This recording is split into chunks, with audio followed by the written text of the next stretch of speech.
Alright, hello everybody. I'm John Berry, or John for short. I'll be running the original Strange Journey for the DS. This is the neutral ending. I've done Chaos ending before the Roulette picked this for me, and I have also done runs of Redux as well. And with me I have a couple lovely commentators joining me today. Yeah, hi, I'm Freedom Pulse. I basically live in this call channel now. I've been here for the last 10 hours, and we're here for the next 6.5 or so. But I've run Redux a couple of times, and I've watched John do some runs of the original, so I know a little bit of what I'm talking about. But we also with us have... Hey, it's Pink Pajamas here. Haven't played this game in like 6 or 7 years, or even SJR in like 6 or 7 years, so I don't remember all that much. But I can at least ask questions. I know questions I can ask. So, yeah. All right, that sounds good. Without further ado, let's kick off the last run of the marathon. So I'll be counting down from 3, 2, 1, and go. Good luck, have fun. Good luck. Thank you. So in the beginning of the game, we get a small recap of what's happening in the story. Basically, there's a massive black hole that has appeared in Antarctica, and we are part of a United Nations joint project, and we are a soldier who will be sent inside the massive black hole known as the Schwarzwelt to investigate what's happening, since it has been rapidly expanding and is basically threatening humanity.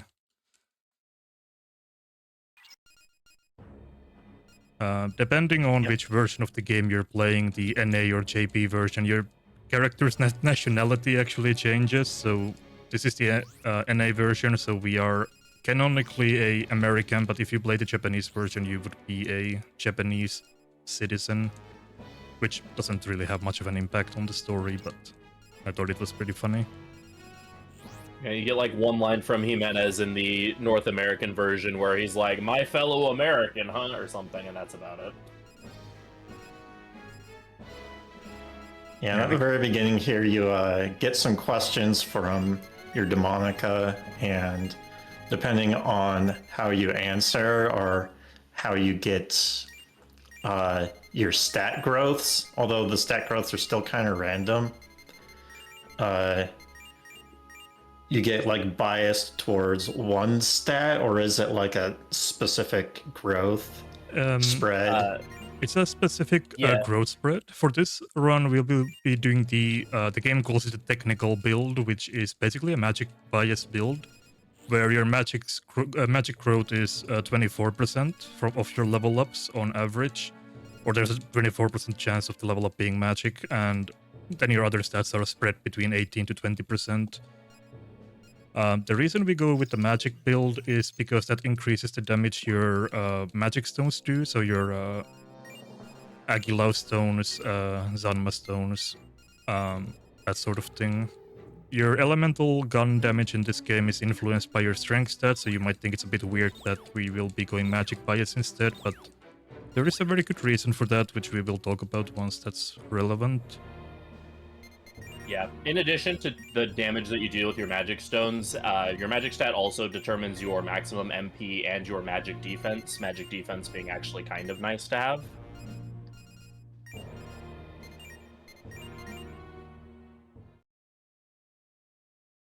Yeah, we're just jumping around the ship. You have to talk to both Zelen and Jimenez, your like typical alignment reps, before the game decides to finally head into the Schwarzwelt. No, your magic stat in this game does not affect your magic damage. That is purely based on your strength stat, which is very counterintuitive. But, yeah. Well, MC's magic guns. But yeah. The elemental guns, you need strength to push that. Yeah. To push that trigger on that gun really hard. And that's how you can get more damage out of it, right? Yeah, right. But yeah, magic is your magic defense, and then it is spell damage for people who are not the main character. But it is like if you throw a rock at like a magic rock at something, it scales off of that. It's very strange how they decided to divvy it up, but it is what it is.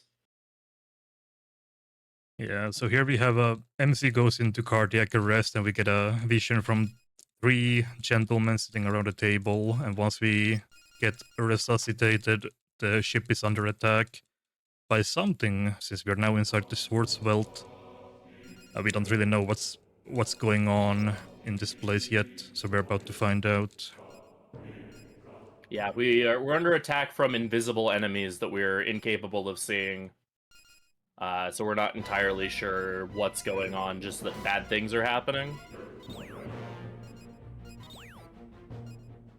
If I recall, the Demonica like adapts to what's happening, and then you're able to see demons and interact with them.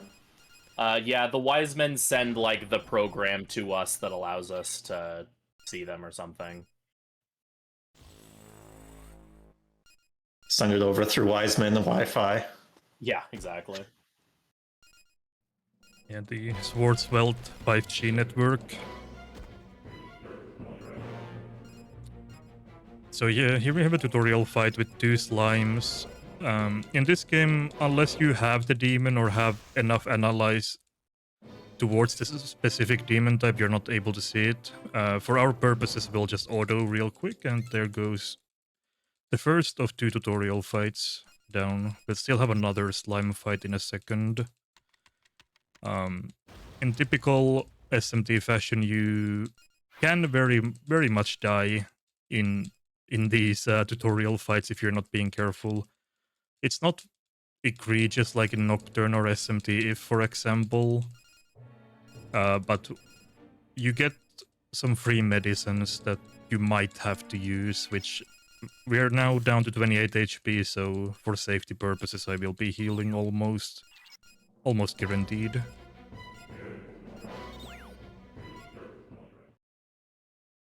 Yeah, there's no like press turns at all in this game, and enemies hitting weakness against you doesn't do much if I recall correctly. You just take more damage. Yeah, pretty much. Correct. Same thing with crits, so you don't get like super punished for getting crit or hit by weakness. Yeah, a lot of this game's battle system sort of revolves around the something called Demon Follow-Up or Demon Co-op, which is something we'll see once we actually have demons in our team. At the moment, though, it's pretty standard turn-based RPG stuff. Everyone inputs their commands at the beginning of the turn and then executes in a turn order that's roughly based on your agility stat. Though there are certain exceptions that are very notable. The big one being item use will always go first, and that is going to be an essential thing throughout a decent chunk of the run. And it's also nice for using that medicine to make sure we don't die. We got a level up from that, which we already got pretty unlucky with our stat spread. We got 1 strength and 2 agility. Magic and vitality would be what we want in the early game, with a little bit of strength. Oh, I forgot to pick up the medicines. I always do this. So we get 10 more medicines by visiting the lab, and the game won't actually let us leave the ship until you do that.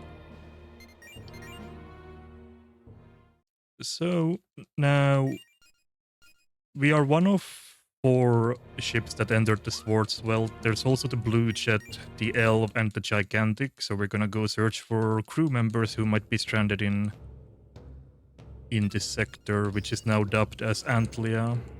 Each sector gets a unique name based on some type of alphabet. We start off in Antlia, and then the next one will start with B, and so on and so forth.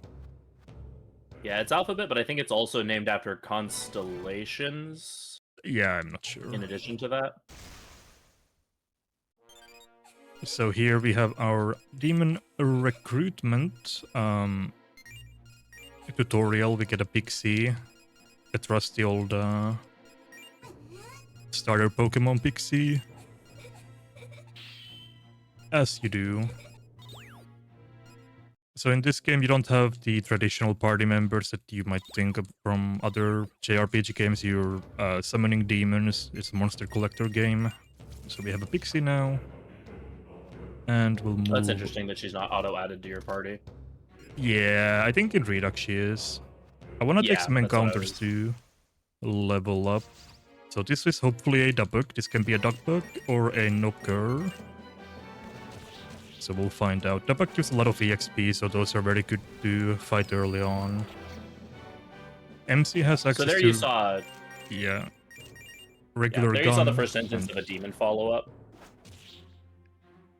Yeah, demon follow-up is true damage that...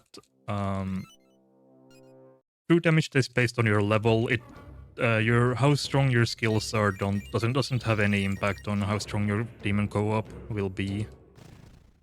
Yeah, So- it's level and how many demons of the same alignment you have participating. Right.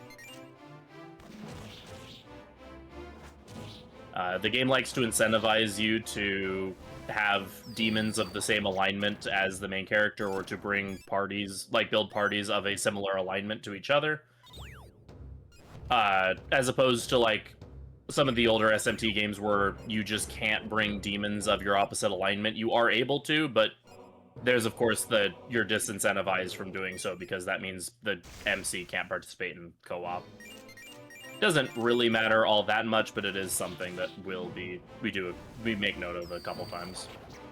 Demon co-op does You ever actually... go off of... Oh, yeah, sorry. Demon co-op actually does a very significant amount of damage, so especially in the early game, we do want to stack our team with the same alignment, which is going to be neutral demons, since we are going to be sticking with neutral throughout the entire run. okay, I was about to ask that. Are you neutral the entire run, or you actually go chaos or law for a few points? Yeah, we're only going to be neutral, which is very easy to do, since you just pick up the top option in every conversation, and that automatically keeps you neutral throughout the entire game if you don't interact with any of the side content. Oh, that's actually quite nice. Yep. We're gonna recruit a knocker as well. We need one of them for the upcoming boss fight. He's also very good fusion material in the early game. Demon recruitment in this game is relatively consistent. It's based on demon personality types and the alignment, with some RNG sprinkled in, because why would there not be RNG in demon negotiations? Yeah, I remember when doing some RNG manip in SJR, I had to RNG manip the conversation on Angel, because there was a point where every single result would be a bad one. So there was no correct answer with how you talk to Angel. You just had to be lucky. Yeah, that can happen. This is It's worse with Angel because Angel is a law-aligned demon, to John's point earlier. That because of that, you have slightly worse results when negotiating with demons of different alignments. I think can you even recruit things that are the opposite alignment, or... You can, but it's significantly more difficult. Alright, I got my level ups and a revival beat drop, which is very good for early game money, so we are actually like very nice. looking very good so far. I don't have to take any more fights until the first boss fight, so this worked out pretty perfectly. Yeah. There you also saw like a pop-up thing about Pixie being fully analyzed. Analysis is a mechanic in this game that will come up a lot more later. Right now it doesn't really do anything beyond the initial, like, fighting an enemy gives you a level of analysis so you can see what they are. But later on, when you max analysis, and then in this game level up the demon as well, you will receive a demon source, which is how you can transfer skills over to demons and such. Yeah, demon sources Also- are very necessary for the run. That way we can... there is random skill inheritance though, so you can't pick and choose your skills as you would with Redux. Yeah, also when demons level up, there's a chance that they give you an item, and that's how you got the revival bead, right? Yeah, correct. Yeah, and also the item result depends on the moon cycle, if I recall correctly, as well. It might have an effect. I'm not actually entirely sure on that. But I'm pretty sure that's actually a thing. yeah, I would believe that. Moon cycle affects a lot of things in classic Megaten games, so I wouldn't be surprised at all. Yeah, I think like full moon makes it very likely that you get a bead. Actually, that does kind of ring a bell now that I think about it. Yeah. Alright, so we saw Mr. Orias there who attacked our crew members, and we're gonna go... oh, that's a scary looking encounter. Oh no. Yeah, I know when I was helping a challenge runner with an SJR run, and they found this chart that like talking to a demon that you've already recruited has like a list of fixed things that you get from them if you talk to them repeatedly, which can include like incenses and stuff. So I wouldn't be surprised if Half Moon Cycle also determined level up gifts or something. Yeah. On the field, you can find these healing terminals that you have to pay money to use. Healing on the ship also costs money. We get one free heal for the entirety of the game. We're gonna try and save that free heal until the third sector if possible. So here we find the remains of the blue jet, and while we're trying to help the crew, Orias here attacks Gore. And unfortunately, Gore perishes in the battle. So here is the first instance of EXP funneling in the game. In this game, the EXP you gain from a fight is split between all active members of your party, so we'll need to count the damage and give all the EXP to MC. So I'm gonna try and do that. 34, 50, 61. Gonna use medicines to heal with the item priority to stay alive. 69. Yeah, without item priority, this run would be way more miserable. 96. Orias has 250 HP, so that's what we are aiming for. 107. Yeah, the way to put it is the EXP is distributed among living party members, and the ability to fuse, you can only fuse up to your current level, and that's MC's current level. So there's very little reason to not funnel all of your EXP into MC. Like, there's some exceptions, I would think, but for the most part, Yeah, you just want it all on MC. There's some exceptions for demon sources, because you need EXP in this game to get that, but for the most part, yeah. 224, 230. This is very awkward. I'm hoping I didn't miss count and this Bufu doesn't kill him. He should live with 4 HP here.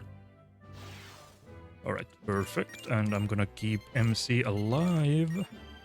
Oh, don't do that. That would be very bad. Defend. MC needs to be full HP. And yeah, Orias is 4 HP currently. So this is a win. Unless I miss. Nice. Nice. Right. But that gets us level 6. And that's the first instance of like a actual run killer in a PB attempt. This can be a bit tricky depending on the damage rolls that you get. Also, Orias critting can just kill your demons from full HP, which is always fun. Yeah, and he hits, even in general, he hits very hard for this point in the game because he can two-shot anyone. So being very aggressive with healing is nice.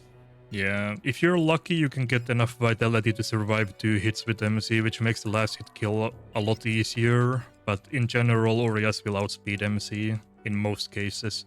There he actually didn't, but I might have gotten some agility points to help with that. Yeah, worth noting, like someone in chat said, in this game, unique to a lot of other SMT games around this time, demons do not learn skills from leveling up.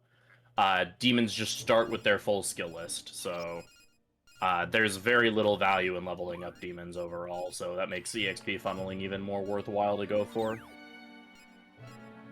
Yeah, you get one guaranteed demon source once the analyze level is maximum. After that, the chance of getting additional demon sources diminishes by a lot, but you can still get like the same one again, unless you're holding one. You can only hold one demon source at a time. Alright, so now that's done, we are going to look into repairing our red sprite ship. So we are gonna head back to the blue sprite and look for anything that we can salvage, any replacement parts, or if we find any crew members, we'll also pick them up with us. Yeah, I'm gonna just be running away from every encounter here, since I don't really need to take fights right now. Yeah, and a lot of these encounters give very little to no EXP at this point. EXP gain in this game just is super weird and not great with random encounters. Yeah. Yeah, You want to get pretty much all of your EXP in bosses, and that's kind of what the whole EXP funneling will really help with. Yeah, even when we funnel all of the EXP that we get from bosses to MC, we will still only barely stay at the level curve that we're supposed to be for the bosses. The game expects you to do a lot of grinding, and later on looking for these special encounters that you can find on the field. But yeah, even when we EXP funnel everything to MC, he won't get over-leveled at all.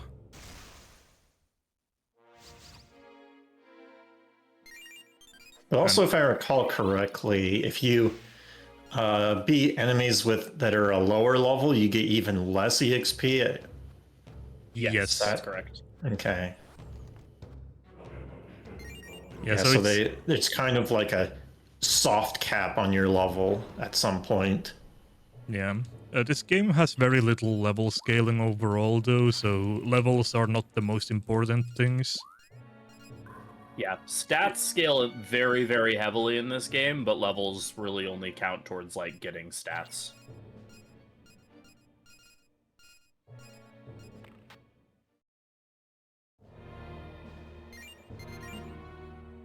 Not like other games where, like, a level is considered, like, +1 in every single stat, like in the DDS games, or, like, in, like, SMT5 or in a lot of the Persona games where level is, basically the be-all, end-all for most things.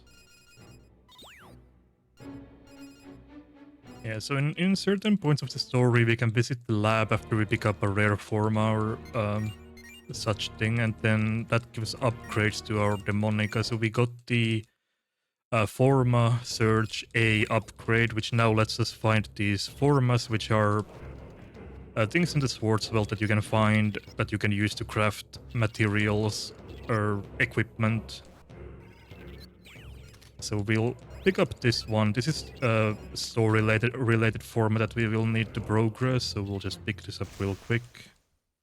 That is needed for Unlock A, which we use to open hidden door. Well, not hidden doors, lock doors.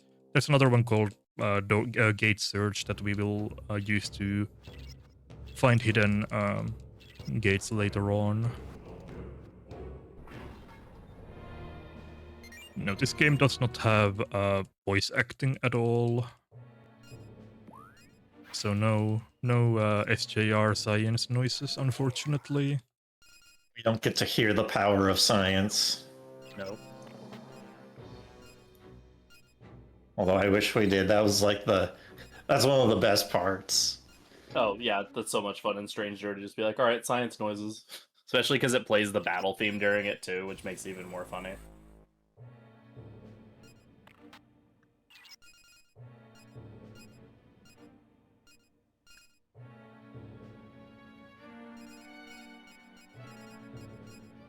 So currently in the story, we're trying to find a way out of the Swordswell, but I don't remember why, but it's impossible to backtrack basically, so we need to go deeper into the Swordswell to hopefully find a way out.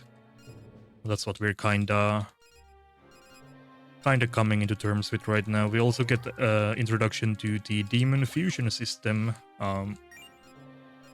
which lets us combine 2 or more demons into a new one. But before we do that, I'm gonna go into the lab and do a couple things. First off, we're gonna sell stuff. Yeah, money in this game is pretty tight, so like that extra revival bead that John got is very helpful for affording some things, because I think like that Hyromon was just barely affordable thanks to that. Yeah, so what Hyromon does, it increases the odds of getting random drops from demons, and we need that because we need a random drop from a demon, unfortunately. Yeah, we need demons in this game all give their own specific forma that's used for crafting items and equipment. And we need the drop from Knocker. Specifically, it's called the Jiraiya Rags. It's used to create a piece of armor that we're going to basically be wearing for almost the entirety of the run. Because it's that strong. Yeah, and it has... that means we unfortunately have to farm Knockers for his drop. Yeah, it has resist phase, which... Getting resist phase at level 6 is kinda crazy. The downside is that you also get a fire weakness from it, but we can deal with that. Yeah, you get a fire weakness and then you end up taking, because it's an early game piece of equipment, you end up taking a lot of damage from other sources later on in the game. But resisting fizz is such a big deal that we are willing to deal with the lower defense. We also recruited another pixie, and we also need to recruit another knocker, and also we need to recruit a demon called Tangata Manu. Before you can recruit demons in this game, you also need to discover them first, so we need to find a Tangata Manu in battle, first of all, as well.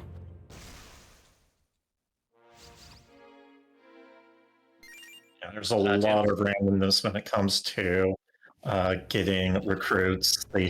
That's kind of the worst bit of randomness in most SMT games. If not all of them, is just the initial recruitments that you have to do. Not only with finding them, but there's also the talking with them as well.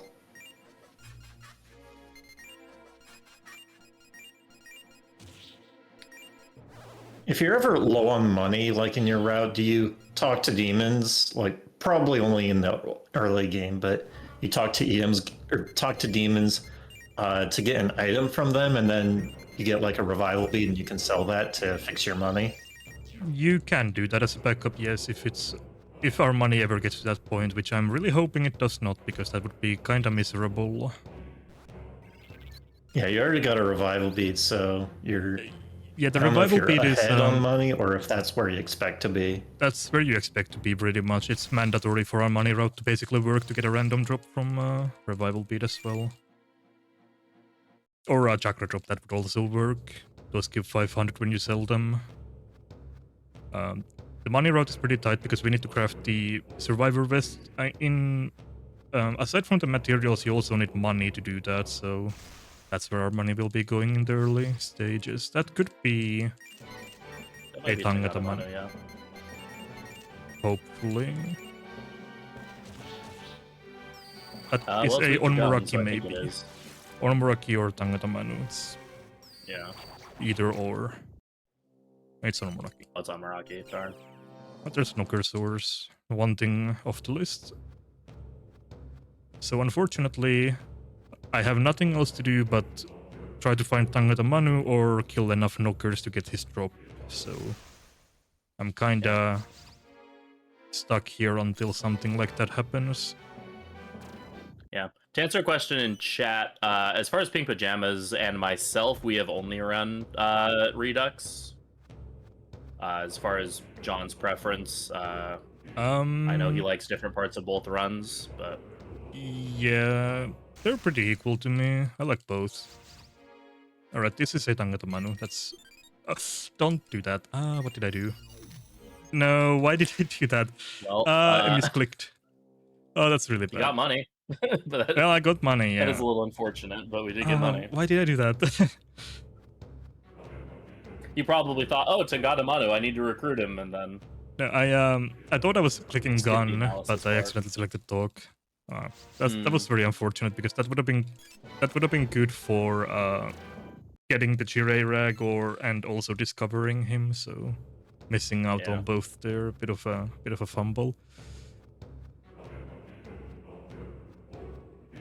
And also, demons, when you try to talk to them on full moon, it's a lot harder to do. I forget exactly how the full moon works in this game.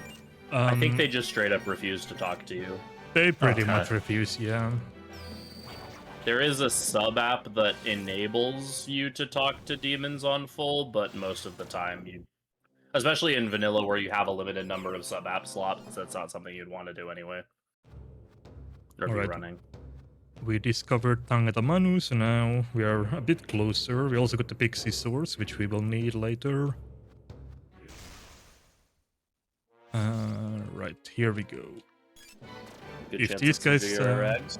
yeah, this should be oh, okay, that's Or not. unfortunate. Yeah, the chance Don't with steal any of their Hiromon is, clothes. yeah, it's a pretty high chance with the Jirei racks that you actually get the drop, but that's quite unfortunate.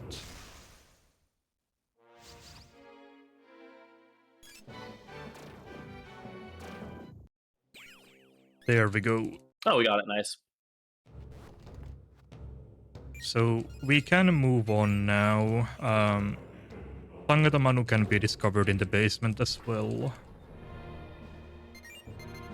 So first off, I'm gonna go back here and dispose of the revival bead for money. And we're gonna craft ourselves a survivor vest. And then we're gonna empty our stock a little bit for more money. Yeah. We mentioned earlier, the mildly unfortunate thing with the Survivor Vest is it does make you fire, or make you weak to fire, which is specifically an issue in this, like, one instance, because the other prevalent element that we run into in the basement is fire. But that's not that big of a deal. It is just something you have to be a little bit aware of, to not just get sniped. His flight peak. You can very rarely get Forma from other demons from your Forma search. So that was Tagadamanu's. Yeah, it's a 8% chance, so not very high. Okay, so this is combat. Damn it. Dang. I would like to get the recruit done before I move on. That would be very helpful. Gonna give it a couple of tries, so I don't have to worry about it later. So the Tangadamanu actually appears on the, I want to say second floor, but it's the basement floor. Yeah, he does. Yeah. He's one of the encounters, so I could theoretically go there now, but it's encounters where he shows up can be a bit more dangerous as well because there's higher level demons along with him. So I would prefer to get him here so I don't have to think about that. Also, you can't recruit multiple demons in a fight. Yeah, also true. Yeah, there's a couple recruits we have to do in the basement floor as well. Yeah, fights in this game end on either a successful recruit or successfully talking away an enemy that you've already recruited.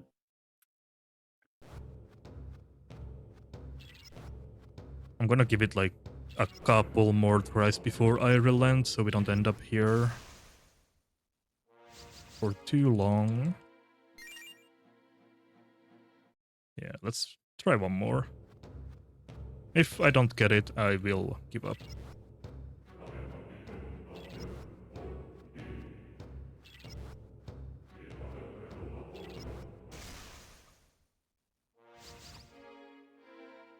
Evidently, I will give up.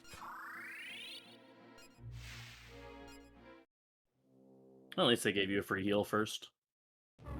Yep, very polite.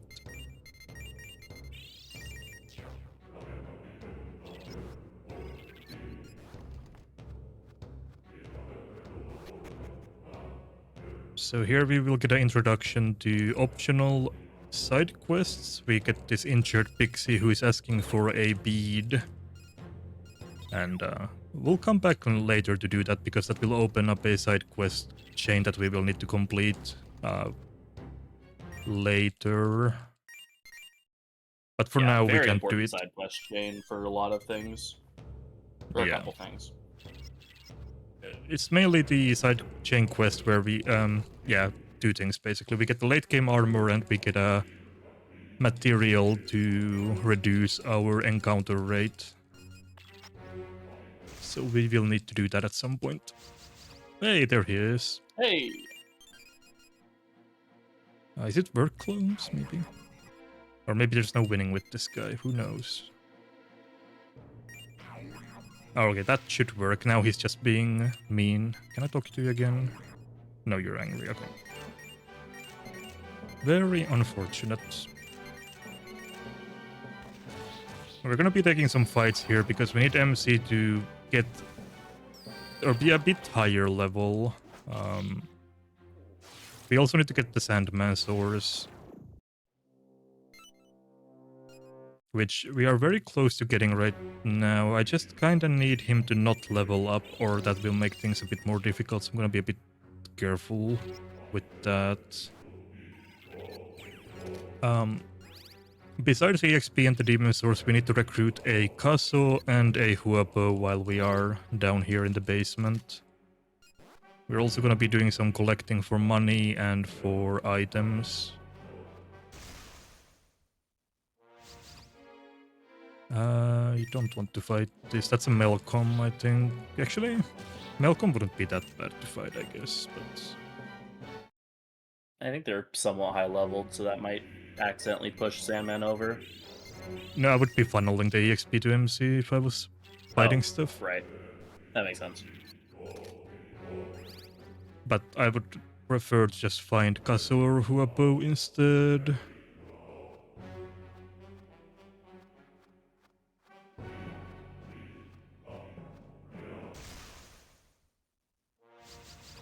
Alright, this is either Oni or double Kaso. If it's Oni, I'm gonna cry. We cannot really kill Oni effectively, but...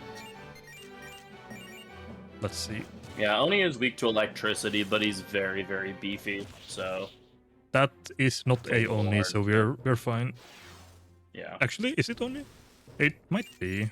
I think it is. I think it's Oni. Yeah. I did a bit more damage than I expected, but I guess that's still Oni because the Kaso, or what I thought to be Kaso, was not weak to ice, so that can't be the encounter I was thinking of. So when you have a pretty decent strength stat, and he doesn't resist gun. I don't think so.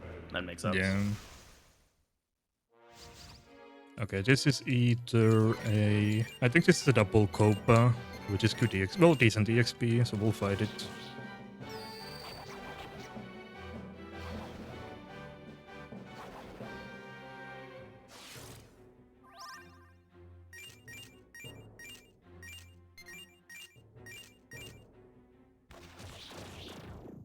Actually, that's gonna level up my Sandman, yeah. Yeah. I was not careful like I said I was gonna be. That's fine, I'm just gonna need to get a bit more EXP to him. I need to level him again.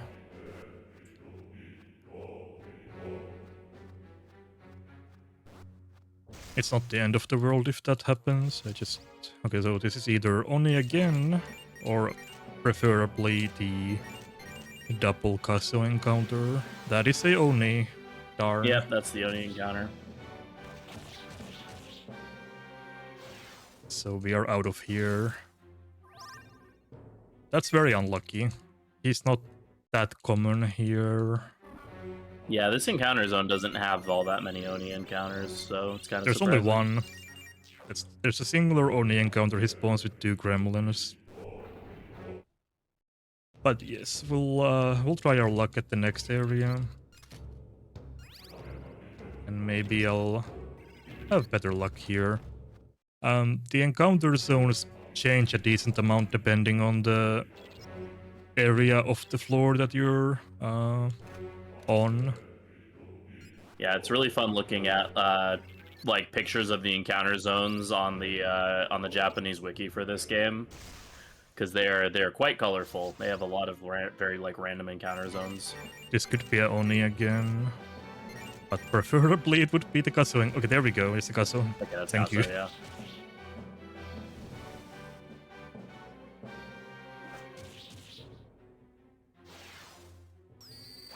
Unfortunately, they're not huge fans of my knockers. I'm just gonna desummon so they don't die.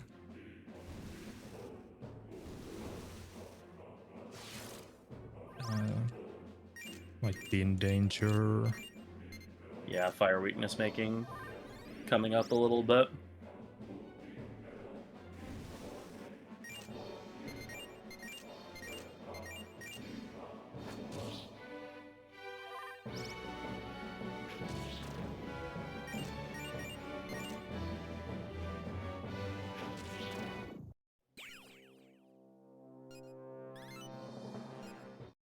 Okay, but level up to agility and luck, but at least I got some EXP finally onto MC.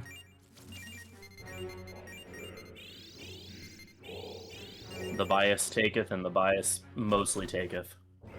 Mostly, yeah. Which is pretty unfortunate, because if we don't get enough magic, last hitting some late game bosses becomes quite difficult with only MC, since we will be relying on the Aguilau stones and such that we mentioned earlier. Okay, there's a Kaso. Venture. We like online battle games. So Kaso is a kid type personality and he's neutral, so these kind of answers usually work pretty well for him. Knocker, who we also has is similar to Kaso, with childlike personality. Pixie is, I refer to it as a cute girl personality, and she's also neutral. And Tangeta Manu, which we actually still don't have, I just remembered that, is a old man personality. And he's law aligned, so it's a bit different. Well, speaking of... Yeah, there's Nagata Manu.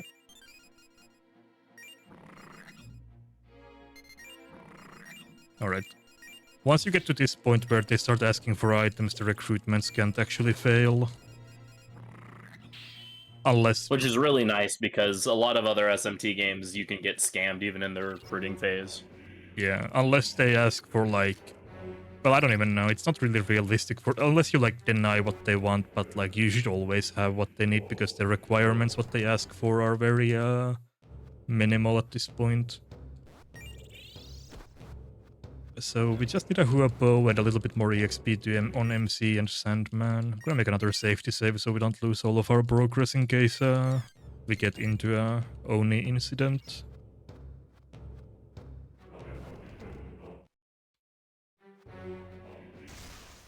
We need to discover Huapo, which is here.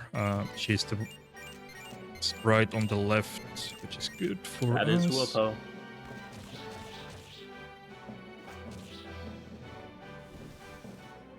Like the lyrics to this song even say.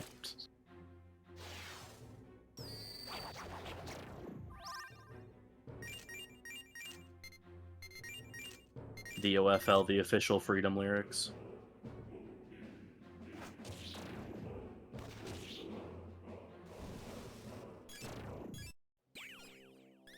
Alright, MCC XP is looking good, so... wait, is MCC XP good? Not quite. Okay. That's fine.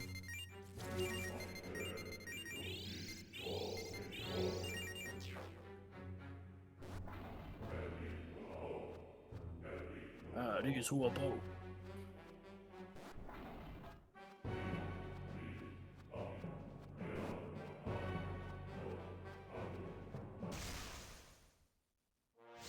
Yeah, Antlia is always kinda like this, unfortunately.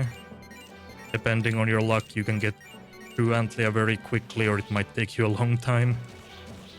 Yeah, Antlia has definitely always been the barrier of entry for me for doing runs of this game. or of Redux more specifically, but still. Yeah, that's why in Redux I would start with. I actually figured out RNG manipulation, and I kept it through Antlia. But I never got it through Bootis. Like I would lose it, and because you can't reset the RNG to anything, at least in SJR, I just didn't manipulate past that point, and you can't go back to any other point. I don't remember how the RNG specifically works in this game, but for the category that we're doing, RNG manipulation isn't allowed.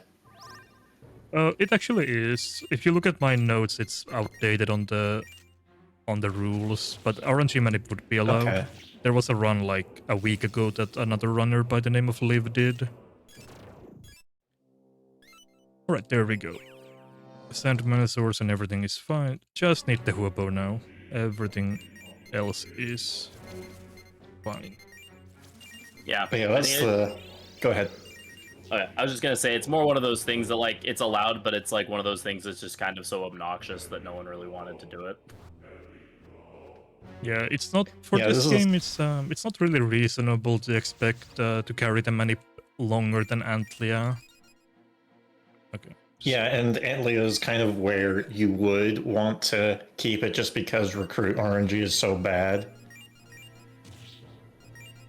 Yeah, you wouldn't really need it later than this. This is where kind of the biggest benefit would be. But alright, everything is done now. Our checklist is complete. We can finally move on to the next sections. So we're coming up towards the end of the first sector. There's a couple of forced fights that we need to do, and then we'll fight the sector boss. Each sector has a final boss that is basically guarding something called a Rosetta that is needed to use the space-time continuum tunnel to travel between each sector. I don't know what it's actually called. I don't know. Sci-fi mumbo jumbo goes over my head. Yeah, it's a lot of techno babble. Surprise attack. Ouch. Also, I need to switch my party for the upcoming fight. So, there we go. Heal MC just in case. Since we have to do a fight with a Oni. Does this Oni have like different stats than a regular Oni? I can't remember. I think he's a bit stronger, has a bit more HP, and he hits about the same. His AI quirk is that he will target always the character who has the most HP, which is MC, and MC has resist Fizz, and Oni can only attack with Fizz, so... Not particularly difficult fight. It's gonna auto. Once MC's health goes below a demon's health, he will change his target to a demon, so he will attack Kaso next. There we go. And now I just need to maintain over 36 HP and we win. Alright. Was that 3 vitality? I think so. So I I'm mean, of level... all the things to get +3 in, that's not too bad. Yeah, not terrible. So we're gonna do a couple fusions, starting off with Sandman and Knocker makes a Goblin. And accident rate in this game is the highest in the entire SMT series, so look forward to that. It's 1 in 64 for regular fusions, 1 in 32 for full moon fusions. If you use a demon source, it's also 1 in 32, which is very silly. And if you use a demon source on full moon, it's 1 in 32. Or 1 in 16, sorry. Yeah. Thankfully, this is also like one of the few SMT games where eventually we will gain the ability to completely disable fusion accidents altogether. But we don't get access to that until we get to the 3rd sector. Yeah. So I need to get to the 3rd sector to get Fracastoro. Knocker Huopo makes a rock. Okay, no accidents so far. This is always a pain point as well. We saved a little bit before, but then you would have to go back and, you know, do the fight again and do the fusions again. It's no fun.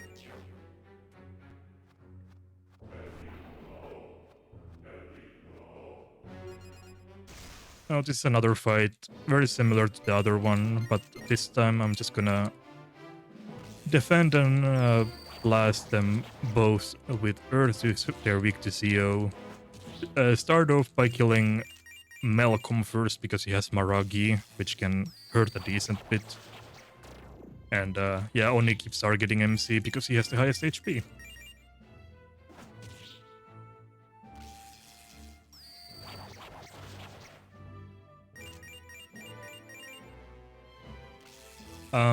If you strike an enemy weakness, you get more analyze. I don't know if you mentioned that. So we call this analyze farming, where we farm the analyze bar by striking the enemy weakness with weak magic to make sure that we get the analyze bar maxed out efficiently without having to do any extra fights. We get a Buffalo Stone here, which is one of those elemental stones that we mentioned. We need that for the boss fight of the 4th sector. It's very good for that. And then it's another force. Oh, I forgot to switch my party. Nice. Alright, so I'm gonna summon Oni here, and it's fine. Okay.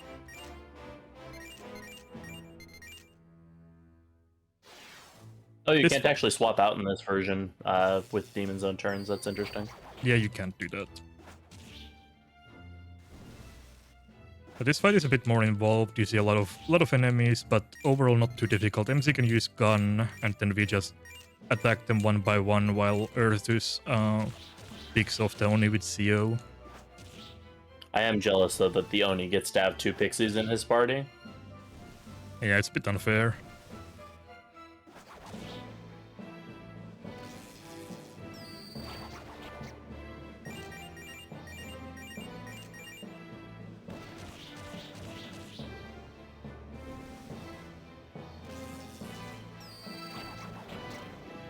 Here we go. Now that the head honcho is down, we can auto the rest, and hopefully MC stays alive. Yeah. I don't know if this was mentioned before, but if the MC dies, it's an immediate game over. Yes, and unlike in Redux, this game does not have the March to Death sub-app that disables game over on MC death at all. So we can't get rid of that like in Redux you could. Right, so even then, it's really not great to have MC die in like boss fights because you need all the XP on him. Yeah, true. And also, this game very heavily relies on you using items, and if your item user is dead, you're not gonna have a fun time.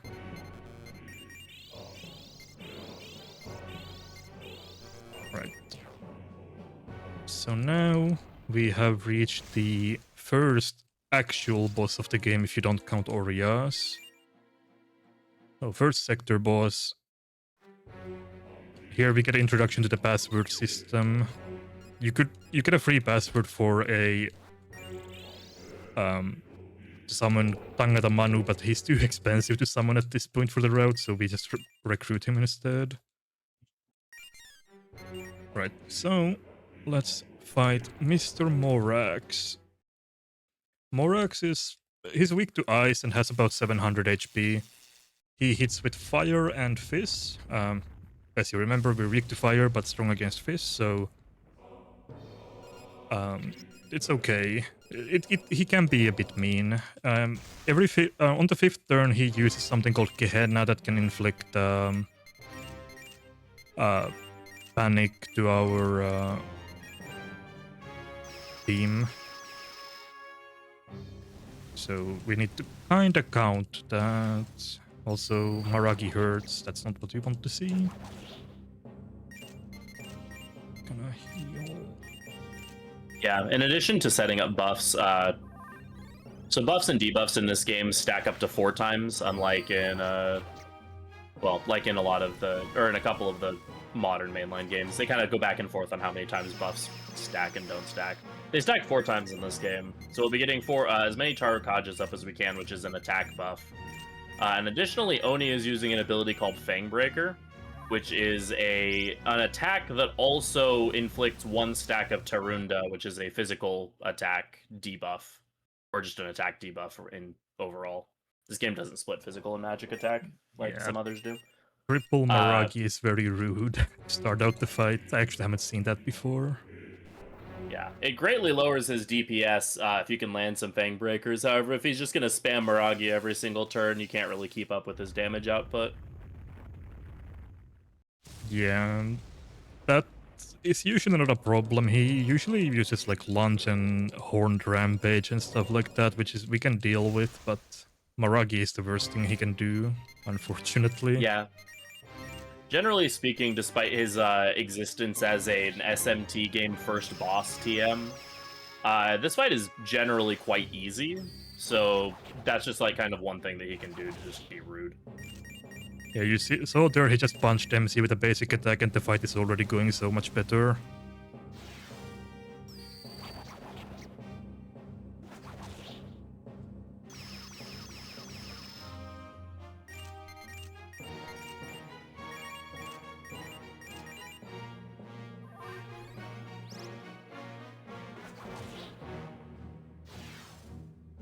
You say that buffs and debuffs go to 4, but there's like a reason. Later on, it's typically you go to 3 because a lot of bosses really don't want you to go to 4 and will just Dekund and Dekaja you. Yeah. Yeah, there's very few fights in this game that you can actually go to 4. I forget what the first one is, but it happens pretty early. Orcus, or as early as Orcus he starts doing, or Horcus he starts doing it.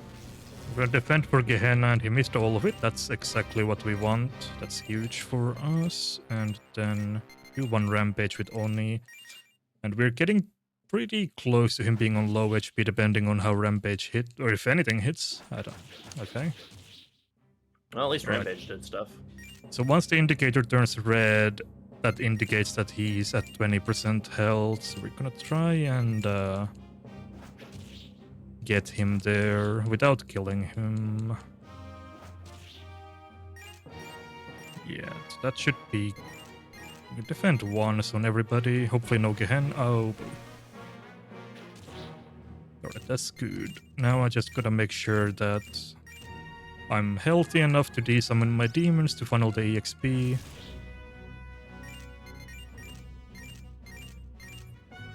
And that should be good. Oh.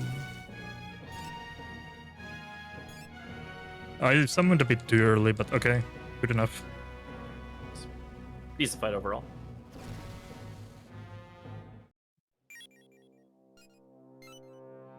Yeah, that gets us 4 They have levels. been a problem if, like, any of your demons died there? Not really. You still get the amount of analyze that we needed. We didn't need them to get any demon sources, so level ups on them are basically, they don't matter. So them dying wouldn't matter either, except that well, it would cost us to revive them.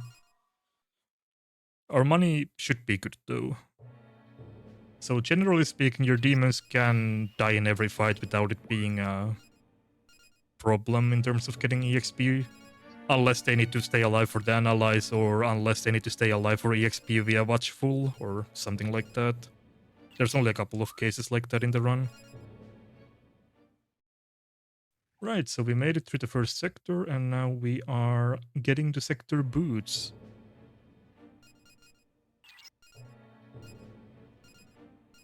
Boots is pretty... Well, how would I describe it? It's a sector where you run a lot back and forth, basically. It is one of the sectors of all time. Yeah, that's a good way of putting it.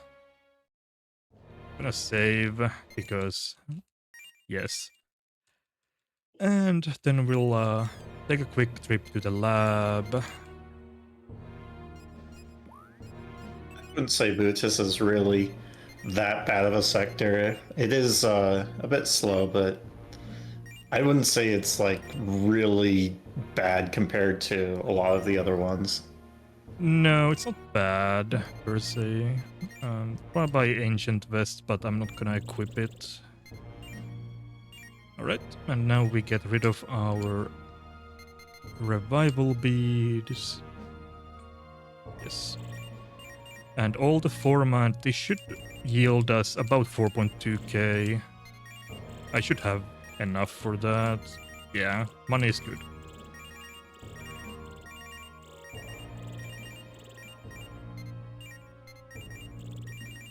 Yeah, money is very good. A little more than 4.2k. Yeah. Yes. Oh yeah, I already saved, but let's save again because I'm gonna do some fusions, and this is the biggest fusion chain that we will do that can accident.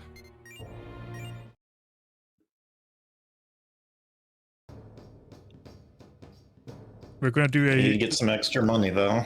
yeah. We'll do a side quest where we give a local Melcom 2 chakra drops, and he will reward us with 4,000 Maka. And this side quest has 3 stages, so we'll come back here to do this a couple times.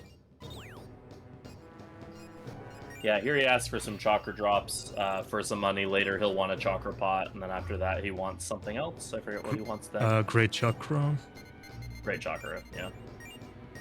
Yeah, And each so one gives, of course, progressively more money to compensate for how valuable those items are.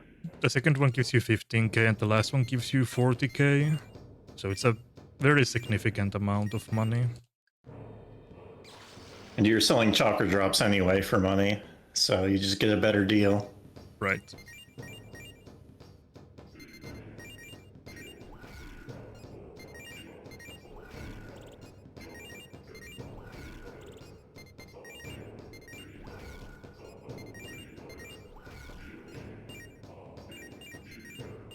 One other perk of demon analysis that we didn't mention, I believe this is still the case in this game, is that when you fully analyze a demon, you get a discount on purchasing them from the compendium. Yes. True.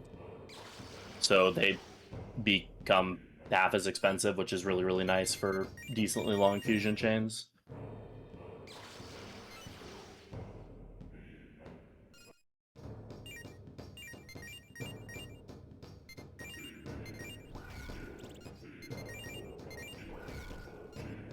I remember something with the fusion route that I made for SJR where I would special fuse Kurama a lot.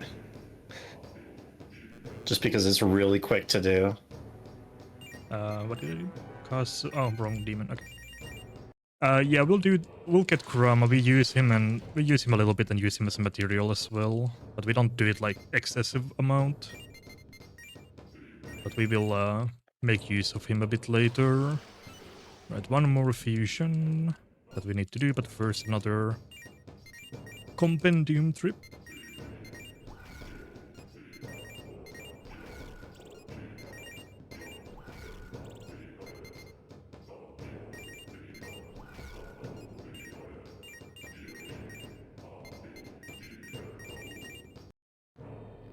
Nice, no accident. Genuinely impressed by that.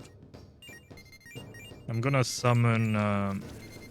you would be generally fine without doing this, summoning extra demons, but kind of want MC to also stay alive, believe it or not, so just in case. So now that we're in a new sector, we need to kind of scope this place around, so we're gonna walk through this area and place some surveillance beacons at set points to gather intel, first of which will be behind this door.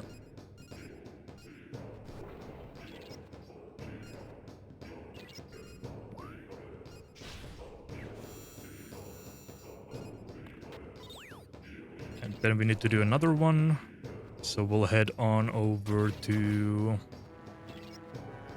the next one. There's some damaging tiles. They're no big deal. I just gotta make sure to stay a little bit healthy so I don't get ambushed. Yeah, the things at the start of this sector can actually like hurt quite a bit if they end up going first and hurting. Thankfully, we did pick up a sub app that will boost our chances of evading ambushes. Yeah, you saw but you were forewarned text that appeared. That's because of the sub app. We would have been otherwise surprised by the enemy encounter. Encounters in here are not very dangerous until you get to the higher floors of the mansion part of the sector, but regardless, it's good to be safe. I might be using ducks playing on expert mode because a lot of the stuff here I remember can like kill you in a couple hits if you're not careful. Yeah, expert mode enemies do like 1.3 times the damage. So it hurts. Redux is the difficulty expert mode in Redux is a bit more difficult than the vanilla mode in this one. Namely, you do 0.8 times the damage and enemies do 1.3 times the damage, and escape rate is capped at 70%.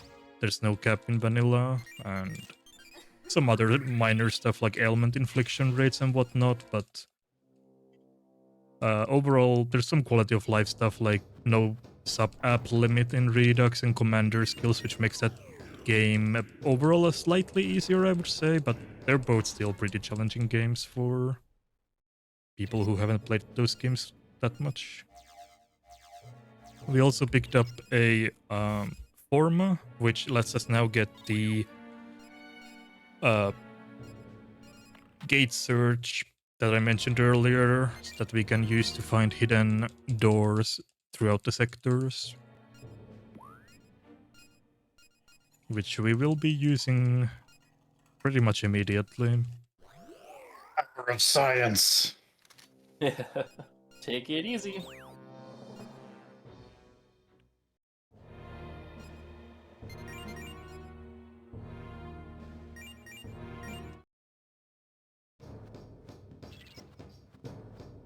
So we're gonna open up a shortcut this way so we don't have to go through the damaging tiles anymore. This also puts us next to a side quest that we will be doing. A very good side quest. What is this? Bunch of these days gathered around here. We agreed to help them. They have a problem with the demon Yggdrasil. Don't actually remember the content of the side quest, but we'll just go there and get beaten up by Yggdrasil, and that's quest completion done. Yeah, something like Yggdrasil has kind of gone feral and is causing problems with the space-time continuum, and so they ask us to help, and we're warped to Sector Eridanus, funny enough. But yeah, Yggdrasil, because he can control time, kind of just bodies us.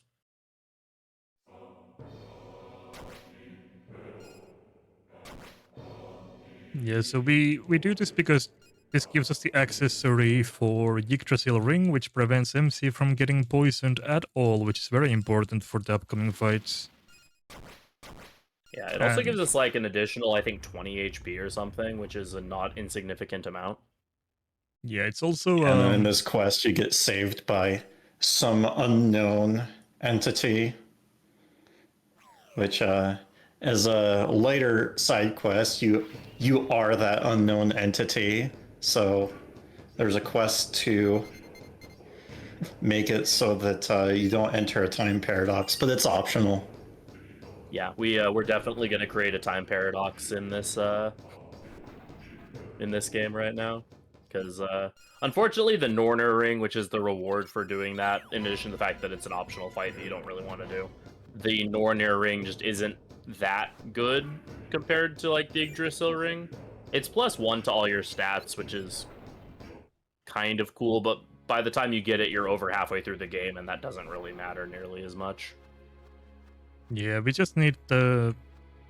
Oh, actually, I need to remember to go back to the lab to craft a couple of these poisons that I didn't do. But you weren't poisoned by Dis. You got the Yggdrasil ring from Dis. I did, yes, but I need it for my demons for later. Just a safety thing. It was a joke.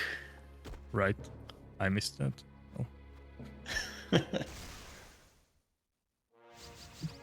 I mean, you made the diss joke, but I had to make a different one. I don't have a goblin. I have a naga, right? I think. Yeah. Yeah. Good.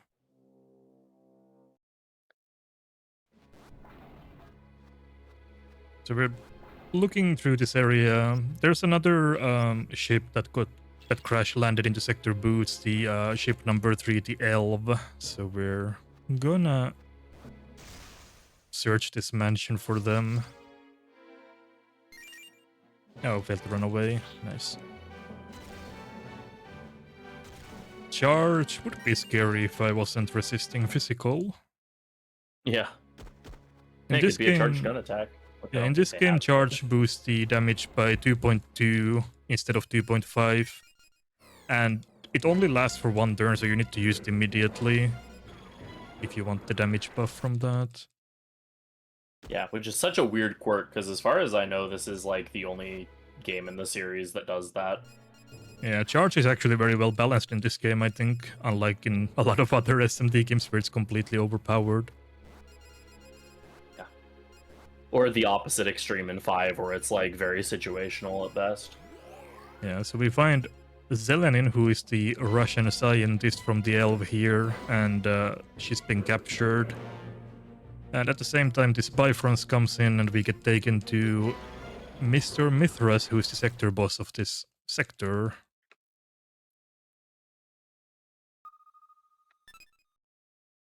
They're basically, in this mansion, they're doing human experimentation and trying to achieve something that we don't really know yet. As you can see by the strung up humans in the background. So this is Mithras. He is kind of the worst. Yeah.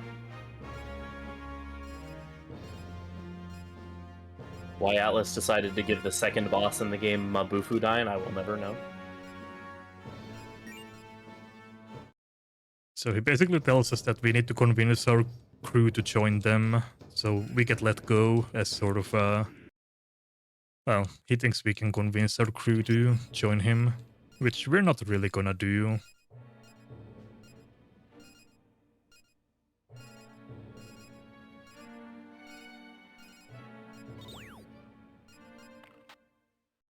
Instead, we're gonna storm the castle. Basically, I'm gonna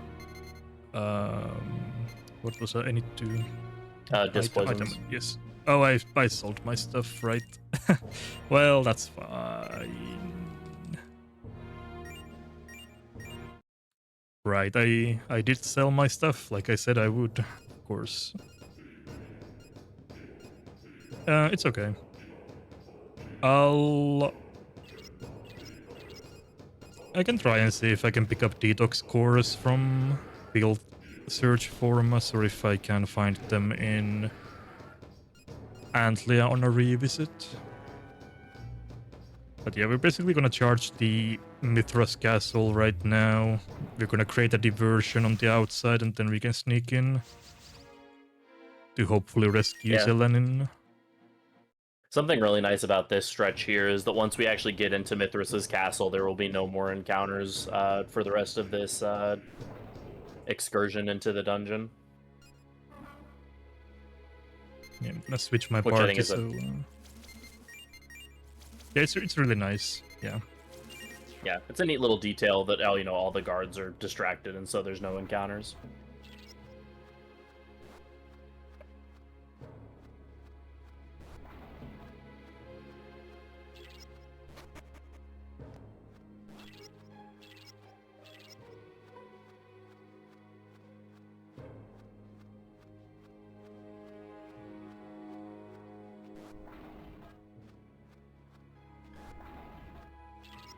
Now that there's no encounters, we can actually go ahead and pick up a couple decent items that may or may not be helpful, but the revival beads at least are pretty nice. That's a chakra core, not what I wanted, but okay.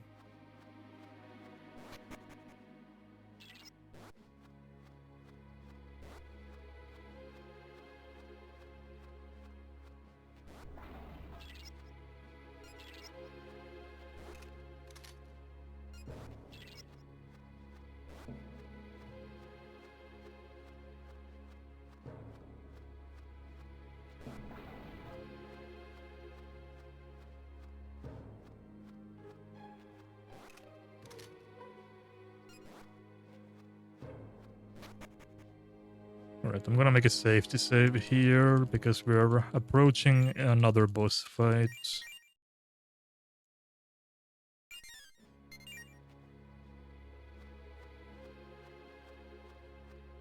We get captured by something invisible here. And we get taken... Unfortunately, all of the guards did not leave. Yeah, they left someone behind. So we are captured and we're gonna hear about how good of a job the demons are doing here. We did a good thing. And then we find Mr. Norris, who has become a zombie. Yeah, So- they take off Norris's helmet and he starts to suffocate, and then they feed him some substance that turns him into a lizard person. Yeah. So gonna buff with Tarukaja and attack with Fang Breaker up to 4 times. And then MC has Resist Fist, which is very helpful. Oh, that's not a good thing. Don't do that. Yeah, landing stun there's not great, considering he's the only one that's actually doing physical attacking. Yeah, Paralyze in this game does not actually lower your accuracy, though. Funnily doesn't? enough. No, it just increases the amount of damage that we take and lowers the priority. I think it lowers the priority in which you act as well. Oh, Maybe. But Yeah, our well. physical attacks will still be accurate. So with Norris, once he drops down to about 1... Oh, don't do that. Drops down to a quarter of HP, he can use self-destruct, which is like Kamikaze from Nocturne. So it's gonna auto him down, and maybe we have to heal. Yeah, we need to heal because I take extra damage now because of the paralyze. Yeah, there we go. So because of the resist fist armor that we have, that fight is no big deal. And now we get to where Zelanin was held.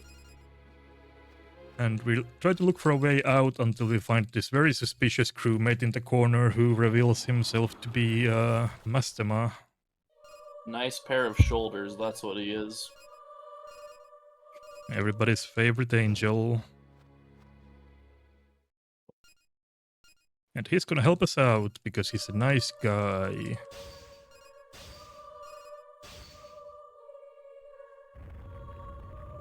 Dude just straight up rips a hole open in the floor.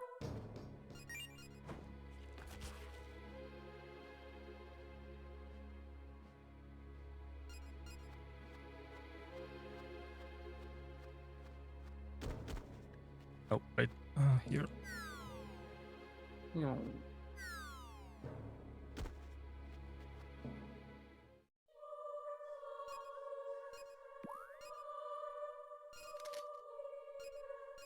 So now that we escaped, we're gonna go back to our ship once again. But first we need to do a fusion. This is the last fusion of the run that can accident. So fingers crossed, Kazu and Kopatengu makes Shisa. Well, there's still a couple that can accident, but we're gonna save before doing those, so they are less risky overall for the run. So Shisa, Jack Frost arrows. We got Warcry on Shisa now, which is a very good support skill. It lowers the enemy attack by 2 stages, so it's basically Tarunda times 2. So getting access to that is very important for the boss fight of this area. We're gonna make some use of it right now, because as we are escaping, we come face to face with Macabre. Ha ha ha. I'm gonna Warcry, Parukacha twice. This guy has Blight, which he will use on turn 3, so we'll get our buffs up by turn 3 and then desummon our party. Blight hits all enemies on the field and can inflict poison, but, well, since we got the Yggdrasil ring, MC cannot get poisoned. So we are pretty safe in this fight as well, and with resist phase he can never kill us. So attack and return every demon. And this fight is as good as done.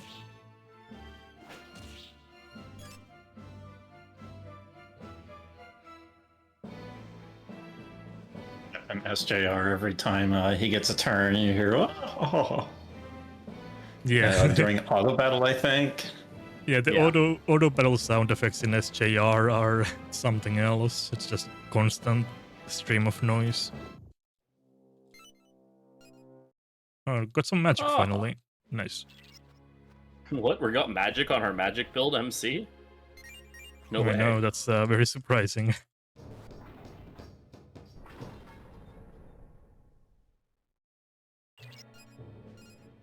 So now that we rescued Selenin, we're gonna do the same trip for the third time. This time we need to make it to all the way to the top floor of the tower to fight Mr. Mithras. We also get the enemy search add-on to our Demonica, which means that we can now... Sometimes on the field you see these enemy marks, and if you search them you get into a fight with a demon, so we can now discover hidden enemies basically. Which I don't believe this run makes use of at any point aside from the 2 mandatory times here and then in Fornax, right? Yeah, we don't use it. The Redux uses that to farm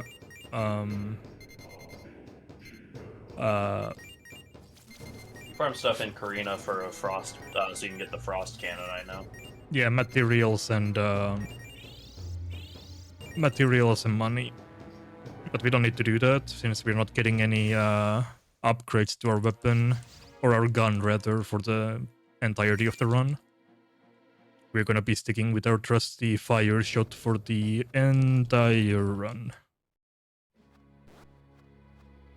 Yeah, I remember doing that a whole bunch when I was routing SJR, and now that I remember, it is mostly about money. Yeah, in the new Redux route, well, I say it's a new, but it's multiple years old at this point. Yeah. In that we get Frost Cannon. I don't know if the older routes did that, but the one that Nakajima routed. Oh, okay, yeah. So you need to defeat 3 Kanbaris and 2 something else. I don't remember his name. Kuda, I believe. Yeah, Kuda, to get it. And they sell for a really good amount of money actually. It sells for 5k. The drops you get from Karina for each forma that you get from the special encounters. And 5k is quite a significant amount in that point. Oh, that's the wrong core. Yeah, I think you get even more ones from Tamlin as well, so it's still worth fighting them even if they don't get you towards the frost cannon. Yeah, Tamlin is also 6k from Tamlins. I think could be. I remembered it being 5k as well, but yeah, could be. Yeah, going off memory, it's been a while since I played Redux. You've played it more recently than I have, so.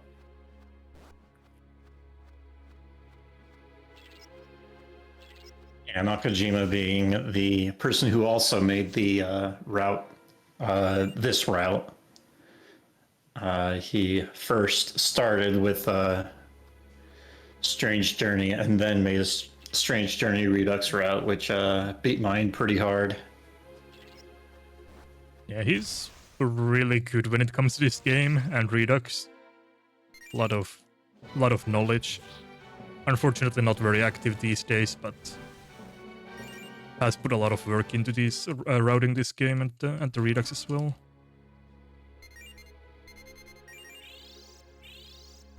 There we go. We're gonna make a save because now that we are at the same location as last time when we got captured, we now need to fight the invisible enemy.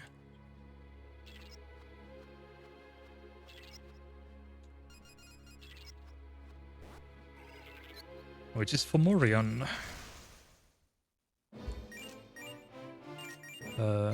Tarukaja.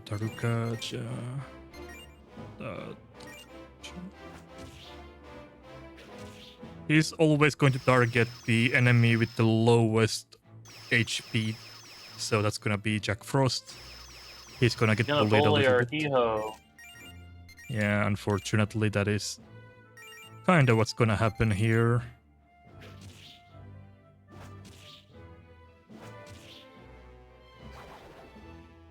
It's weak to Zana, so this is a good place to get some extra analyze done.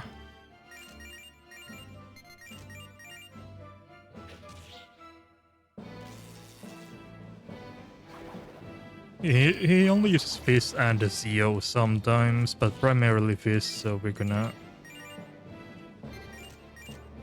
be pretty safe here. Also, I'm looking at my MC's HP, and yeah, I have pretty good vitality for the run, it seems. It's almost 200 HP in Buddhist. Yeah, that's very healthy boy. Yeah, very healthy boy indeed.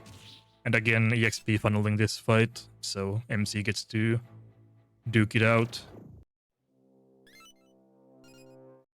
Yeah, so the analyze you got there on arrows is part of that. When you summon elements from the compendium, does it cost extra? I know in some SMT games it does. I can't remember. It does. It does, yeah. It's a little more expensive. It's not like ridiculous like in 4A or something, but there is a little bit of an element tax. Mm-hmm. Yeah. I'm gonna summon a couple things here for safety. Doesn't really matter what I summon. Usually you could do the next set of fusions right now, but I do not want to accident, so we're just gonna... Yeah, and this walk here can be a little scary once we start getting to some of the upper floors, so just having a couple bodies on the field for protection is nice.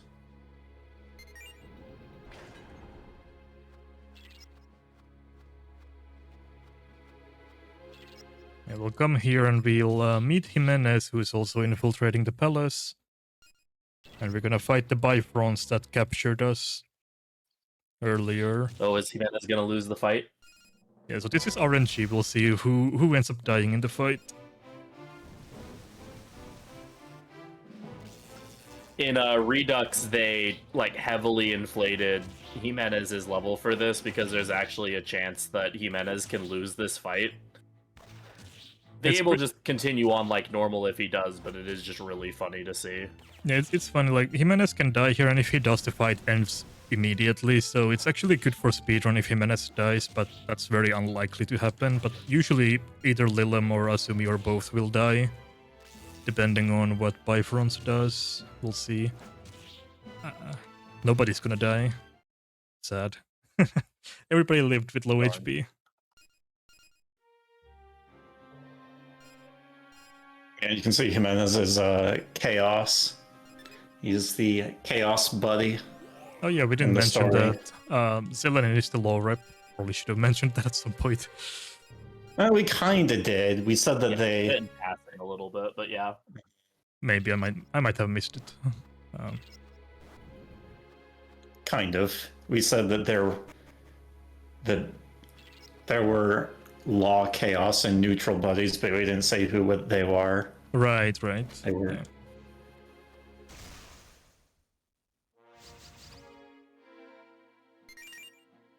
So now that we are in this floor, I'm gonna do a quick trip here and save, and we can do the rest of the fusions. So if we accident, there's not gonna be a huge consequence of time loss. So, start off by getting ourselves a pixie and a goblin.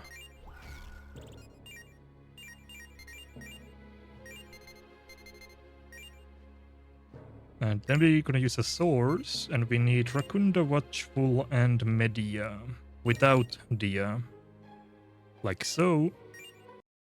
So the way the demon sources work, they contain always 2 or 3 set skills, and then they pick one skill at random from the demon that gave you the source at the time. What am I doing? Check first arrow. Yeah. No source. No source. Okay. Watchful gives passive EXP up to 1.5 times out for to a demon that is out of combat.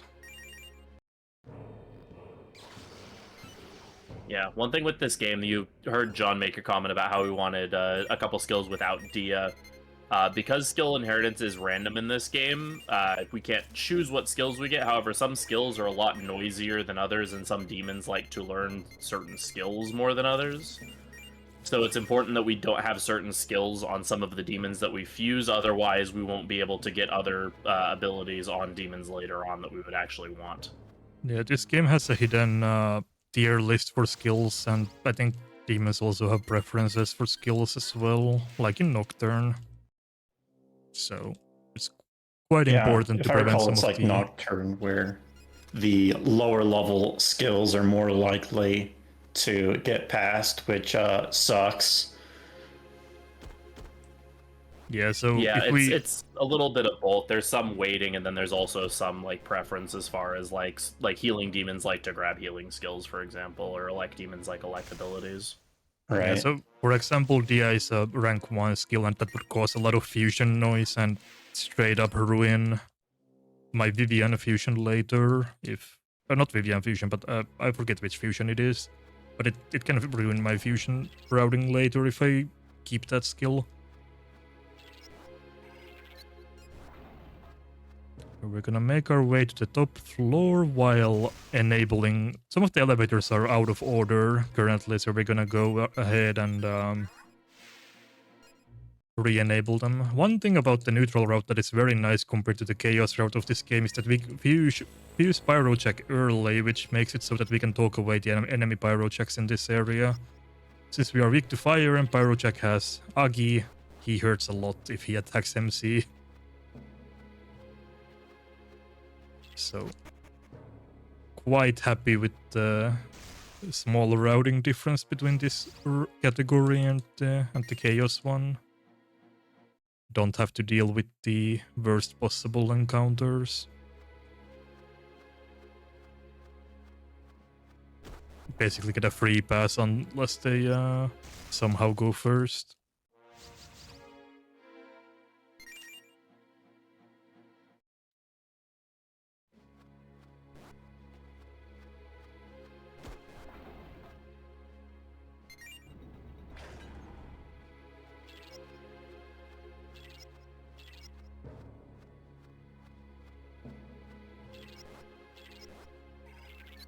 Alright, and now we're coming up to the sector boss, which is Mithras, like we mentioned earlier. He has also a gimmick where every 5 turns he does something very mean. This time it's Light of Order, which kills the demon with the lowest magic. But he also has Mabufudine, which is pretty crazy this early on in the game. Yeah. I am always half convinced that because Mitra and Mitras have very similar names that they accidentally flipped that skill on them. Because Mithras has Ice Breath, which would be a lot more reasonable for this guy to have, but no, this guy has Mabufudine for some reason. Does he like transform into Mitra? Yeah, he does in Fornax.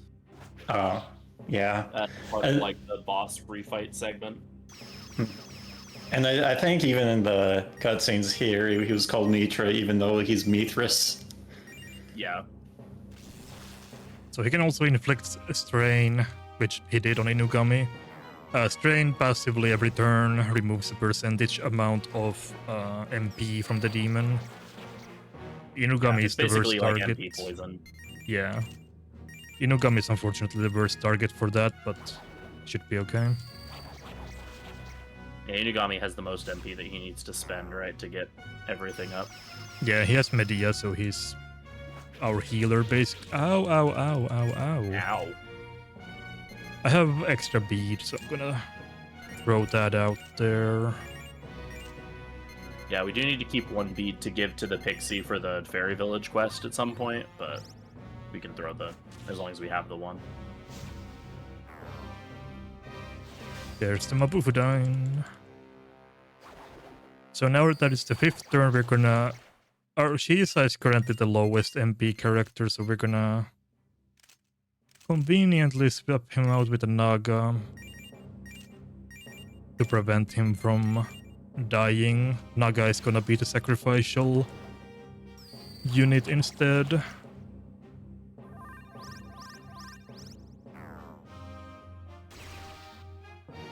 Goodbye, Naga.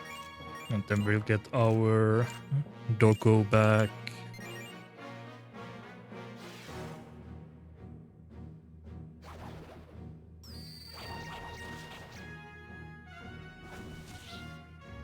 Getting a bit...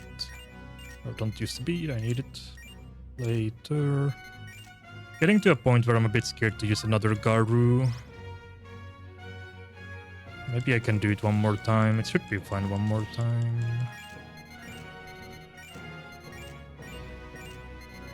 And I forget, does this game work the same way as Redux, where you actually where you preserve status inside of the comp?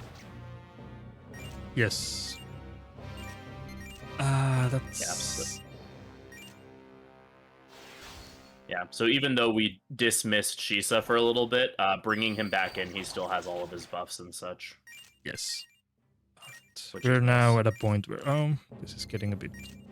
I should have probably healed my...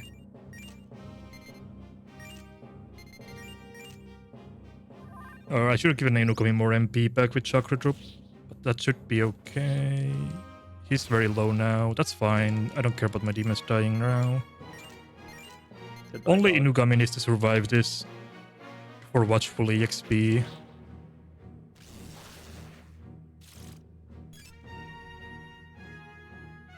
Oh no, we're losing MP. Yeah, I was just thinking, oh no, the MP that we weren't using. That was actually a decent Mithras fight. That was a bit sketchy. He had way more HP than I thought. Usually I would try to count the HP the bosses have as closely as possible, but that's kind of difficult to do when commentating as well. But yeah, that was a decent fight overall. So, time for the 3rd sector. I just noticed it's the Rosetta : boo. Yeah.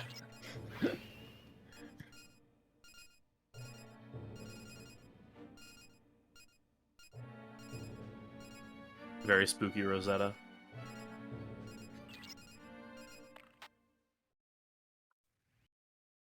So now you can kind of see the common theme between these sectors. Like in the first area, there was those battlefields in the basement. In this sector, there was this Red Light District. red light district, thing going on. And here it's this kind of giant strip mall, basically. So you can kind of start piecing stuff together. Like, what's going on here? This is a bit weird. But basically, all these sectors are formed from like negative aspects of humanity, like war, lust, and overconsumption. Yeah, kind of like the I don't know if it's all of like the 7 deadly sins, but this one would be like gluttony. Yeah, I don't think it's all of them, because I think from Eridanus forward the theming kind of changes a bit, but Yeah. Yeah. something like that. Delphinus is humanity's waste. Eridanus is like the paradise the demons want to create. Fornax is a filler sector. Yeah. Grus is kind of a combination of everything, and then Horologium is supposed to be the Earth in its primordial state. So the theming gets a little off, but the 4 main sectors, which are kind of the base level of the Schwarzfeld, are all based on like humanity's general sins as like a corporeal group. Right, Is no humanity's more, sin the filler arcs? Yeah. yeah, no more fusion accidents finally, and now I get to use my free heal for the run. Finally, I've been saving this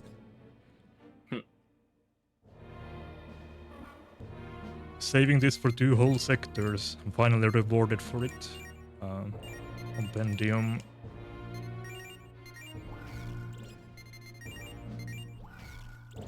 Now do you have the no fusion failure? Yeah, we have that now. So now we are safe for the rest of the run. I've had really good luck with fusion accidents in marathons with this game. Unlike in my PB attempts, it's very funny. My chaos run that I did as a marathon some time ago also avoided accidents. Like the reverse marathon luck. Somehow, yeah.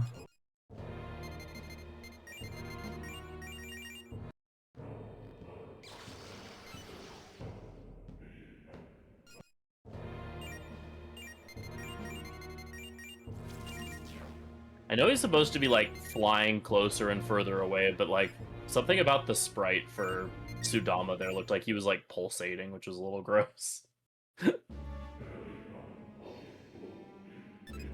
Like, oh, what's happening to Sudama? What is he doing?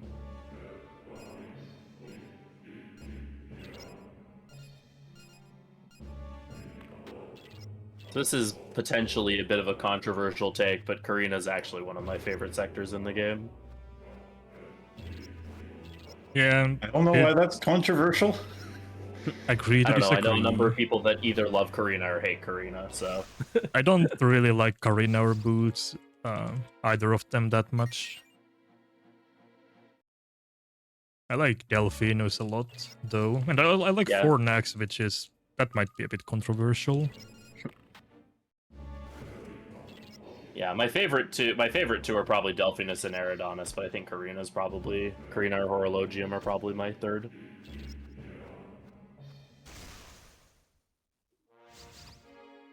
We can't see anything here. Is it possible to have like the app that lets you see in this area? I don't The app remember. is it's in Delphinus, like right before the dark rooms that you use to get to the top, and we just kind of completely skip it because we're already going there.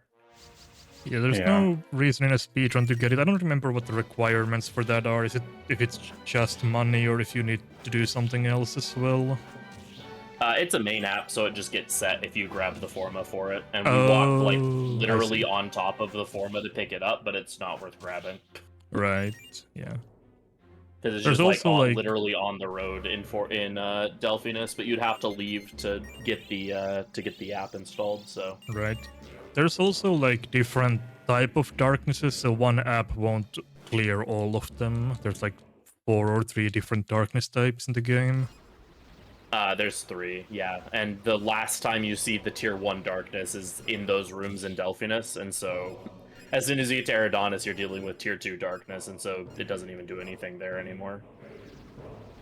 Yeah, so Also we Buono. Bono. So we find Buono, this demon Orcus, who is fused with the elf ship somehow, and he's protected by the shield system of the ship, so we cannot harm him. He's the boss demon of this sector who has the Rosetta. So we're gonna go here and meet with Mr. Mastermind, try to find a way to deal with Orcus. Yeah, that's one thing I like about this sector is that you're kind of like constantly, and Buddhist does this as well, is that you're like kind of constantly dealing with the threat of the sector the whole time. Yeah, so Buddhist is a little more indirect, but here you're fighting him the whole time. And so Mastema is like, oh, I can give you a tool to actually defeat Orcus, but you have to give me 2 demons, and so that's why we had fused Hathor and Julian there. yeah, Hathor was also good with Medea for on-the-field healing in the earlier parts, so she's kinda serving a double purpose there. But yeah, we obtained the shibboleth, which we can now manufacture in the lab into a plasma gun that can hopefully get rid of the shield that is currently covering Orcus.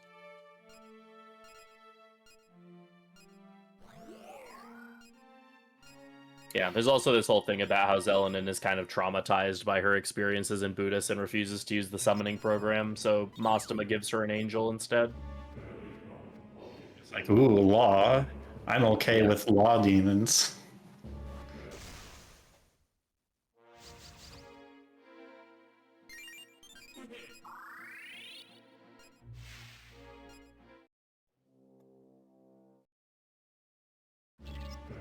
Well, yeah, kind of the point I was making earlier is that casually you have to go through those areas blind. Yeah. But in terms of speedrun, there's nothing. There's no reason that you can't just memorize the path anyway for every single one of them. So you just don't need to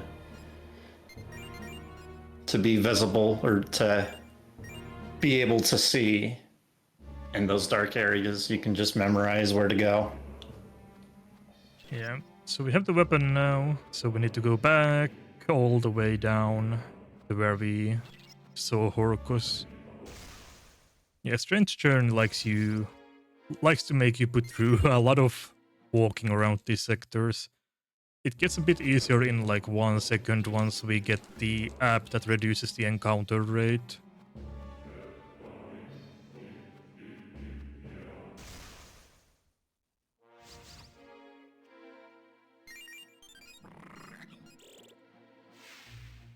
And for that we actually need 8,000 Maka, so we're pretty close to that. Yeah, and thankfully none of these paths are that complicated. The paths that would be somewhat complicated in this sector are ones we don't even have to deal with at all, which is nice.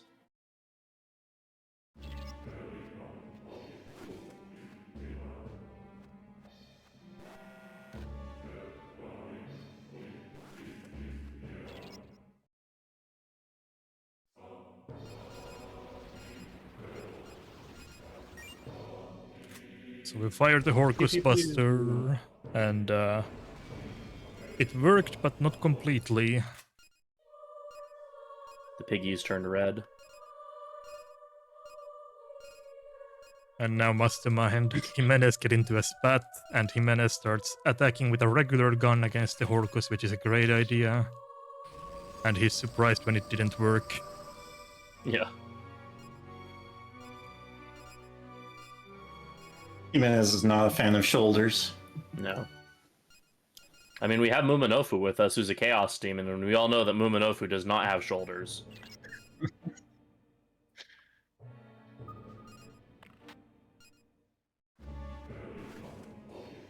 Yeah, now that the shield is damaged, we can get the Rosetta reading from the Horcus, and he went to the same room that Mastema was earlier in, so hooray for backtracking again.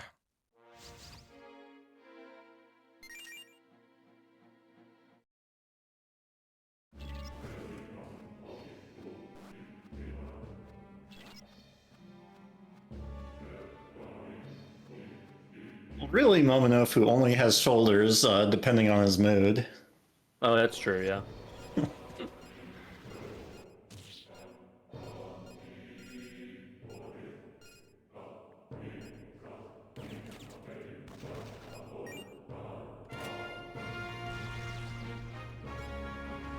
I enjoy the in Redux for some reason when you fire the Horcus Buster, they added like a pew pew pew sound effect whenever you use it, which is kind of comical. Yeah, so we got a Findite here, which is another upgrade that we can now unlock at the lab. It is upgrade to our unlock abilities of lock doors. We can now open the second tier of them, which is what we need for the Fairyland questline, which is what we will immediately go and do.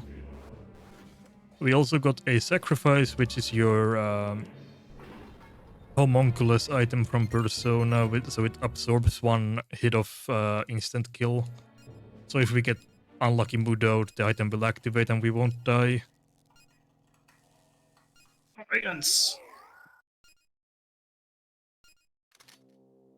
So unlock B, and now before we continue with Karina, we'll head over back to Antlia.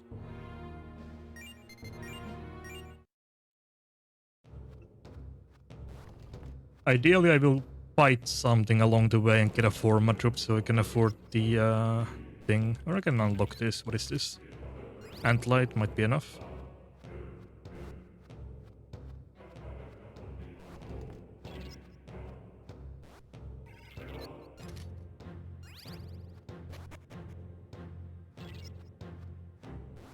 Also trying to hope if I can... Oh, there's Detox Core. There we go. I can make these poisons now.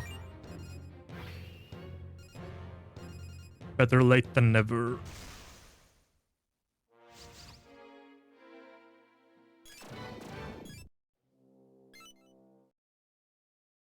So first off we do this. And now that lets us continue the Fairy Village questline.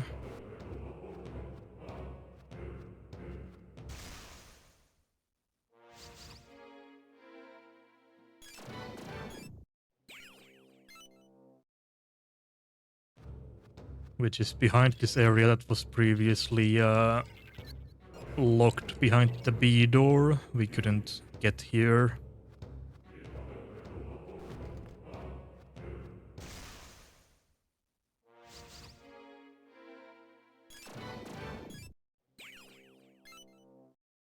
Oh yeah, that's enough for us, definitely.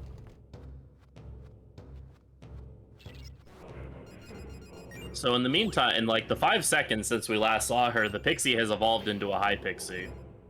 And now she wants to start a little village here for the fairies. And so she first asks for a goblin. And if you give her a goblin, then she gives you a forma that we can turn into the enemy lullaby, I believe is what it's called.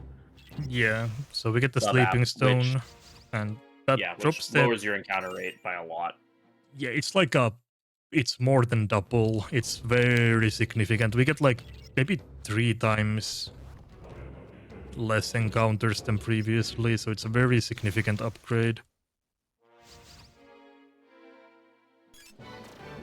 It's essential basically for speedrun to do this. It's a bit expensive, but it lowers the encounter rate by so much. First off though, I'm gonna make the fish poisons finally. And then I'm gonna dispose of the pixie knife. Gonna manufacture the sub enemy lullaby.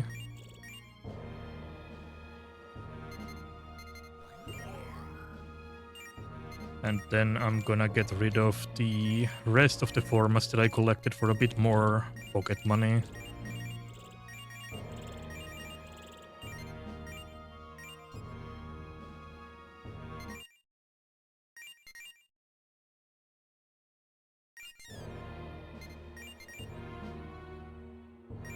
And now we can continue our arena excursion.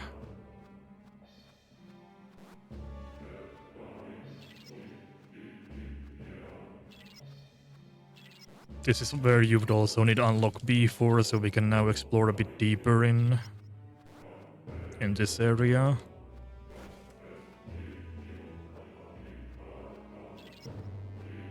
We're gonna go ahead and collect some pretty good stuff from here. There's another sacrifice item, or 2 of them actually, I think. And some drop and revival beads. Oh, it's money, not the sacrifice item is somewhere else, I think. But either way, money and recovery items are always good.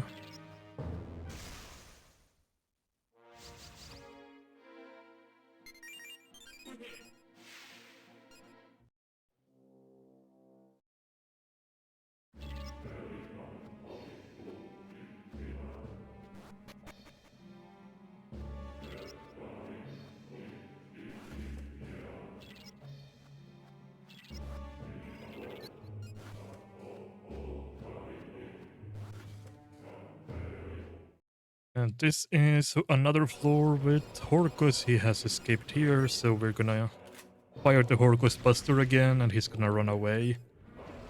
As Sad he piggy. does. I love that anime. I love that frame of Orcus when he's like one shot from being dispelled. Because he's just so sad. You would be sad too if you got hit with the shibboleth gun. True.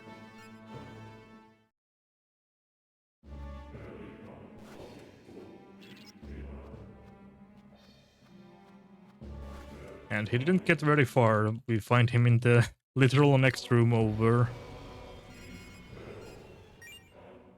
And this time, no. this time it actually works, and we actually get him separated from the elf.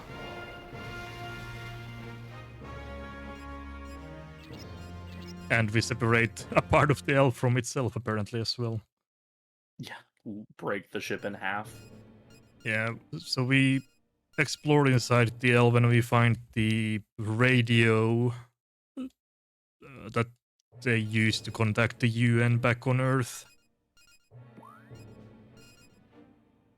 So we're gonna salvage that and bring that to our ship so we can actually contact the task force.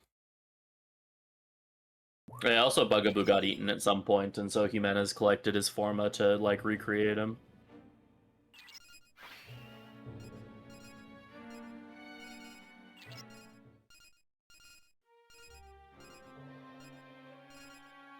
So here we contact the UN and find out that things aren't going well on Earth, though Schwarzwald is continuing to expand, and there have been a lot of incidents in like southern countries like Argentina and Australia of people being attacked by invisible forces that are just kind of going ham on humanity. And so things are getting pretty bleak. But we are informed that they do have a plan to try to get rid of the Schwarzwald using some of the calculations that we've picked up about the area. We just have to gather more information first. And here we meet Louisa Fair. Very trustworthy teleporting girl. I'm sure it's fine. And don't worry about it. Not a suspicious name either.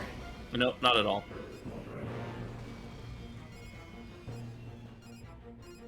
Louis Cypher yesterday was totally normal. Louisa Fair is also just very normal name.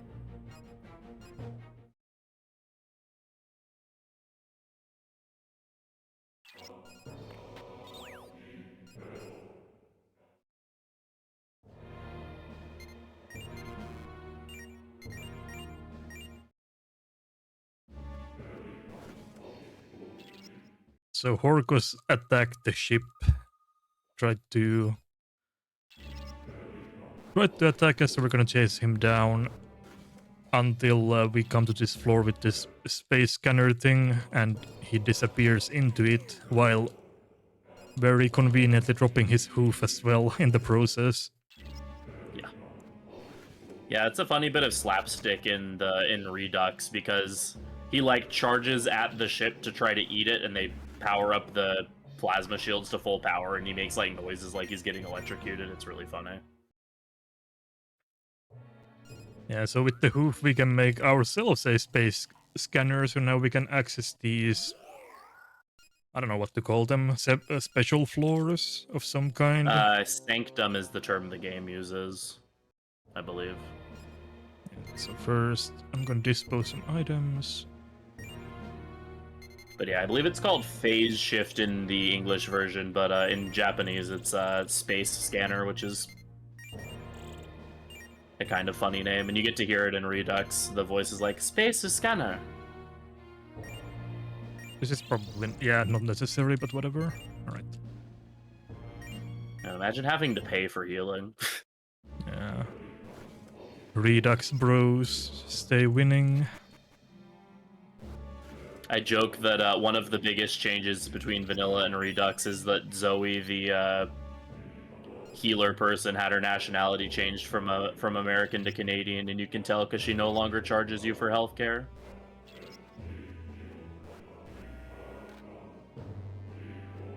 Cries an American. Yeah, so but now we're just climbing to the top of Karina here.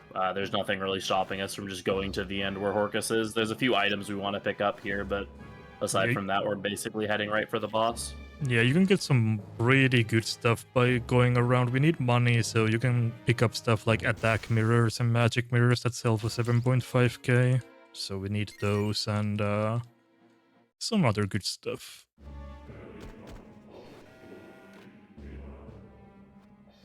This area is also a bit complicated to navigate because of the space scanner stuff and other things happening. Yeah, the space scanner makes a lot of these maps a lot more complicated because you're basically just stacking 2 maps on top of each other for all of the affected areas. Thankfully, you usually only have to do stuff in 1 layer. It's very rare that you have to do stuff in multiple layers to affect stuff in the other ones. Notable exception being in Redux, some of the Womb of Grief Yeah, the Womb of puzzles do Grief involve a lot of jumping between spaces to open doors, but yeah, in the vanilla game, there's not much of that. Yeah, they experimented a lot more with that, and that made the final Womb of Grief section like pretty damn difficult to navigate. You have to 3 like stacks. Yeah, you have to go like yeah. Well, 3 stacks eventually. yeah, 3 stacks, and you need to open certain gates on certain. Oh no, I am in danger. Oh no. Yeah. Hopefully they just keep trying to punch you. Okay, we're good. That's a bit of a problem though. Oh boy. We just got rid of our revival beads, didn't we? Yeah, I'm pretty sure we did. Yeah. Okay, well. I'm trying to remember if there's a convenient place to heal somewhere. I might need to go back. Once you open up a shortcut, you could probably go back to the heal spot that's near the bottom. I'm trying to remember what. I know Arena. that I know I can just go back and heal and it's fine, but I'm trying to think if there's any other convenient healing places so I don't have to leave, but I don't think there is. Yeah, I'm checking the Karina map right now. I'm trying to see. I don't think there is. Yeah, that was pretty rude. Usually you're like pretty safe traveling through, but game was having none of it.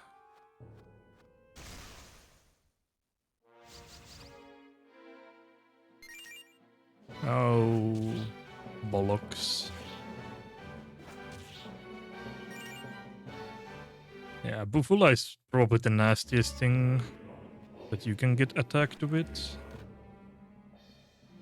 Wait, which floor? And it was the 4th floor, yeah.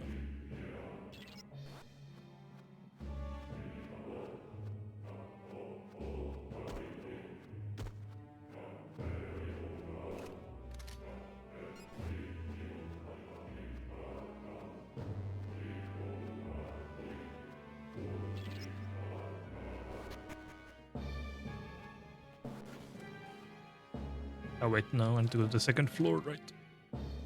Down 1 more. Always kinda forget where I'm going at this point.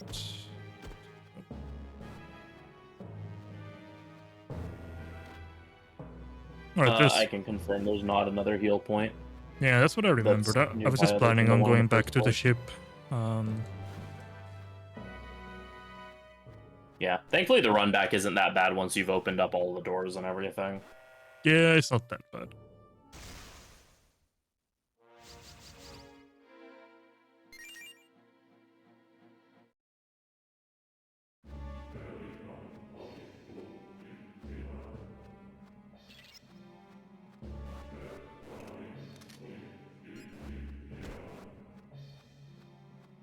I guess you could use that luck incense to heal MC at least. I could, but I should be fine. Says the runner who's most definitely not fine. But hopefully, yeah, now we should just walk back to the ship. We'll get like 1 encounter max, and Bufula. I don't remember what demon has Bufula, but I don't think it can spawn in this floor. Probably not. The worst is getting hit by Xiong, but fine. Okay, we don't even get the encounter. Alright, that was quite the unfortunate event, but fine.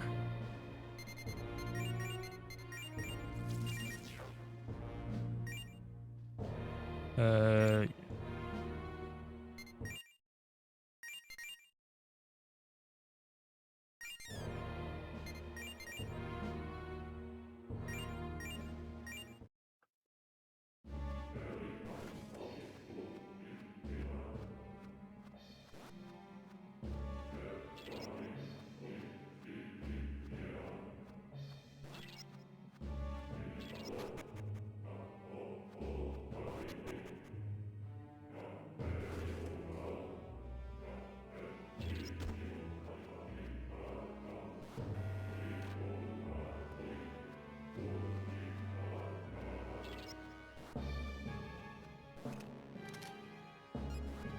Alright, this brings us to the final floor, and Mr. Horcus is waiting for us, but before we fight him, we gotta do some fusing.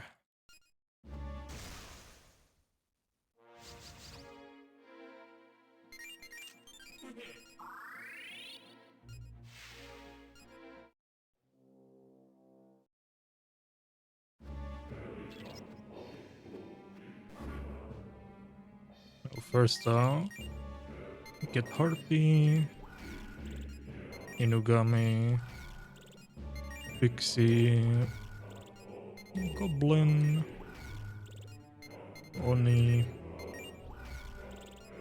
Earthus, and Knocker.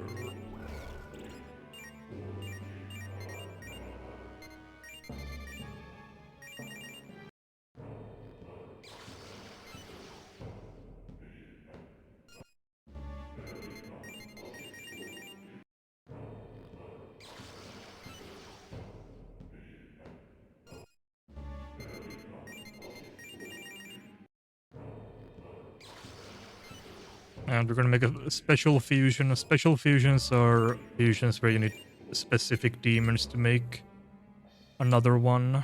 With this one we need a bunch of fairies, like Pixie, Jack Frost, and Pyro Jack to make High Pixie. Or is it, maybe it's not Pyro Jack, it's something else I think, but I don't remember exactly what the third demon is. Okay, now we are ready to fight Horcus.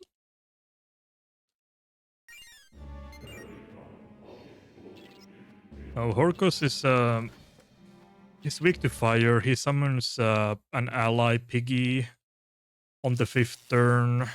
We're gonna be trying to seal him. So every time he summons the Piggy, and then a couple turns later he will eat the Piggy. So by sealing the Piggy, or muting it rather, and when he eats it, he will inherit the element status as well. So we're just gonna be buffing up Darukaja, Rakunda Rakukaja.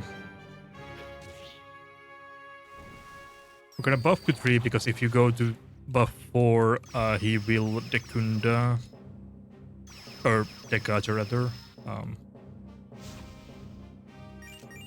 So we're just gonna do this for a few turns until we are buffed at 3.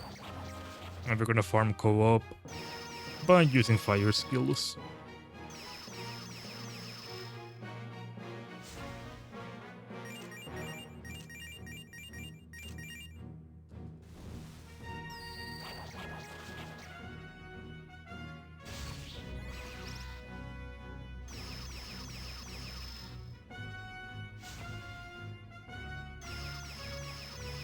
So we're gonna stay here, and then we're gonna wait until he summons the Piggy this turn.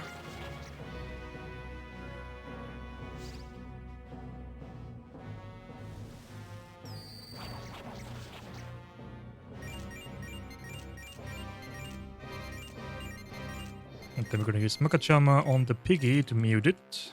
He has Mudo, so he's actually a bit dangerous as well to keep alive. There we go. That's one muted Piggy. And then plan after that is to just defend until he eats the pig and mutes himself as a result of that. Ouch, don't do that. Air dive is like the only thing that he can do that is actually like even remotely scary. Gonna defend just in case.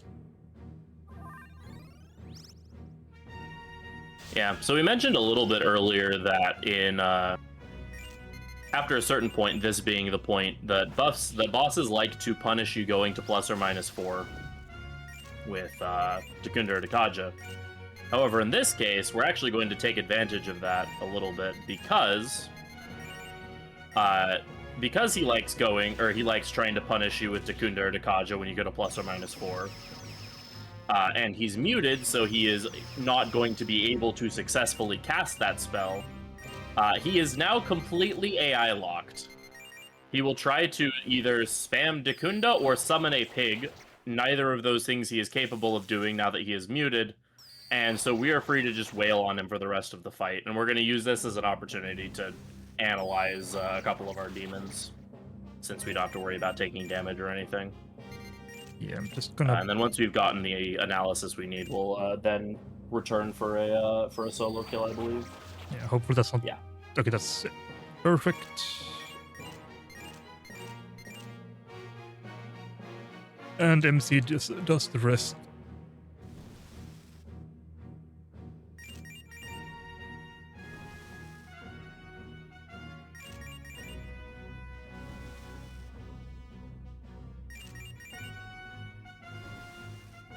Oh, he had a bit more HP than I thought, but whatever.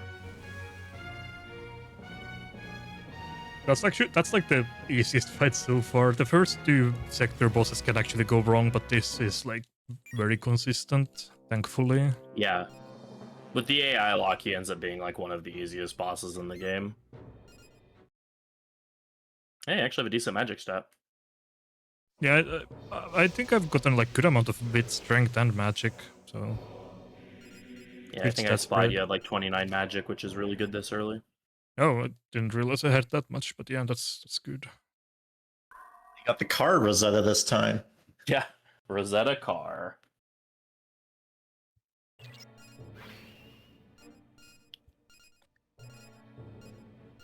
I think that boss is probably one of the easiest bosses, even without that cheese.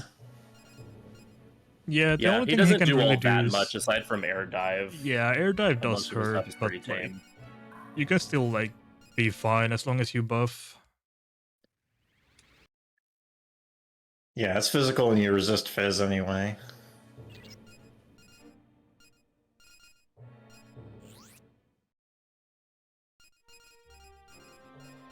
Yeah, so we leave the strip mall into a garbage dump this time.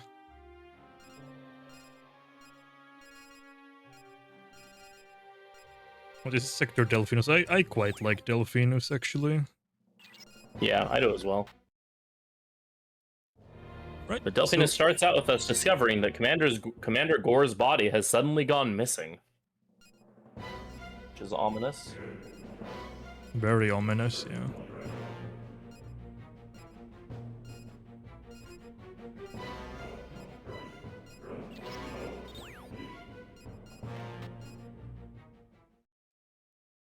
Alright, and now we are gonna go to the lab and get rid of some stuff. We got a bunch of good stuff like magic mirrors and attack mirrors that we can sell, and also a summon stone for 10k, and the Amrita soda, so now we are rich. And time to do more fusing. Yeah, time to do more fusing to make ourselves poor again.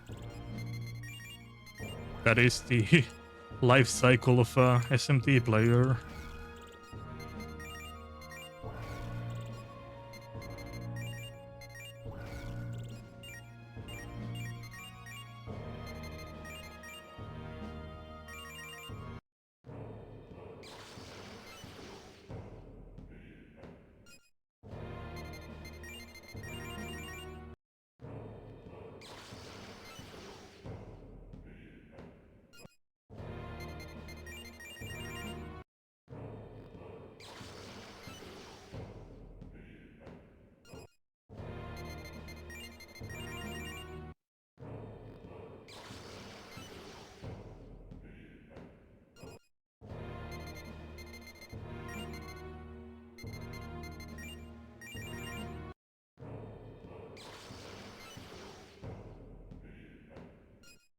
Compendium in this game is pretty cheap overall, so we're gonna make use of it quite a bit.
And here we're gonna do a quick side quest for EXP and analyze purposes real quick, so I'm gonna save just in case. Gonna go to the deck, talk to Mr. Dent.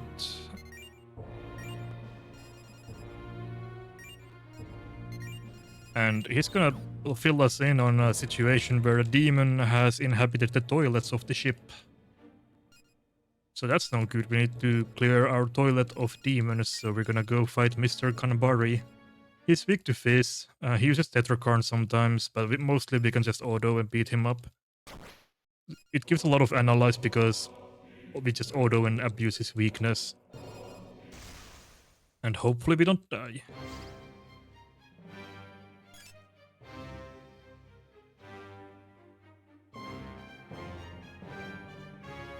That's fine.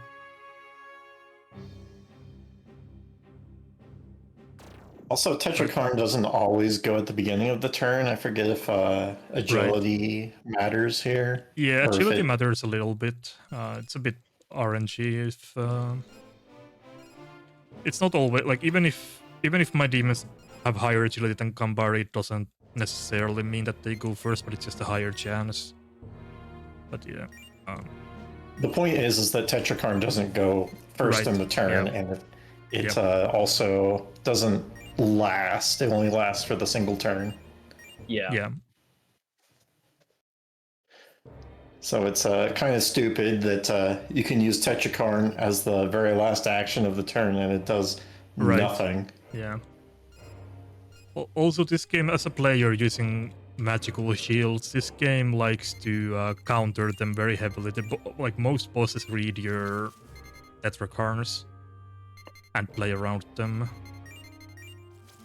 Usually they have some type of punishment mechanic where they just hit you harder or avoid hitting into it. So like stuff like attack mirrors and magic mirrors are very situational in this game.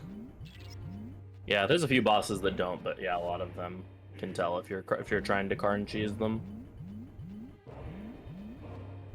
Yeah, so this sector has this kind of conveyor belt gimmick where you step into the water stream and you get escorted into the next area. This speed chain is not mandatory, but it's not very far out of the way at all, so I'm gonna get it. It's pretty nice to have for the boss of the next sector. Yeah, there's the next sector boss is quite infamous. It's quite difficult even in the speedrun, so any extra safety for that is gonna be helpful.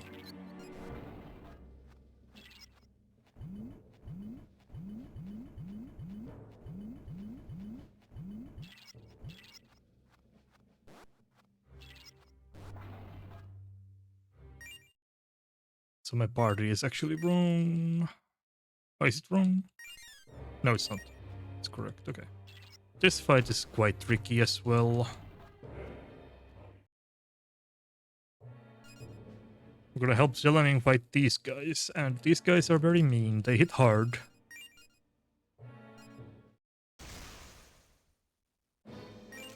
I'm just gonna hope that Mahama is gonna land on some of them at least. I'm gonna try to mute the new ace with Peter Piper and Makachama. forget, do these guys use Mudo on you? Yeah, they just tried to do it. Uh, It missed, thankfully. I'm just gonna hope that Yeah. Mahama kills them. Not all of them, though, thank you. Hama on. Makachama. Peter. Oh, that's the wrong target. Well, that works. At least I won't get Mudoed now. Nice. So I'm gonna get That Hama sound effect is very interesting. return. Wait, who needs the XP again? Momonofu and Incubus, right? So yeah. Okay, summon Momonofu, Incubus. But this fight has this guy when he's muted, he targets the character with the lowest amount of health. So another one of these annoying fights where the AI does very specific things. But we're gonna heal Incubus to full, and now my Momonofu is target for his attacks. But that's fine, because he has resist fist, so now it's free. That went very cleanly. That fight can be tricky if you don't land the instant kills or if something else annoying happens, but yeah, we got the Momonofu and the Incubus source, which is what we wanted.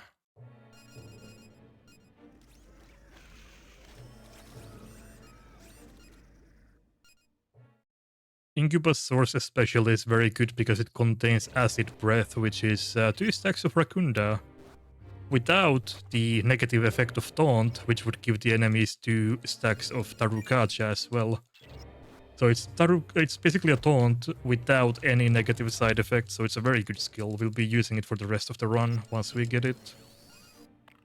Except until we get debilitated in the very late game, but it's gonna be very good for the mid-game fights. Yeah, I know you can get debilitate from Thoth's source. How long between getting the source do you actually wait before you start putting it on your demons?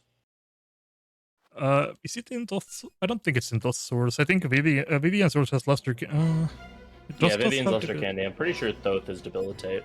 You might not get it from there, but it does happen. I don't remember. We get debilitate in Sector Cruise. Okay. But I don't remember if it's from Thoth or is it from Wild Hunt instead. I think it's from Wild Hunt. I don't know. I don't remember. Fair enough. So here we find out that a strange disease has broken out amongst a lot of the crew, and the disease basically makes everyone start throwing hands. So we're not quite sure what's going on with that, but it does seem similar to some of the research that was happening in Buddhist. So we're going to go back there and try to see if we can find anything. We are going to go to the lab first, though, to develop yes, a... we definitely going to go to the lab and not forget this. There's quite nothing like forgetting this and going to the top floor in Boots and realizing you can't open the hidden gate. Yeah, that's one of those fun little mind blank things that almost everyone who runs this game will do at some point, because you're just so used to, like, oh yeah, let's go to Buddhist, and then you get blocked by the wall and you're like, oh, yeah, oops. Yeah, so Mastema also tells us about saying it's a good idea that we came here. Talks to Selenin a little bit. And asks us some alignment questions since, yeah, the endings in this game are determined by your alignment. There is a way to shift the alignment later via the Fairy Village side quest stuff, but ideally we don't need to do that at all. We should be able to just stay on the the goblin we turned over has a little, like, dialogue tree you can engage with that can shift your alignment one way or the other if you need to. You are allowed to be, like, slightly law or slightly chaos by the time we get to the ending split, and the game will still ask you what ending you want, but to be safe, it's nice to just be neutral. Especially because we want to be doing co-ops anyway. Yeah, later on, once... generally speaking, Fist in this game is stronger than Magic. To compensate for the fact that Fizz can't activate co-op, or can, but like very rarely. There's not many Fizz weak enemies. Did I go to the correct floor? I don't think I did. I think it's the 5th floor. Yeah. Okay. But yeah, we'll be using Fizz as our late game damage. Oh, yeah, because Berserker's a Chaos Demon, isn't he? Yeah, so at that point our demon alignment won't matter anymore. It really matters like through Eridanus, and after that it gets significantly less important. Yeah, so here we find Mithras' lab, and turns out Mithras and Asura were BFFs and like sharing notes and stuff. And basically this rock is kind of what's the catalyst for whatever the Delphinus parasite has been able to become. So with the rock, we're able to kind of synthesize a frequency that will allow us to dispel the parasite by using a mind control gun that we have with us for some reason. Yeah, that is something that the lab will craft once we bring the materials. So they make a mind control gun or something. Yeah, I think we had the gun and we just have to like use the rock to like attune it to the right frequency or something. It could be. Yeah, it could be. It's been a while since I've gone through the story in detail. Because they mentioned they have the mind control gun, and everyone's like, "What the hell? Why do we have a mind control gun?" Oh, yeah, makes sense.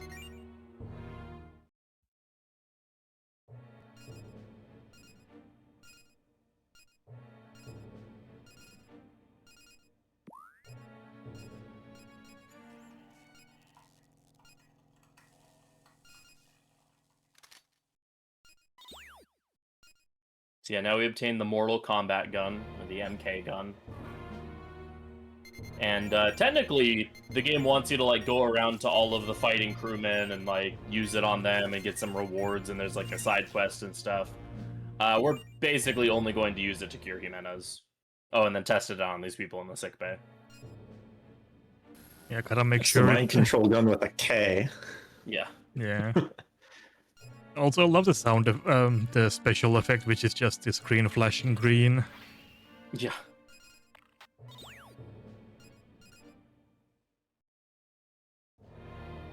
It turns the red from anger into Christmas, and so everyone becomes joyful and happy. No, not the lab. Don't go here.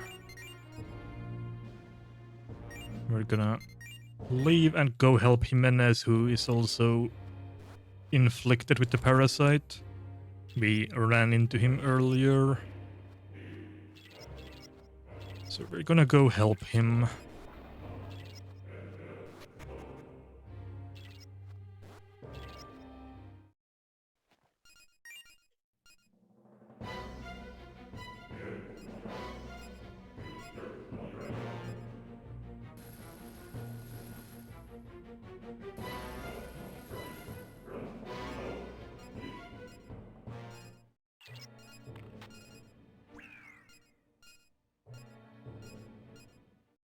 And that will forcibly return us back to the ship, since we help him get there. So Jimenez is gonna be down for the count until basically the beginning of the next sector, so we're gonna have a grand old time with him, Zelenin for the rest of this sector. In Karina, we get like character building stuff with Jimenez, and this sector is basically character building stuff with Zelenin instead, so we learn more about the alignment reps. Yeah. And now for the rest of the sector, the main thing we're going to be doing is that there's been all of these like large rooms that we've been finding, and now each of those rooms is going to have some of the parasites in them that we have to fight. We don't have to fight all of them. I believe after you fight 5 or 6 of them, then they will all retreat, and it is 5. Okay. After you defeat 5 of them, they will retreat and head to where the boss of the sector is. So we just have to deal with a couple of them. They shuffle their weaknesses around a little bit, and I believe these are a bunch of opportunities for some solo kills, if I'm... Yeah, these are gonna be solo killed. I'll get some analyze done while I'm at it. Namely Tamlin, because he died against the Kanbari, so I'm gonna use him here. Make up some of that lost analyze / exp. Well, mostly analyze, it's not really exp because he doesn't need to stay alive. But yeah, so that's done. That's enough. And now I'm just gonna return. And with these guys, they explode as well with self-destruct once they drop down below 50%, I think, or something. So MC is gonna be fighting and hopefully not dying either.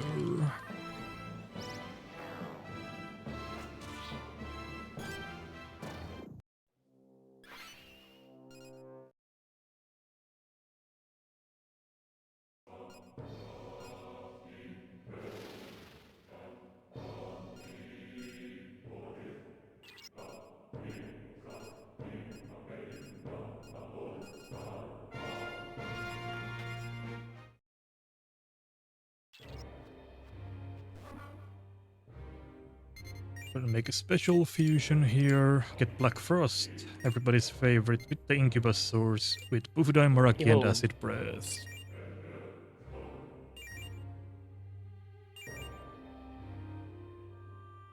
And we get Endure as a bonus, which is helpful for Ouroboros. We're gonna be using this guy for the rest of the run at various points. He's very good. Yeah, Black Frost is a very, very good demon. Black Frost, Aramitama.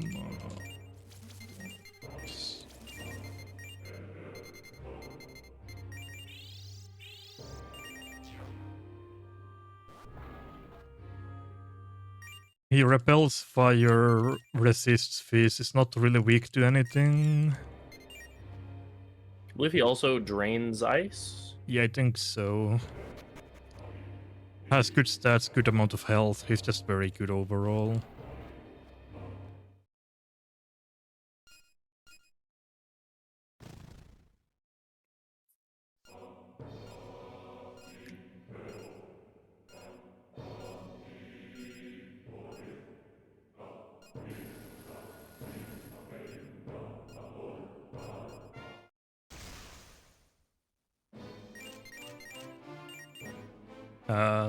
Yeah, these guys are weak to ice, so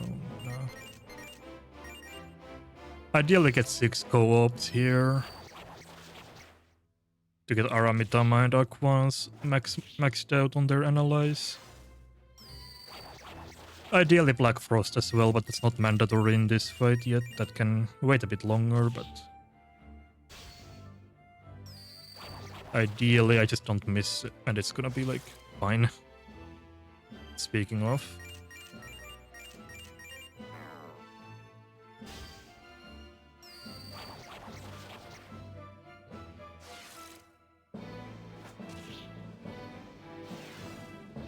Oh, they poisoned our Hiho.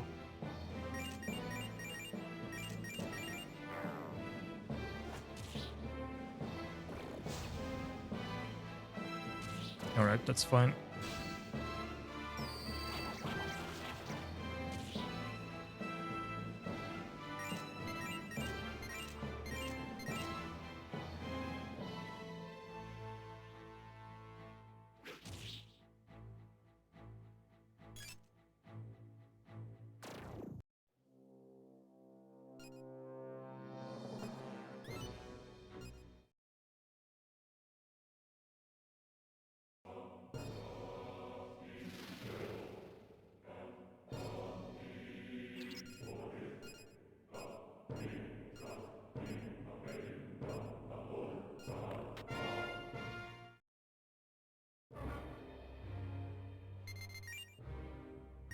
Okay, and Tamlin, I didn't get your analyze done. Did I need to?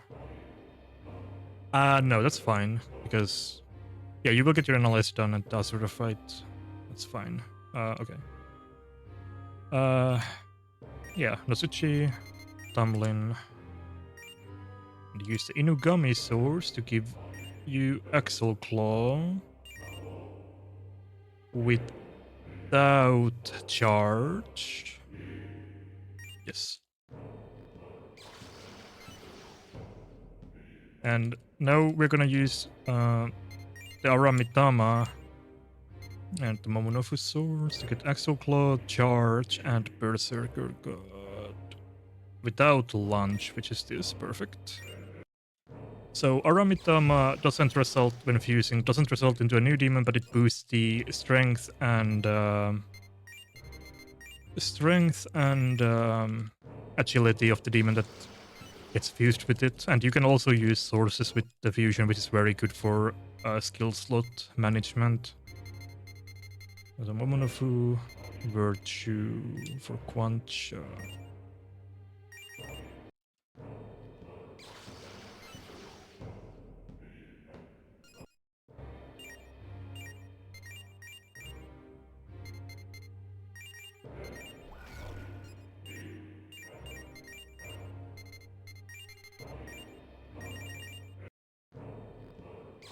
We're gonna keep buffing our doge up.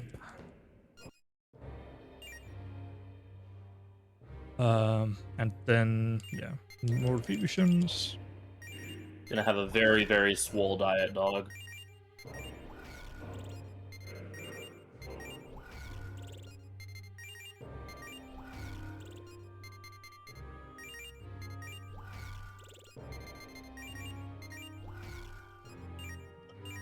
Dog's absolutely shredded. Yeah, we also gave him the charge, which we touched on earlier, being 2.2 times buff to the next fist attack. And also gave him Berserker God, which is one of the strongest single target fist attacks in the entire game. It has a base power of 210, and the strongest single target fist attack in the game is Mortal Jihad with 215. So getting already such a strong skill with charge, with a boosted up doggo is that's a lot of damage. Yeah, it's kind of silly how early you get access to Berserker God. There's a lot of skills that you can get really early in this game. They're like super high level. Yeah, like Getsu A, Zan A, they have base power of 300 if used on an appropriate moon cycle, which is just crazy. You can get it as early as Karina. Yeah, that's tied with Anticthon and Grand Tack as the for like the second strongest skills in the game, which is a lot. Yeah. Charge, gonna use the Acid Breath. I'm gonna get a little bit of Analyze here with Hypixie as well to make sure that her Analyze is maxed out. Alright, and now you can see the Berserker God in action.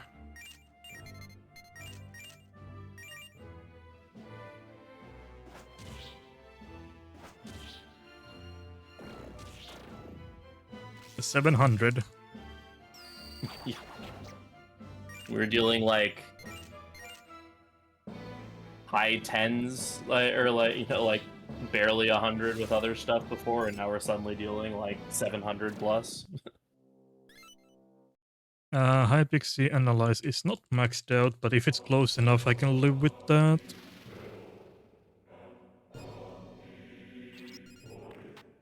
Let me check real quick. How close is it? It's close enough, I guess. Apparently. Okay. Alright, so...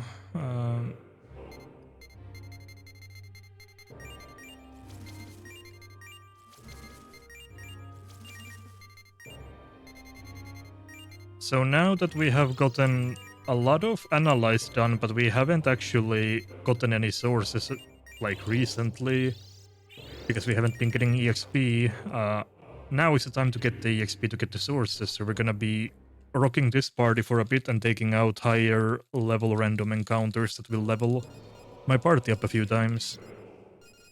So hey, it's Gore. Yeah, this He's ascended into neutrality. Gore jump scare. Yeah, at the moment he's serving as a puppet for some being that we currently don't know, aka Ouroboros. But once we take out Ouroboros, he'll be our neutral friend. Yeah, the best part about the neutral run is that you don't have to fight Commander Gore, which you would have to do in the Chaos route. It's a miserable fight.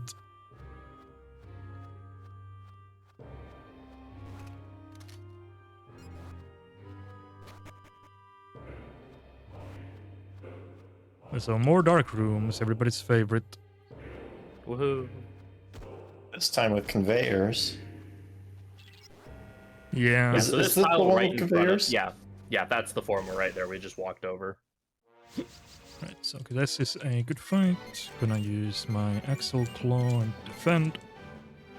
And Makami can one-shot these encounters quite easily, and Goblin and Earth just give me their swords. Don't upgrade that, no. No. But yes, this next floor is the next floor. The floor up is where we're gonna start getting invisible dark rooms with conveyors in them. We did just like step over the forma that would let us see in these dark rooms, so we would theoretically be able to see the conveyors. But again, we just have maps for these rooms, so we don't need to bother with the forma.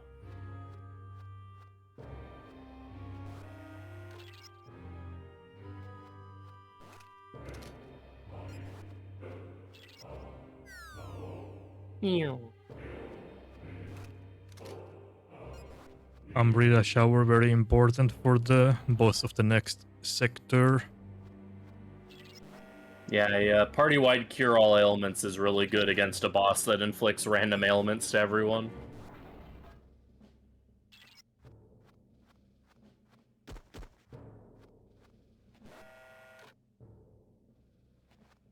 As a side note, it's important that we don't take fights in the dark areas because Kamazot spawns there and he hits very hard and resists fish, so we can't fight it.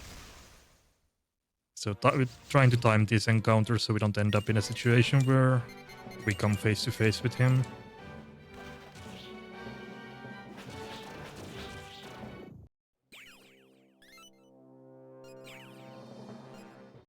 Right. Hi Pixie, are you getting close with your thing there? Yeah, you are close, but not quite there. Like one more fight, probably. Yeah, I'm just trying to think if I... Well, we'll see. I'm gonna save at the first chance that I get. Make sure that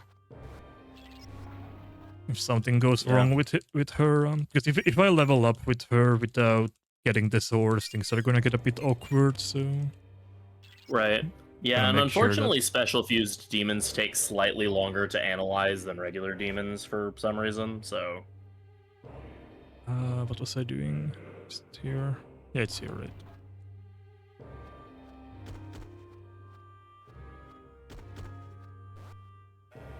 Alright, yeah. So now we're gonna do the conveyor belts in the dark. Oh, this is a bit annoying.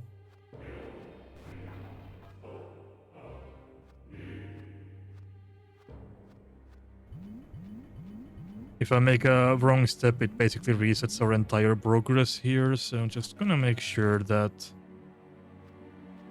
we tread lightly. Actually, I think I'm just gonna stay here until I get an encounter, actually. Yeah, that's what I was thinking, because it's gonna pop soon, and probably in the next dark room, so I might as well force it here.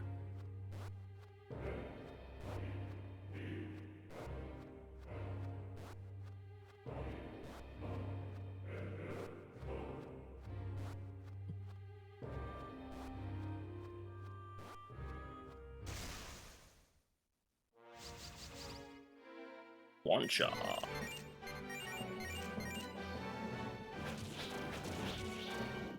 Is that enough? It is. Okay, perfect. Yep. Oh, it's still not enough. Damn it. Need like She didn't 100 level it late, EXP. though. Yeah. 100 Well, at least EXP. she's analyzed. Yeah, she's analyzed now. That's the main thing, but I need to take one more fight.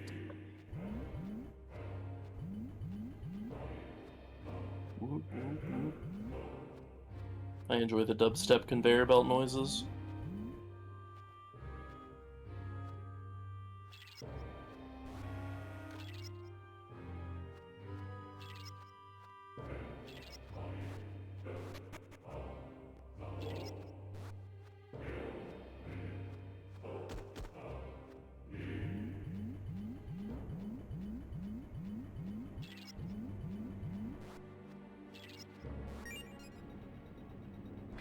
So here we have this switch, it reverses the direction that all the conveyors go so that we can actually get to the stairs upwards.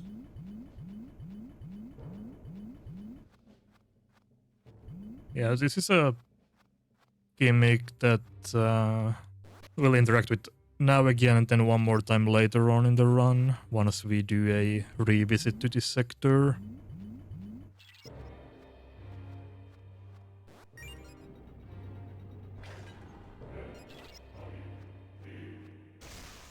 Okay, this is the last fight. Hopefully it's not a terrible encounter now. That would be... Okay, I one-shot it, that's good. Also discovered Mandrake for later, because that's also that'll nice. be helpful. Yeah. Since we do need to come back here and we're gonna do some janky stuff with the Mandrake later on, so now having it discovered now is very helpful. I'm gonna do a safety save just in case these fights do something mean to me or I goof up, just in case.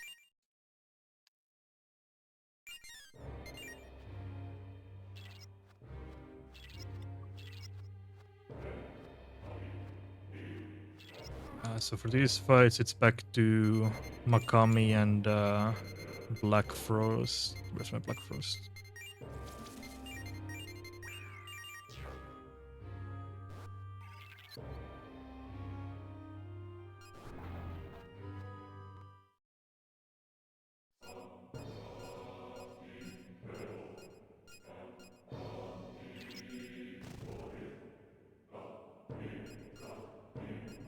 You need maximum EXP on MC for every single one of these. If I recall, like the EXP kind of diminishes quite a bit. It might be fine to not get the max amount, but I'm going to anyway. It's not like a huge amount of detouring. Yeah, I think we're a low enough level relative to like where we would be in the Redux run that we don't run into the diminishing amounts quite as much, maybe on the last one, but... We still get like one full level from, well, not quite full level from this fight, but like two of these fights gets you like, yeah, that's like 75% or something of the EXP bar, so it's still a decent amount because we do need to hit level 66 by the end of the run. Which we barely do, so I do think that it might be necessary to get all of the EXP. Not like 100% sure, but I would rather not find out during the run. Right. Yeah, I was just more curious about routing wise. It probably depends on what you want to do. Maybe Redux can get away with it because you do more Womb of Grief content. In the Chaos route, I don't remember what the EXP or level you need. That also depends. Also, you do a bunch of the enemy searches, which, you know, isn't tons of EXP, but some. Yeah. I got some extra EXP because I had to take an extra fight, at least one extra fight this time around as well, so I might be a bit ahead of where I would normally be. But I'm not gonna say no to more EXP. It's not gonna be like this is as fast as doing another Berserker God basically anyway. Yeah, and the auto is pretty fast in this game. It is, yeah.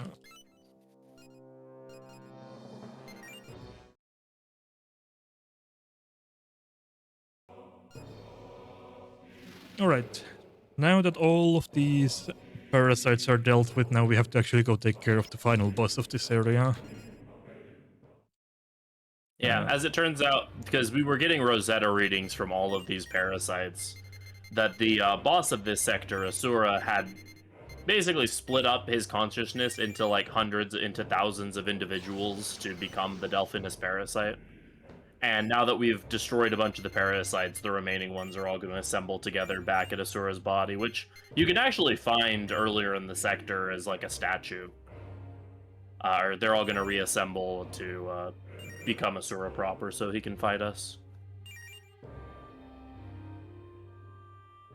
Ufuda and Maragi, Warcry, and Acid Breath.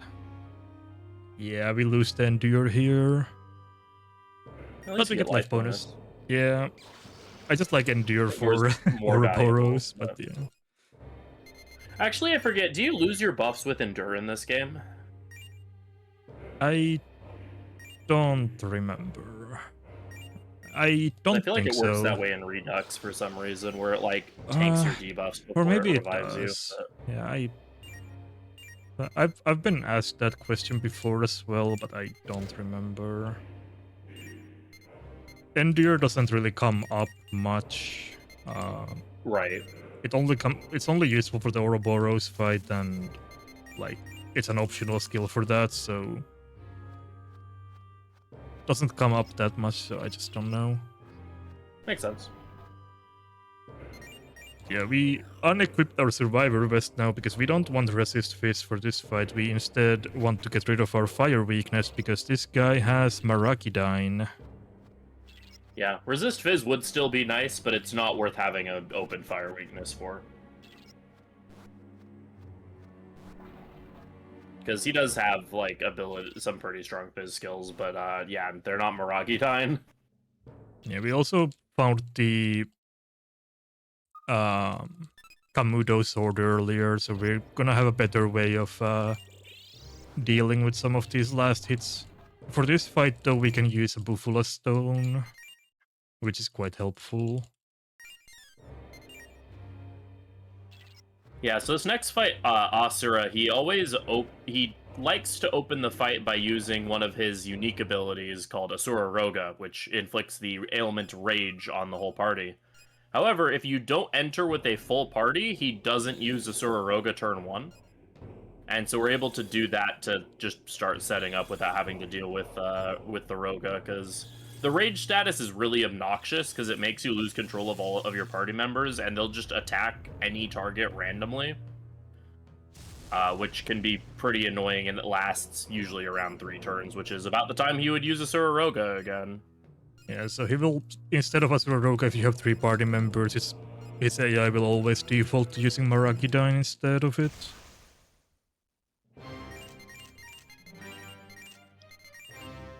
And if I recall correctly, you can't actually cure Asura Roga either, right?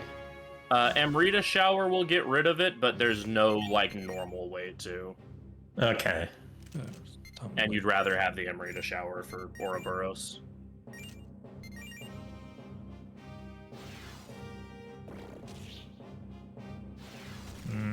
That's kinda annoying, but...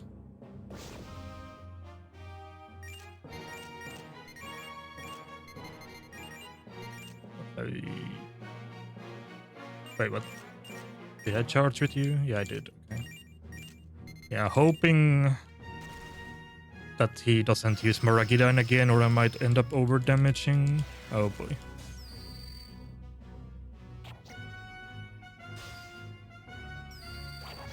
Yeah, Salvation would remove it as well. Anything that, like, purges all ailments would remove it, but there's not, like, a rage cure or anything.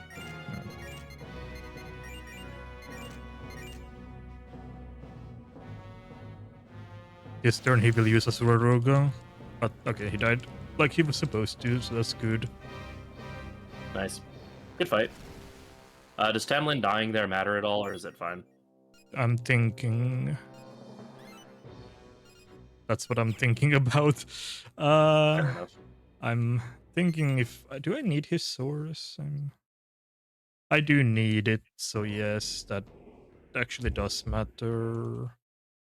He died before. I'm gonna reset. Yeah. Yeah, yeah, I'm pretty sure I needed it, but I was hoping to get this done with because it's almost done maxing out his analyze, right? Yeah, it looks like you're supposed to get Tamlin's source from Casfiel, Yeah, according to your notes. yeah, but- that's what I remembered.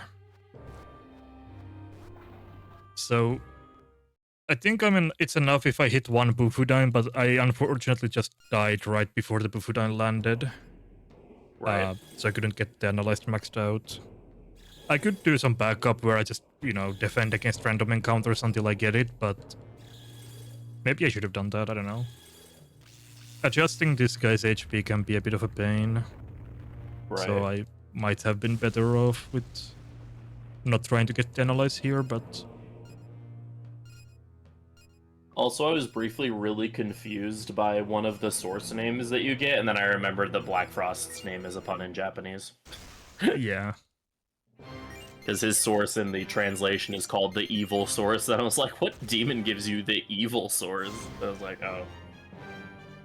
The Jaku Source.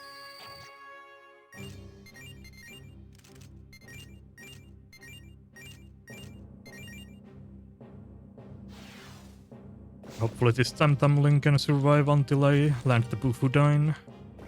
Oh, Concentrate makes that a little spooky.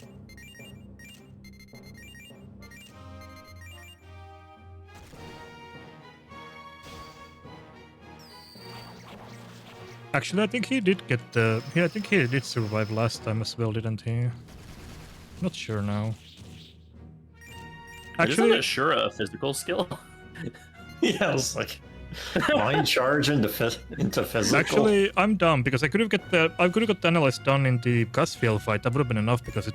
Yeah, I don't know. This is completely pointless actually. Now that I think about it, I goofed up. Oh, don't that's fine. I don't need the analyze to be done now because I will still fight Casfiel, obviously. And now this is gonna go horribly.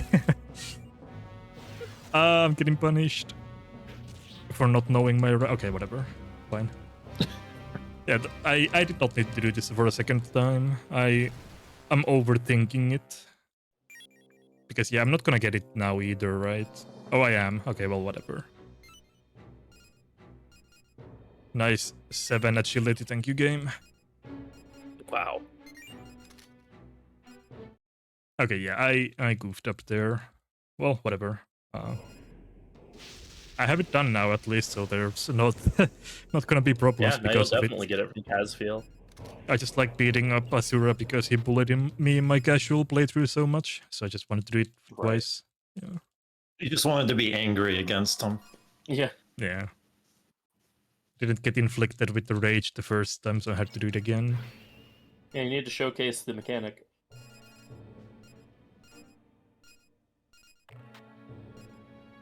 And now we get to the infamous, the most infamous sector of the game.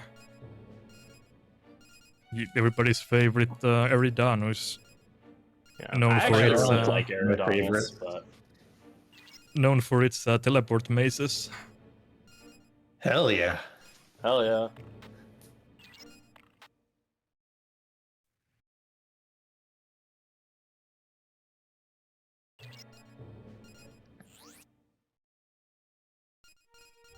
Yeah, so the team changes quite a bit. If I remember correctly, the first 4 sectors that we did kinda exist in a closed loop, so we did some sci-fi shenanigans to get out of the loop to get to the next area, and the team completely changes from the sins of humanity to like ideal world now. Yeah, this is the paradise that the demons believe they will create after they eradicate humanity.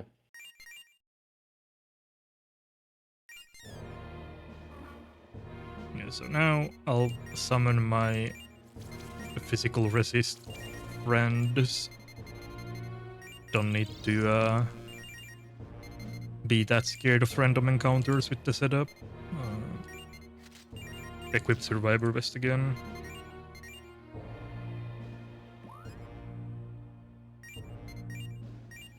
There is like one scary encounter that has Zanma here, I think, like Tofei. That's like the only thing that can kill us. Yeah. Doesn't he have bomb or something? Or am I thinking? Oh no, Tofei has some magic ability that hurts. I don't think Tofei. You might be thinking of Cool on the last sector. He has bomb, I think. I was actually thinking of Tao Tie in the next sector when I was thinking of the bomb thing. Right. Yeah, bomb is a very fun, very fun element. So if you get inflicted with the bomb, the next attack that hits you will explode you, and the character will die and deal damage to nearby allies. So it's basically an instant kill in the case of MC, because if MC dies, it's game over.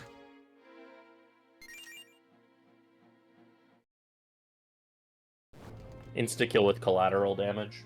Yeah. If you're guarding while you have the bomb inflicted on you, it cannot explode though, so you can kinda protect against it a little bit. But if you get inflicted with the bomb and immediately explode, there's nothing you can do. Yeah. Or if you are fighting Ouroboros and then you guard and then you trigger her AI to spam disaster cycle on you. Yeah, that's another thing that can happen.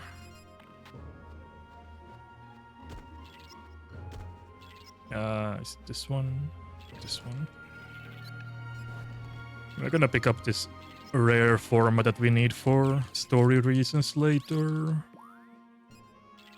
Yeah, this I believe gives us item search 2. So we can find more like rare, or forma search 2. So we can find like more rare forma. Which we need for plot reasons.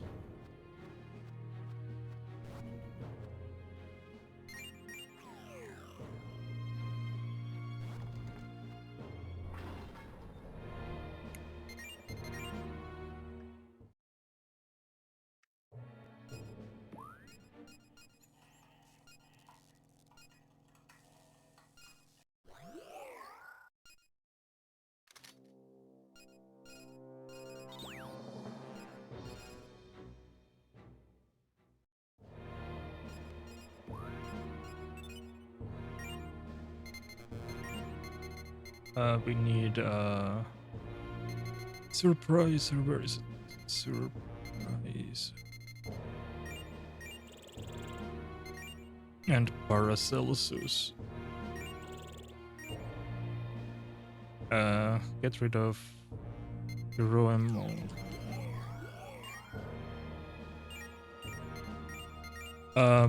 So Paracelsus makes it so that we use the Demon's Curate level when fusing instead of the their base level.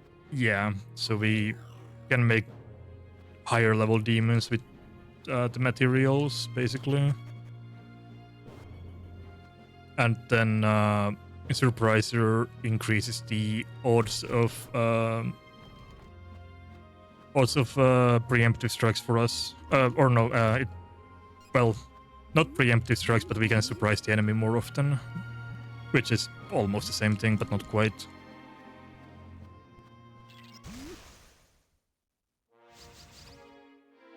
Party's very sleepy. Yeah, there's these sleepy tiles here that can put you to sleep, which are actually very good for the chaos speedrun. More on those later. Yeah, I mean, and it's helpful that they're also in Eridanos as well. Yeah. Although we just like walk by Jimenez.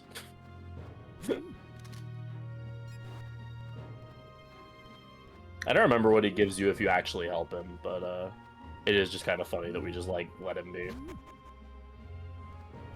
Yeah, I don't remember either what his deal is.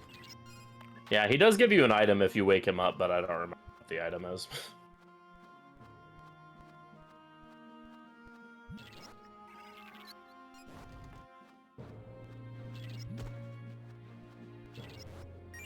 All right, now we have more space scanner.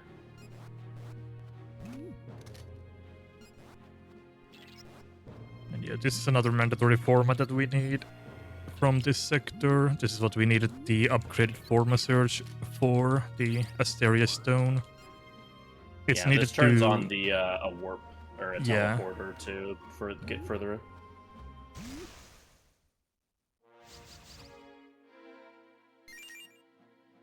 I wish I could just like step on a tile on the ground and fall asleep.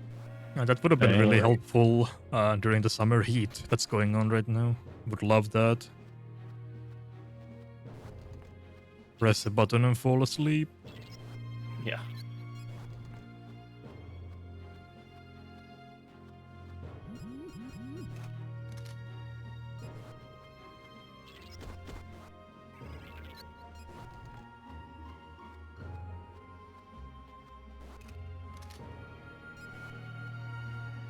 Those Aguilau stones are actually going to be incredibly useful for us. Yeah, we're gonna need them for the next boss fight, and if we have any leftovers, then we can use them later as well. They're very convenient. And that's basically the entire reason why we're going magic build in the first place, to squeeze out any bit of damage from these items that we can.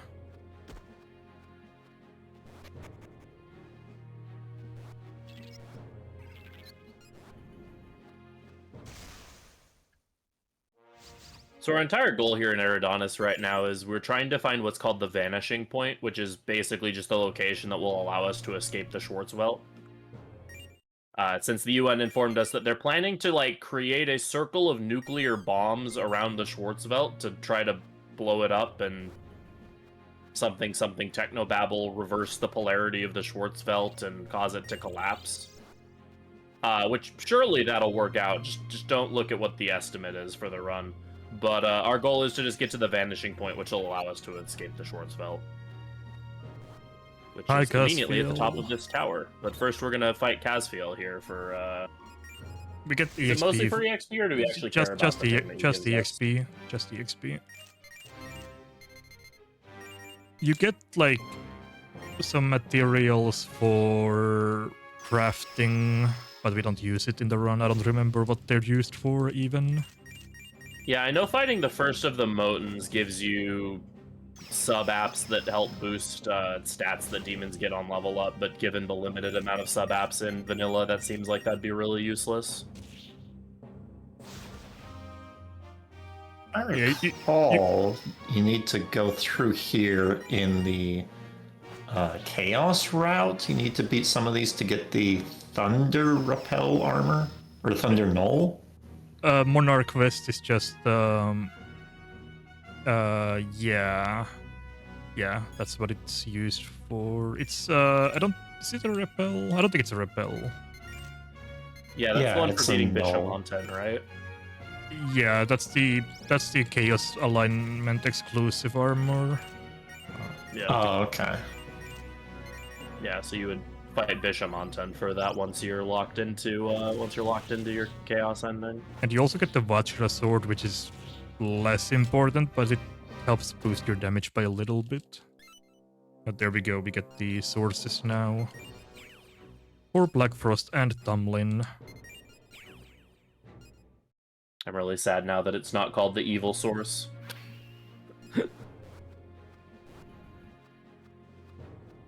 It's black instead of evil. Yeah. Oh wait, what am I doing? No, we're not leaving yet. I need to go to the top floor. Because the vanishing point is over here. So we're almost made it home. Clueless.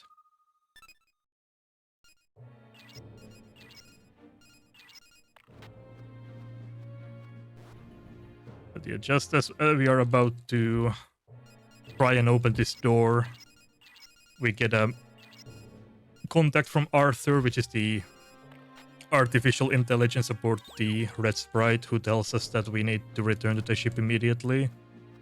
So we'll put our plans on pause for now, and we're gonna take a quick shortcut back to the ship. Yeah, we couldn't open that door anyway because it requires gate search C in order to actually be able to open, but... Yeah. But the reason why we got called back here is that we got a signal from another ship, which is weird because, as far as we know, Elf got exploded. Gigantic is nowhere to be found. Blue Sprite is dead. And our ship is right here, so who the hell could be... where the signal could be from, we don't know, so we're gonna go and take a look. The signal was from Sector Carina, so... We'll go find out what that's all about. One thing that is really cool about the vanilla version of this game that they unfortunately don't have in Redux is I do really like the sector map that you have at the bottom on the bottom screen when you're picking where to go. Oh yeah, I like that. In Redux, it's just kind of a general list of the sectors without like the general locations, whereas there you can kind of see that the first 4 sectors kind of make a ring, and then Eridanos is sort of in the middle of that. Yeah. So, we explored Carina and we find this ship, which is not one of ours. Very peculiar. Yeah, this is the Lightning, and it is being captained by a group of mercenaries calling themselves Jack's Squad, where they're basically they're mercenaries and pirates and privateers and stuff, and so they're actually here to plunder the Schwarzwelt for all of its valuables and such, and they want us to. They've been observing us, and they seem to have the way to actually get into the vanishing point. But they won't give it to us unless we use the forma search that we have to find them a couple of specific forma that they're looking for reasons. Yeah, they're basically telling us that you need to prove that your forma search is better, so go get us this shopping list of stuff, and then we can talk. They're like sent by some private organization, they're not affiliated with the United Nations. But since we can't get to the vanishing point without their help, we're kind of forced to work with them, even though they don't seem entirely trustworthy. Also get the Vitality Incense on the way out. At one point, do you actually use all the incenses? Just before Ouroboros, naturally. Okay. That makes sense. Yeah. You could use them earlier as you get them, but like at this point we don't need Vitality until we fight the second Ouroboros fight, so... Sure, yeah. So now we go back to Eridanus. And it's time to go and search for the things that they wanted to find. I'm trying to think, is it this one? I think so. Yeah. Yeah, it's time I for think so. everyone's favorite part of Strange Journey.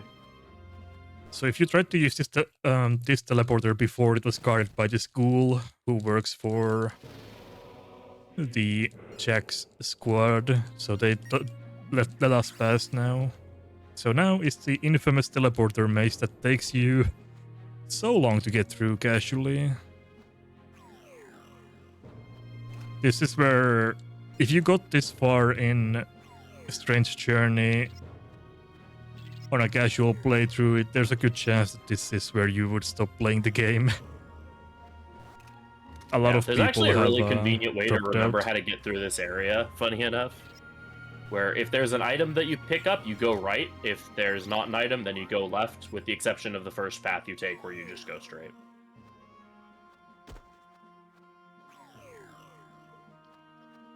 They only made it better in SJR with the Womb of Grief, where they included better teleport mazes. Oh, I love the conditional teleport mazes in the Womb of Grief. Especially the Same. Empyrean Ascent one. That one's one of my favorite, like, mazes in, like, any RPG I've played. Yeah, Empyrean Ascent is great. Like, I think I generally probably prefer vanilla a slightly bit more than Redux, but then, like, what keeps it, like, even is the Womb of Grief editions. They're really good. Such a fun dungeon. Yeah, Yeah, some more garrulous stones there. Those will also be very useful later. This section of the maze, we're out of the teleporter part. This is kind of a bit of a pitfall maze with some one-way doors and such on the lower level. So we just have to kind of navigate the one-way doors and get down to the correct pitfall.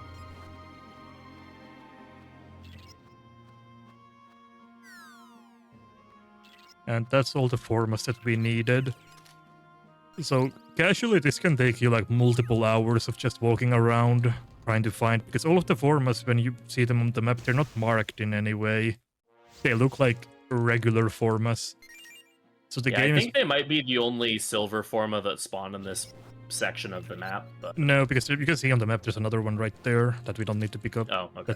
That's a silver forma as well, so... Yeah, there's no indication... There's no indication I think that's that... technically out of the teleport maze, but yeah. Well, yeah. Either way, yeah, it's still like hard to find. I don't know. I just feel like if you're playing casually, you might not pick up on that. I certainly haven't until now, but yeah. Right. Benefit of having beaten this game a lot.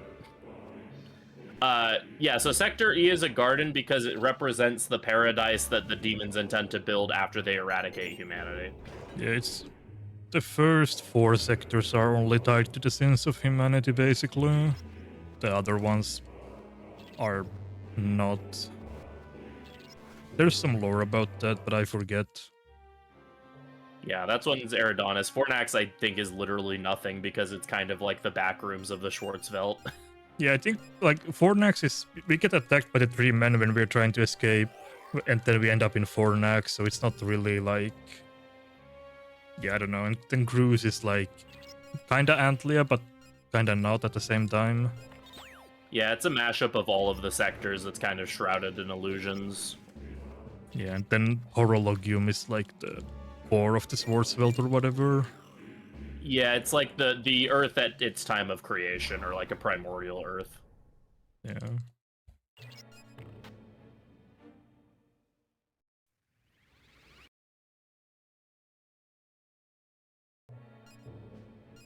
Alright, so now that we're done all the checklist and we now got the support of the Jack's crew, we can finally go to the vanishing point.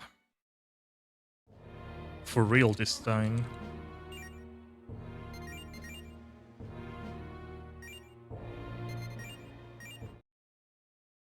Like that tower in the middle of the garden just looks so cool in that map. I'm just like admiring that. Yeah, that clearly means that you need to run this game.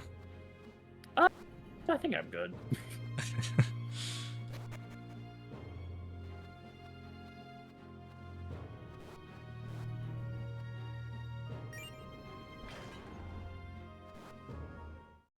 Oh yeah, I need to... Before we are ready to fight Ouroboros, I need to do some fusing again as well. Oh, I thought you were like, oh, I need to save, and I was going to make a joke about, what? You don't need to save before Ouroboros? What do you mean? Why would you save before that fight? What could possibly go wrong? Well, the first one is actually, like, kind of free, but... Oh yeah, true, we AI locker, don't we? Yeah... Hypixie Quantia...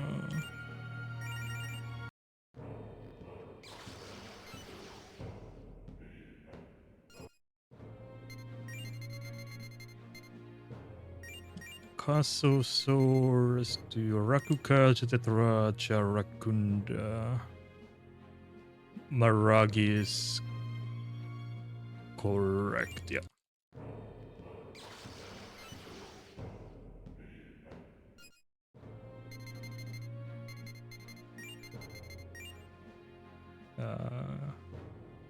You need Pyrosaurs for Agi. Oh, there is Agi actually, yeah.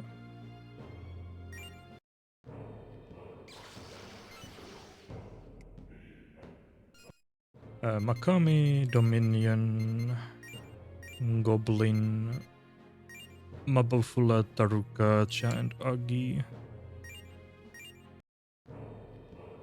A lot of fire skills, I wonder why. Then we make the Kurama Tengu and use the Black Frost Source for Makarula, Tarukaja, and Agidine. Yes, Wind Boost is also kinda nice, but not at all mandatory.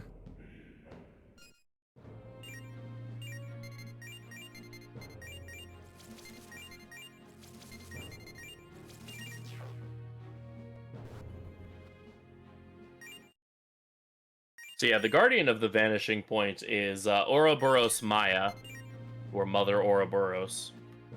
All of the bosses from here on out are going to have the initials MA somewhere in their name. Now we're going to get Gate Search C here so that we can actually open the door to the Vanishing Point. And so Ouroboros here is one of the more infamous bosses in all of Megaten, especially her second form. This first form can also be a bit of a nuisance because she heals like a pretty decent amount of HP every single turn. However, in the vanilla version of the game, there's a little bit of an oversight with her AI. We mentioned before that a lot of bosses in this game really don't like it when you go plus or minus 4, and this boss is one of those bosses that very heavily wants to punish you for over buffing and over debuffing. However, the developer who was coding the fight made a bit of an oopsie and coded Ouroboros 1 to counter going +4 in any buff with Dekunda, which is the spell that purges your debuffs.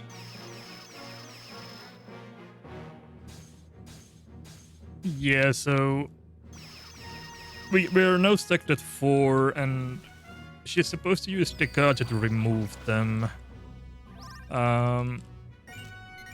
She does try to remove them, but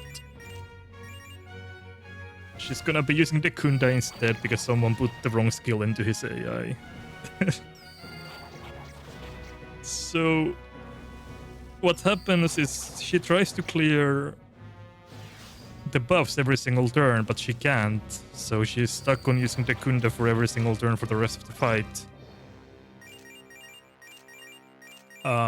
The only thing she can do is a scripted disaster cycle on turn 8, but she will be dead before that happens, so this fight is like completely free.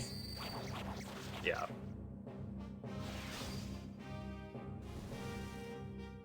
And this is one of the few fights that we're not going to be solo killing just because this fight is a bit of a DPS race. Yeah, it's a DPS race, and also we do want all of the sources from Kurama, Vivian, and Titan, so this is a very convenient way to get them. Also true, yeah. Yeah, Vivian, like we mentioned earlier, has access to Luster Candy, which is a buff to all of your attributes. I forget exactly what Kurama and Titan have that makes them really... Oh, Kurama has Preparedness, right? We're not gonna be using that. I don't... Oh, right. Kurama has something that's good, probably, then, if you want the source, I would imagine, but... Yeah, I'm trying to think what it is. If it's...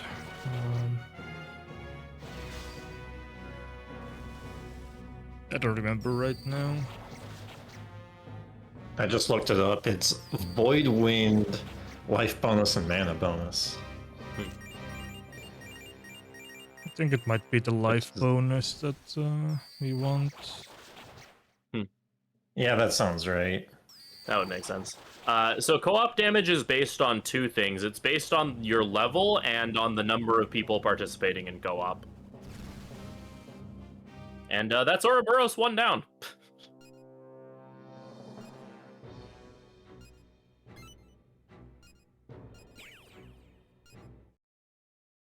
Yeah, we didn't quite get the analyze fully done for like Rama and Vivian, but there's gonna be a small gauntlet of like fights that I think we you got the gonna analyze do. done, they just didn't level. Yeah, I mean, yeah, that's what I meant. Okay. Would be very weird if after like 20 fire skill stack Oh, yeah. wouldn't be done. Yeah, I meant MC was meant the XP. distracted, you know. Yeah.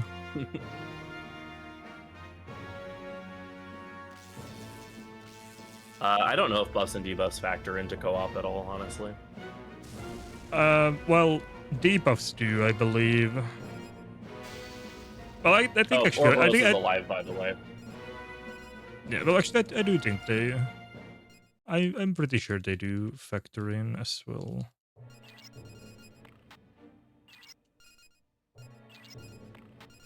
At least the debuff, since when you have lower defense, you just take more damage. But I also think Tarugachi does affect it. Pretty sure. Yeah. So Ouroboros is being sustained and resurrected by her children, and so we're gonna do the reasonable thing, and we're gonna go and murder her children. As you do. Yeah, as one does.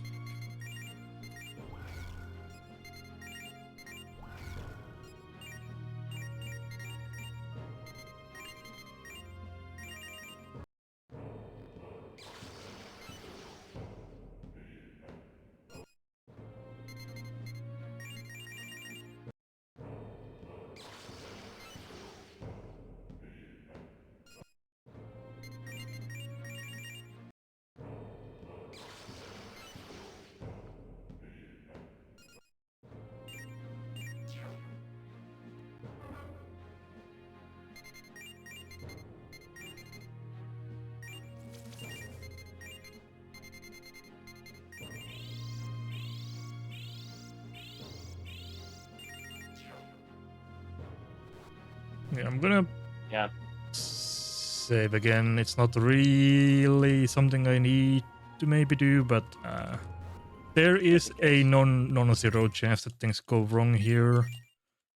Some of these fights have instant kills, so just in case. Doesn't take that long. Unfortunately, that strategy we used isn't going to work against the second Ouroboros fight.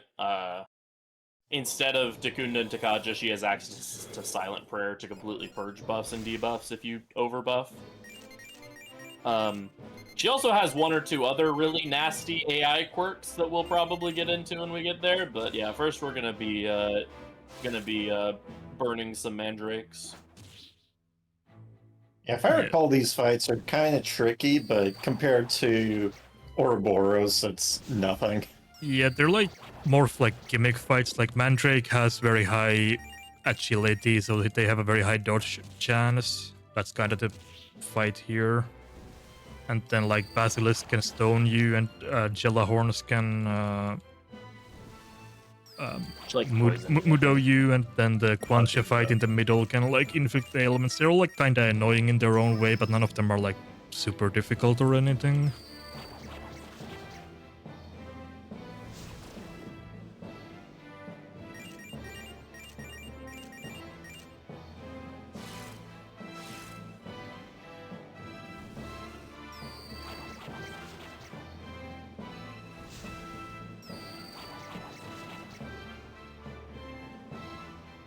Yeah, speaking of high agility, they're just annoying, that's what I mean.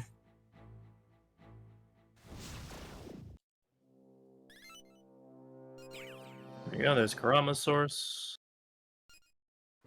And at least according to the notes, the Vivian and Spurgeon ones should come from the Zellerhans fight.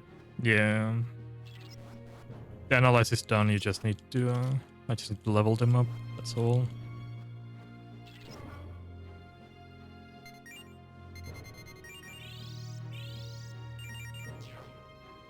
Do you go down to solo MC to finish any of these fights? Because they give you a lot more EXP than normal ones. No, because we need well, I guess you could get some EXP from these, I suppose. That seems like a valid option. Yeah, at least for this and the Zellerons one and the Mandrake, it looks like you need the EXP for sources. With the Basilisk one, theoretically you could, but pray you don't get petrified. Yeah, that one is tricky. I don't want to do it, especially in that fight, because sacrifice the item that is supposed to protect from instant kills doesn't work against stone. So stone is just very nasty overall, because if it lands on MC, it's instantly game over. You don't have even a chance to cure it or anything. You just die instantly.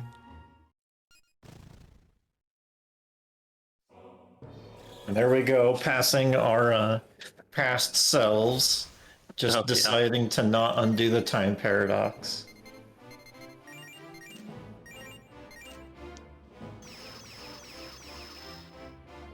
Yeah, so on the second turn of this fight, they can use Mamudo, which is the one thing that we don't want them to do.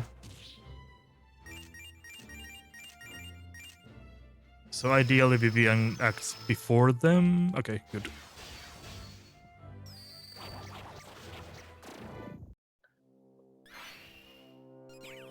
There you go. There's your sources.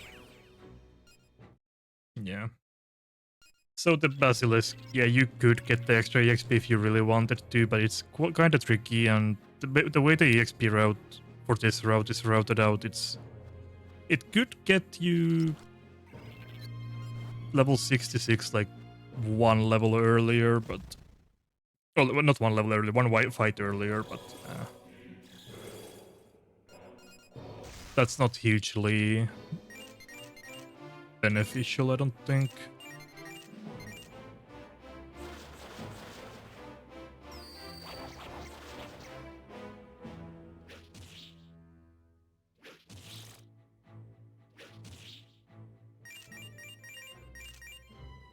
All right.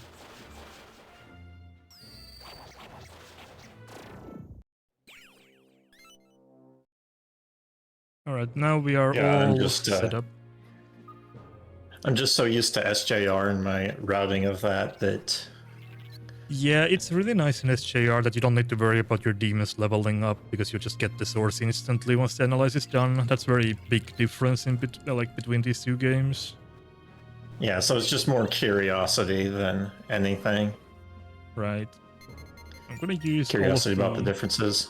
sources now, like I promised I would.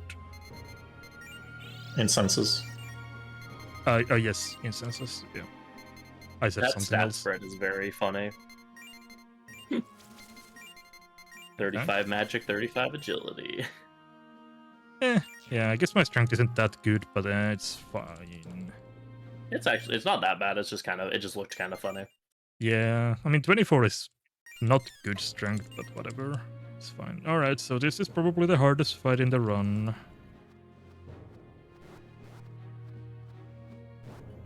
Ouroboros has 3.2k health, and she is scripted to use Disaster Cycle every 6 turns. And if you guard, oh boy, she will get mad. Yep. She is scripted to, if she detects that you guard, she will use Disaster Cycle on her next turn. So...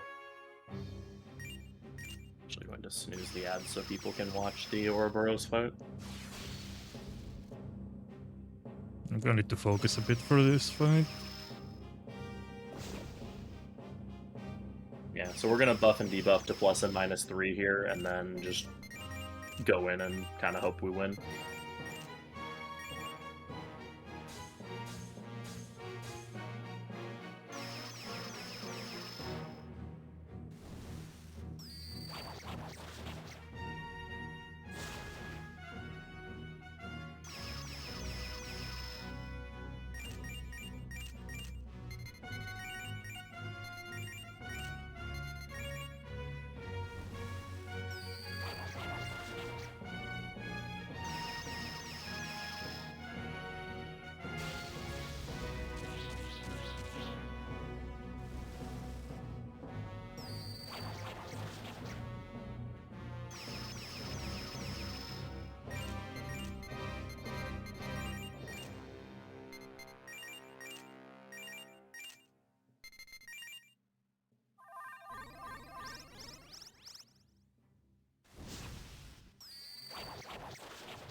So far, so good.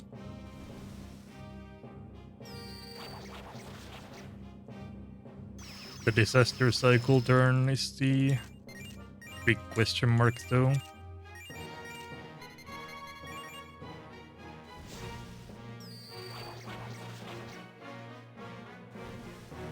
I forget, does Wild Lightning have something associated with it besides just regular old damage? I don't think it's just cheaper so. than Zeodine. Yeah, I think Okay. Wave of Death has some percentage damage thing, I think. Might be thinking of Okay. that.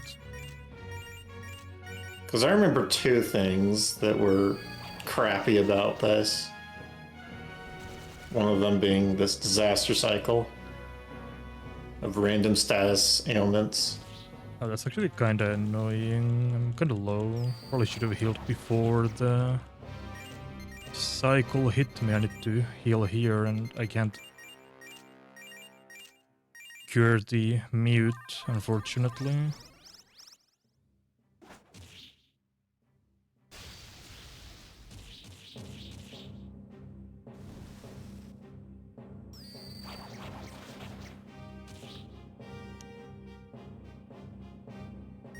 It's a bit of a cheap Amrita shower, but I'll use it anyway.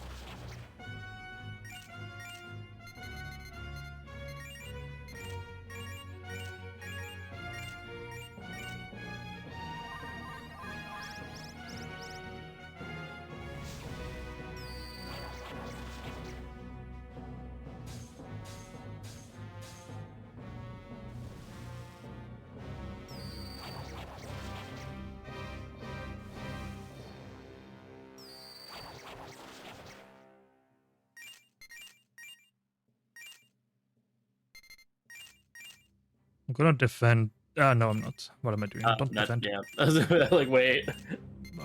It's annoying because I want to set up the last hit, and then I'm like thinking, how should I do it? Well, defending is a good way to do it. Don't defend. Oh no, the Mahama. Okay. That's fine. Yeah, that's another thing that can happen is you try to touch Raja to remove a Mahama, and then the Mahama comes before you can touch Raja again.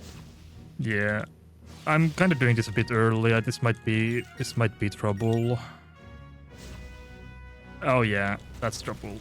I kind of messed this up. Okay, thank you. Please tell me that's enough. Okay, I knew I was doing. Hey, I knew I was doing that kind of early, but I really wanted to make sure to not over damage because this fight is so long that redoing it is so painful.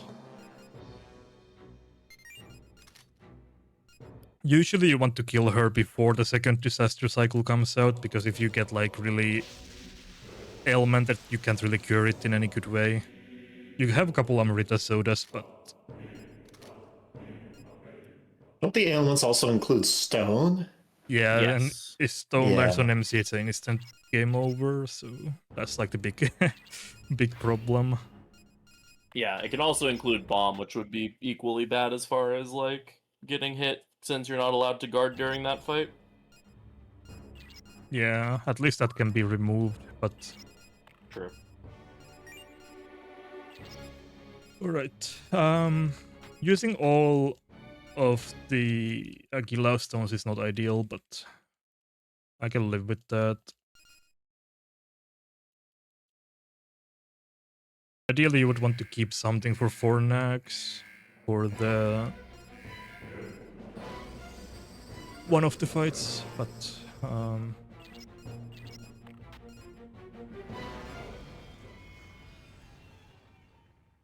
But yeah, I can live with this, it's okay. Definitely not redoing that fight. Yeah.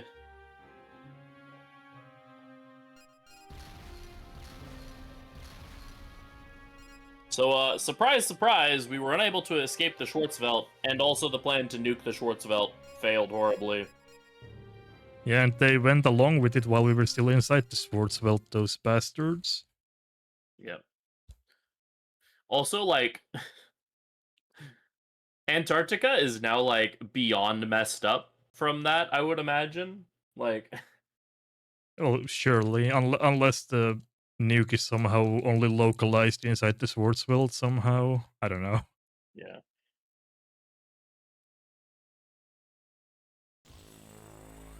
Like, I feel like if they survive the Schwarzwelt situation, the nuking of the outer rim of Antarctica would cause much bigger problems for them in the future.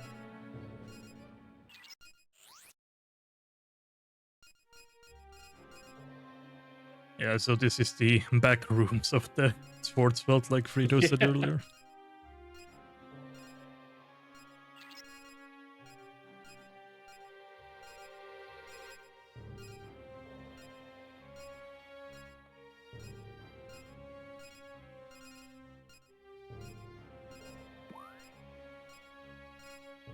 But yeah, we did a lot of setup for Ouroboros, and now we kind of start setting up for the fights here, so there's another long fusion chain that we need to do.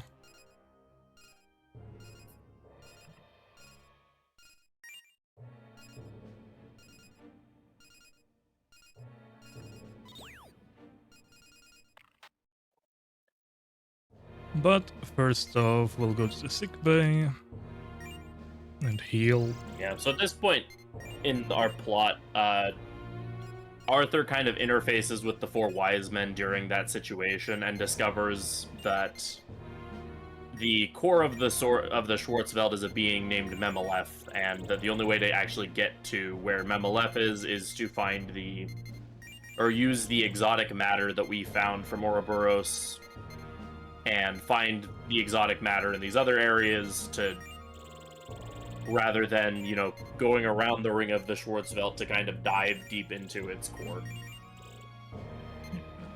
So now we're going to look around Fornax to see if we can find any hints on the exotic matter. I hope that's enough money.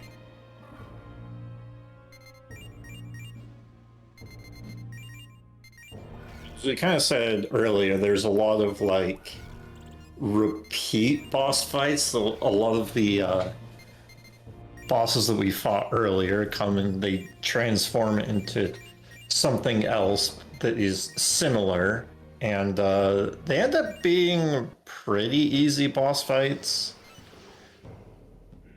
Yeah, if I recall. They are. The most challenging part about them is last hitting them because they're so weak. You might accidentally overkill them. That's the challenging part, since we now actually get very good skills that we can start actually hitting hard.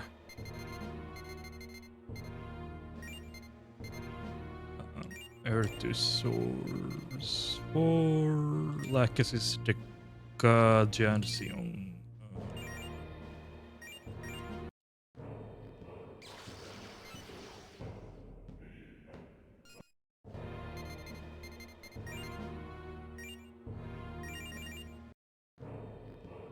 Make a elephant, and then that elephant gets turned into a tiger.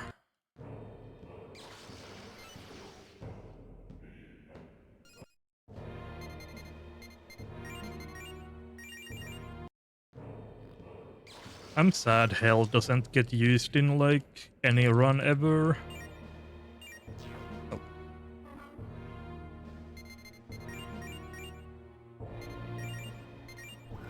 Yeah, her source has Bufudyne on it, and that's kind of all she has going for her in this. Yeah, at this point we will not be using magic anymore at all. Right. I only know that offhand because an older root for Redux got that from her for Shekinah. But...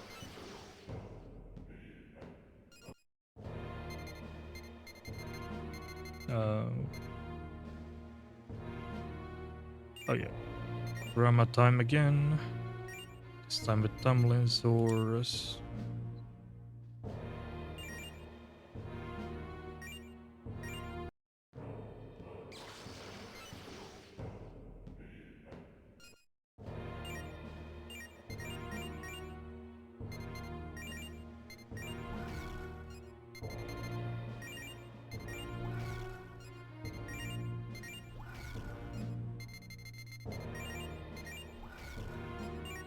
So what are the kind of setup things that you're trying to go for?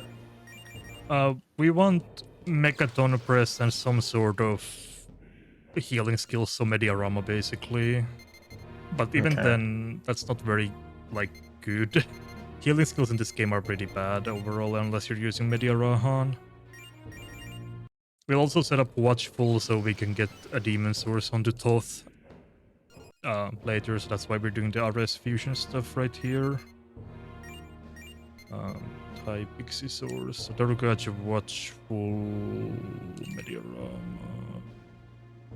I'll take a recovery boost, even though that's very minimal helpful, but it's something.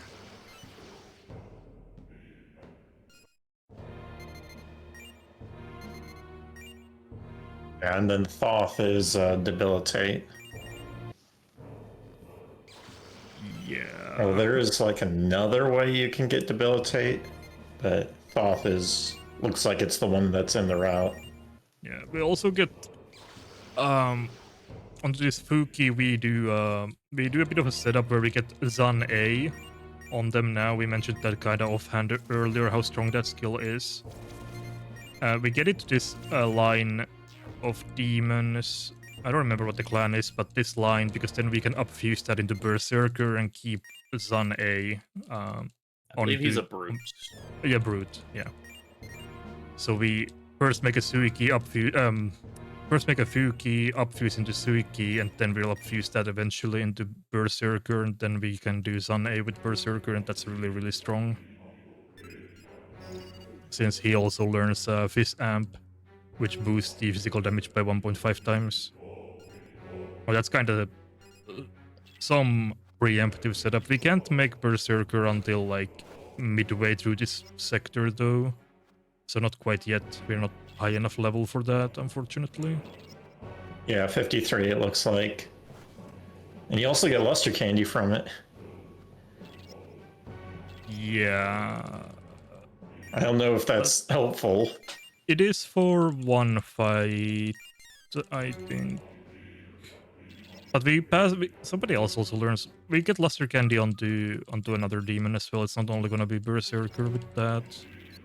Well, Did I say? Vivian's source has it, so. Yeah, Vivian's source has that. But yeah, I think I did save, but save again. I was zoning out. Yeah, I did save. So here's first of the refights. This is Moloch. This is more upgraded version of Morax. It's basically an identical fight.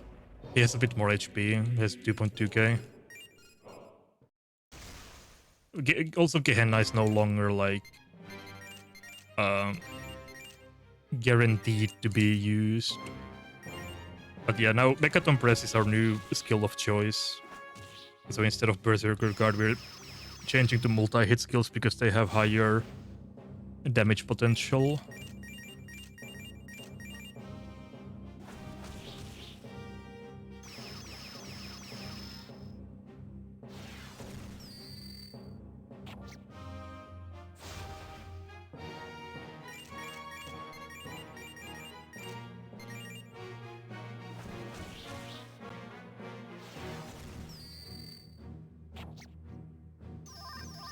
Yeah, Morax turned into a pizza oven. Yep. It's truly terrifying. Yeah, just a Gehenna. That's a bit unlucky. But only hitting on Black Frost is fine. I don't need him anymore anyway. Eho, no. How difficult is it to set up like these kills while using like Megaton Press that has like that pretty random damage range? This fight especially is kinda annoying because of that. Because this guy is... Well, I had a good setup for that. The damage rolls worked out well for me, or like really well actually. But Oh, yeah, wow. that one can be really difficult. It's very easy to overdamage. I actually almost did. If I got one more hit out of my Megaton Press at the last turn there, that would have overdamaged. So that actually worked out perfectly. Got lucky there.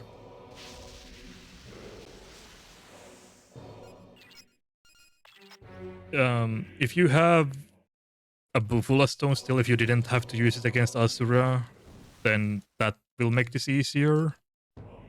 But I kind of like to use it against Asura because that fight can be a menace as well to last hit, so...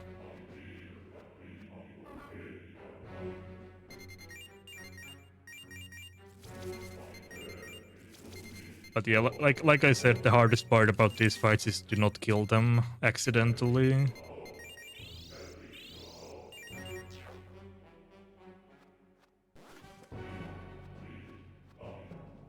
It's a lot easier to do these fights when you're using a single target skill that doesn't like multi-hit. We'll get back to like using those in a minute, but for now Megaten Press will fill the gap until we're high enough level to fuse the demon we want. Which is only really for like 2 fights, or 3 actually. That one... Well, actually 2, because for one of the fights we are not using this on. There's still like 1 fight we use a bit of magic on, the orchestra fight. I mean, I forget, does this route use Madness Crush on stuff, or is that mostly a Redux thing? We use it. It's a really good skill. Madness Crush has a base power of 150 per hit. And like I said, Berserker God is 210, or like Mortal Jihad, which is the strongest single target fist skill if you don't count the Zanning Getsue, which is 215. So 2 hits from Madness Crush out damage Berserker Guard easily, and the average amount of hits you would get is like 2.5. So it does a lot of damage. One other benefit for using Fizz is that when we fight Jimenez later, spoiler alert, when he switches his resistances, he will always be neutral against strength. So strength, like or Fizz. So Fizz is very good against that fight specifically, which can otherwise be a bane if you have to interact with his mechanics. Also, Fizz is a bit of a lower investment than getting something like Fleeting Rain or Riot Gun. Madness Crush is a bit easier to get overall. No, it's less investment than getting a strong gun skill. As to Riot Gun being its own tier of damage. Yeah. Yeah, that's like 600 base damage or something. It's 500 and the nearest skills are at 300. Yeah, so it's yeah, like 1 hit of that is more than 3 hits of Madness Crush. So unless you're like high rolling the absolute max from Madness Crush, you're getting out damaged by 1 hit of Riot Gun. It's very silly. Yeah, I think Fleeting Rain averages about the same or a little higher than Riot Gun, but Fleeting Rain is also really hard to get. So. I think it's slight. Yeah, it's probably a bit more, I think, yeah. Yeah. We used that in the new Redux route against Chekina. Get that on Huanglong. But we're nowhere near high enough level for Huanglong in this route. I think it's like 78 or something. Yeah, Huanglong 78. Yeah. And like Fleeting Rain you have to get from like Earl Koenig, and he's also... Oh, right, yeah. Yeah. So we're ready. Black Frost by who does, yeah. Yeah, so this is the Orchestra fight. So this fight now is like basically the same fight, but what is nice for us now is that we can deal so much damage that we can kill this guy before he devours the pig. That's the goal. So first off, Acid Breath.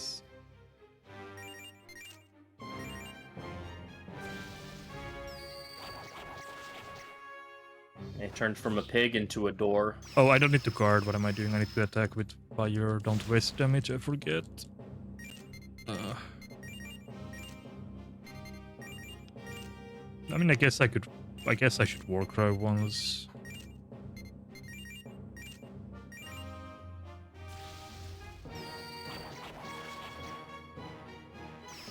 It's original. It's not from original hardware, so it looks a bit better than it would on console.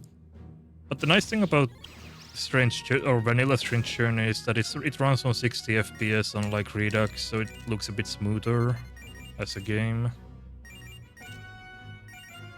Yeah, that's one of the things that I very much question with Redux is why it only runs at 30 FPS. Yeah. But...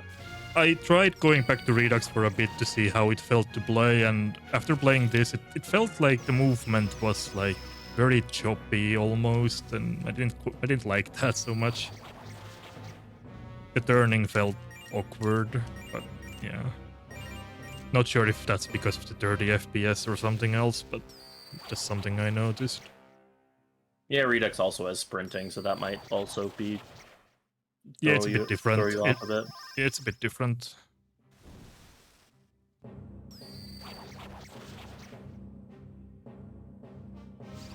So, our goal now is to kill the door before the piggy gets eaten.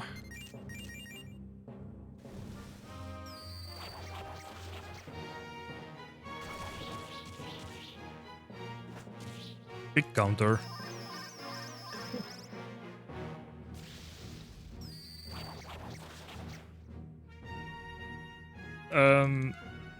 Right, I should... Safety strat would be to Peter Piper mute the piggy, which I probably should be doing, honestly. No, that guy's almost dead, I'm just gonna... It's fine, what could go wrong here? Right, surely I don't get sniped by Mudo. Okay. I could have spared the Peter Piper. Now the question is, are you going to kill the pig before... No, he resists magic. Oh, okay. So he's fine. We can't kill him like this.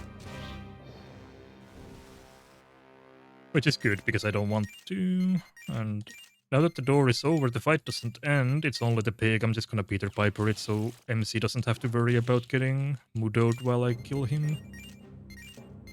So the fight continues. This just makes it easier to last it the boss, because then, like, you know, you can just punch the pig multiple times and win. Easier than counting damage and trying to kill the door.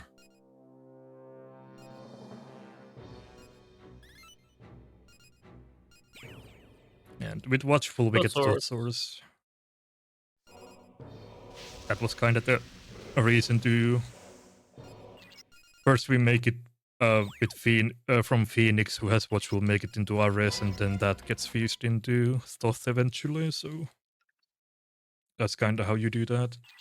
You have like two convenient sources for Watchful. Other is through Inugami and other is through Phoenix. So if you really want Watchful, that's like the two somewhat easy ways to do it.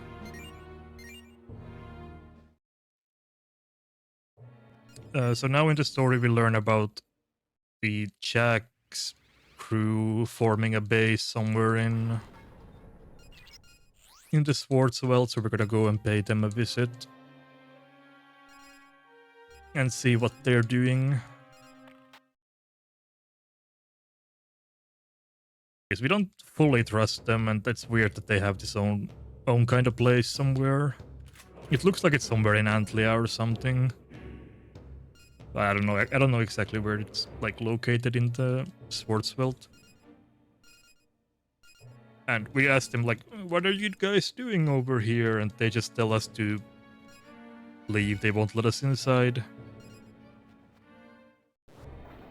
So now we kind of have to decide what we want to do about them. So we're basically gonna come to the conclusion that somebody should stay there and look and, like, surveil them. So Jimenez takes on that role. The most hot-headed, least stealthy guy we have. What could go wrong? Yeah. It'll be fine, maybe. Maybe. Yeah, so we did the right side of Fornax last, so now we can do left side, but you can do them in whichever order you want. The Chaos route does the left side first, and this route does the right side first. The Redux route also does the right side first, but that's just for EXP routing or however you want to do it. It doesn't really matter. Yeah, you use Orcus for analyze stuff, right? Yeah, in Redux you do. In Redux, this, yeah. I mean, in this as well, yeah. But yeah, in Redux you farm it for like a lot longer. You do it for like 8 demons or something. Yeah, that's what I mean. This... Yeah, in Redux you just sit there and swap out your demons until you have analyzed everybody that you want, because it's such an easy way to do it. In this route we don't really have the need for that.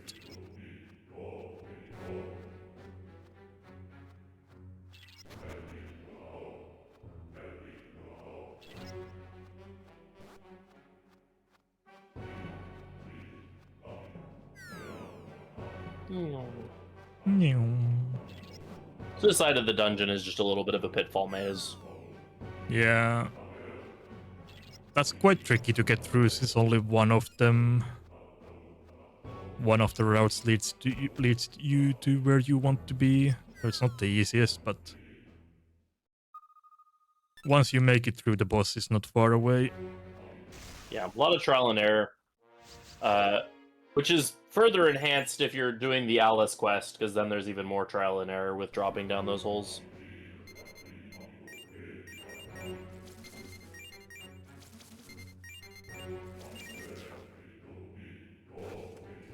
Yeah, this route used to do the Alice quest and use that for Memelef and have her use Mediarahan, I believe. But Nakajima did some rerouting at some point. I'm talking like it's recent, but it's... Mirror, or... Yeah, I'll do it on the way back. Oh, okay. So... yeah, I talk about it like it's recent, but this route is like fairly old, and this route is fairly old, like 6 years old or something, but nobody had like done a run of it until I picked it up for the event. Yeah, Nakajima primarily did Chaos, right, since it's the fastest. Yeah, he has like grinded out the Chaos and then just like experimented a little bit with the neutral. Okay, yep. Is it grass? So this guy is the same as Mithra's, Mithra's fight in Boots, except instead of Mabufudan, he uses Ice Breath, which is a weaker skill than Mabufudan, which, funnily enough. Yeah. He still has the same mechanic where he uses Light of Order. From our demons, it's either going to be Baihu or Black Frost that gets hit with it, and we are hoping that it's Black Frost. I don't want my Baihu to get sniped, ideally. But it depends on stat growth, who has the lower magic, so that's kinda out of my control at this point.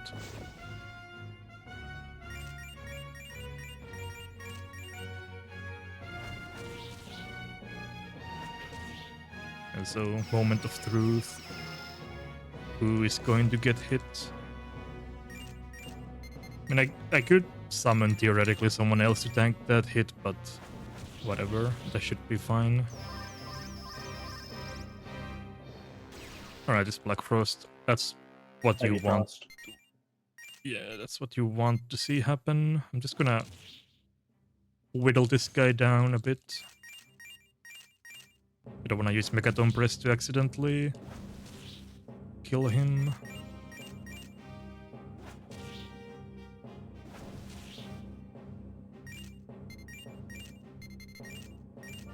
And you said that low HP is 20, or red is 20% in this game? Yeah. Okay.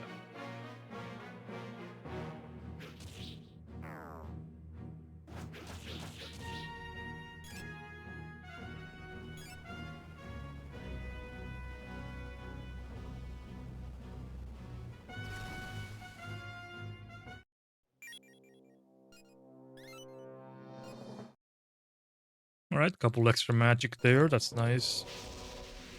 Yeah, your magic stat's looking really good. Yeah. Not getting at least like horrible luck in terms of stats, which is nice. Because it feels horrible when you just don't get any magic, because then like last hitting bosses become so difficult. Yeah, this is all fine. Yeah, pretty good bit too. Yeah, the bit helps. We want to have around 520-ish, ideally, for the final boss. You can probably maybe manage with less, but 520 is kind of the area where you would want to end up. So surprise, surprise, Jimenez got into trouble. Apparently, Bugaboo got out and started breaking stuff, and so now they're holding Jimenez and Bugaboo hostage, and so we're gonna storm the place and fight. Who could have foreseen this turn of events? Yeah, Fornax as a sector basically just exists to kind of to serve as a framing device for all the Jack's squad plot stuff. Yeah, and push the alignment stuff forward a bit as well. Yeah, that's kind of what this sector is.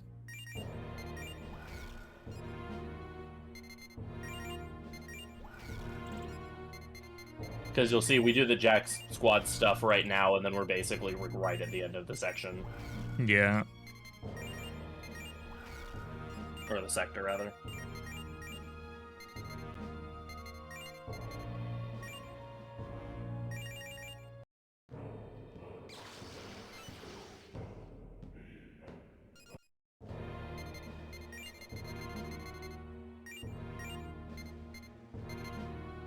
So here we get Luster Candy and Blight. Yeah.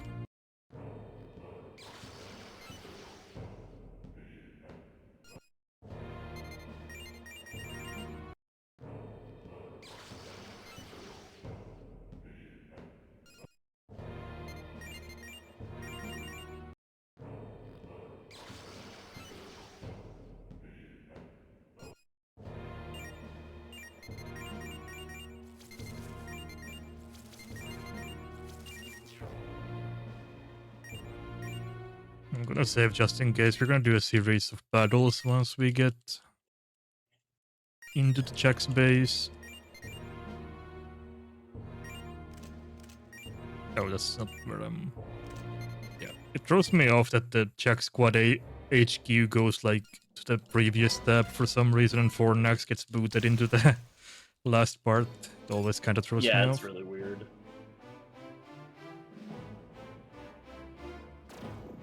These guys in Redux are really funny because for some reason they decided to make their battle cries like 3 times louder than every other one in the game. Yeah, those are like 2 regular weak enemies from this place. And the next one we'll do has a captain as well and some stronger enemies, so we're gonna do that right now.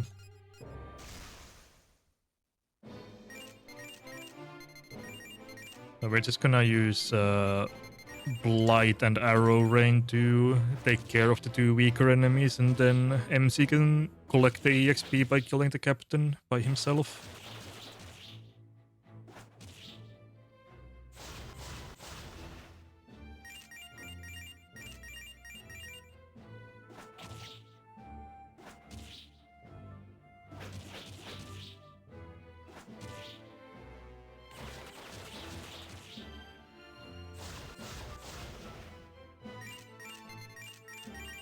So is there any particular reason why you're using Blight, or is it just because Osei has it naturally? It's just because Osea has it. It's convenient for killing the smaller ads at the same time like this without killing the commander.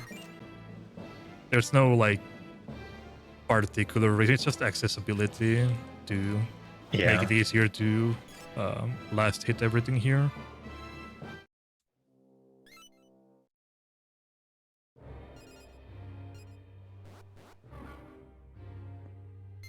You don't have to do any damage calculation or anything when you can just do it like that.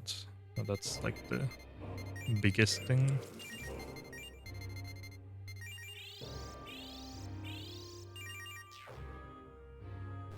So now that we defeated them, I need to go a bit deeper into the hideout and look for Jimenez.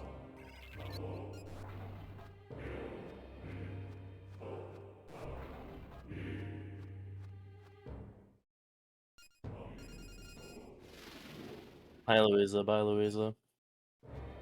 That's odd. What is she doing here? Just standing around. It's also roughly in this area where you would get the ability to see in Type 2 Darkness, which of course means this is the last time that we're ever going to see Type 2 Darkness for the rest of the game. So we find this guy. Because from now on we get even more advanced darkness. Yeah, so I just need to exhaust all the options here in the dialogue, and he tells us to pass go to the lab where Jimenez is being kept. I love that dialogue because he's like, no, only scientists know the way into the lab, or only special people know the way into the lab. And then you're like, but you're a scientist. And you're like, oh, you're right. Shoot. Okay, here's the password.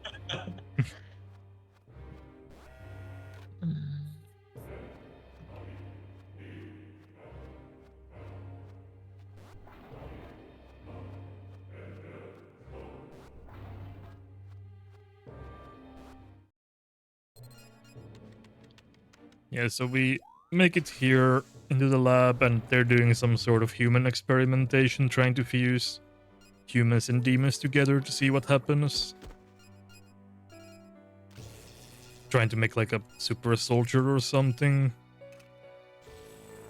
And we get here just in time, but then Jimenez says something like if we disconnect this in the middle of the process, that Bugaboo will die.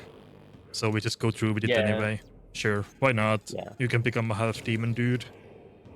Yeah, they like basically kind of botched the fusion process, and so Bugaboo's kind of is gonna die, and so he asks us to fuse them together. Why not? What could go wrong? I mean, he gets some pretty sick tats. So I mean, there's nothing saying he didn't have those tattoos before. We don't really see him shirtless before this. The fusion went wrong because he didn't turn into something completely different. Yeah. And turns into a slime instead. That's the classic. Yeah. I'm gonna save before the next one, just in case. Yeah, you have to save. Well, you have to save before you go into the Jimenez part because there's a chance for a fusion failure. Right. Right.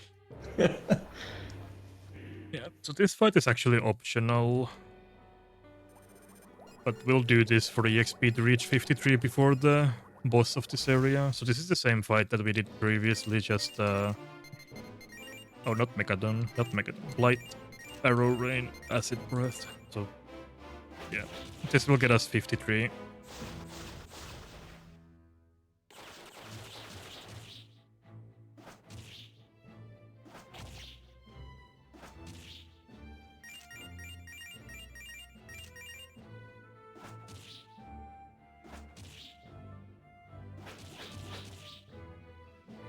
Is there something particular about 53, or is it just like... Berserker. Oh, Berserker. So you fuse Berserker after this fight? Yeah, we need Okay. we need the Getsue and Sunne for the Jack fight. Yeah, the Jack fight in Vanilla is a lot harder than he is in Redux, and so having access to blowing him up is really important. You could do it with Berserker God as well, but like Berserker God is 210 damage, and Getsue and Sunne on Full or New Moon are 300, so it's a very significant upgrade. You could also do it with Megaten Press if you set up it correctly, but we also get Fizz Amp, so that's the other good thing with specifically Berserker. If I recall, this is like one of the few fights where Tetrakarn is actually good. Yeah, but... the Chaos route uses it, but we don't in this route. But it is good here. Right. Mortal Jihad, Mediarama, and Debilitate. Also 53 is when you can fuse Pallas Athena, so that's another good demon. So Ertus and Suiki. So Getsue, Zanne, and Char. Oh, I need to use the swords, right? So Getsue. I need both. I think Getsue, Zanne. Want both. Getsue, Zanne, charge. Yeah.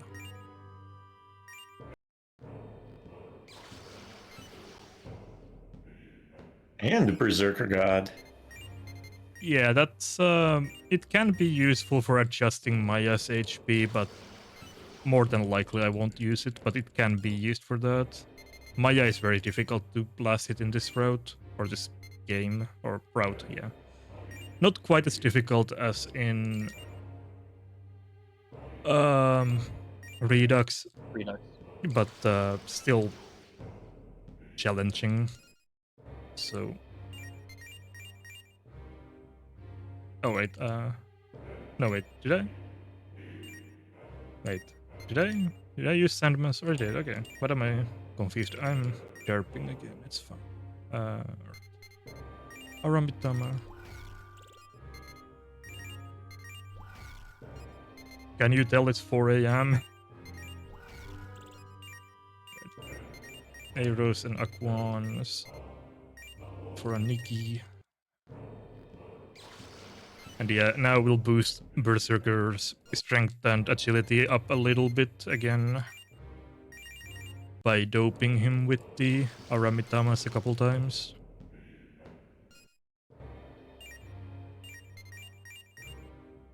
If you have extra money, you could do this like an extra time if you really wanted to, but I'm not gonna do that because it complicates the Maya fight a little bit, but you could give him a little bit more if you sold more stuff, or you could do like one more if you wanted. But I kinda don't want to even think about that. Not that I even have the money for it, I'm a little bit short, but technically you could.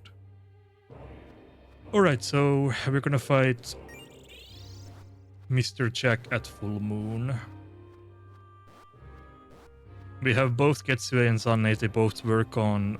Getsue works on full moon, Sunne works on new moon, so we'll just need the cycle to be one of them.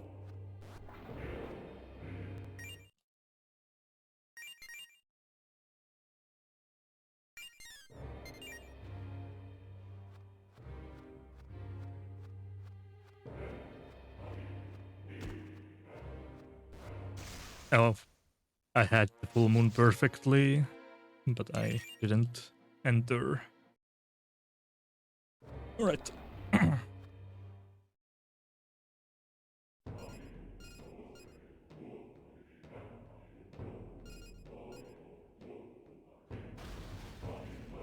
So this is Jack. Jimenez is gonna take care of the other random demons while we take care of Jack. He has 2000 HP. He summons 2 Pisachas, and they have Bites the Dust that inflicts bomb, so we hope we don't see that. Also, Jack hits with range shots that can hurt. That's where Tetrakarn would come in handy. And he can also randomly just Dekunda the buffs away, but it's not like... doesn't matter how many buffs we have up, that doesn't affect it.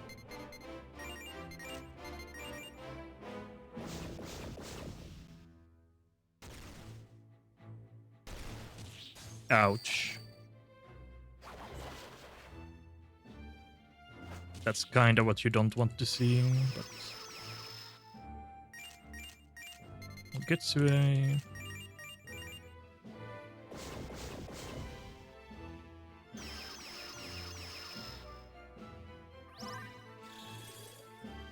And he has Pure Blue, which is a really annoying ability under most circumstances. And thankfully, we do so much damage, it doesn't matter as much here, but...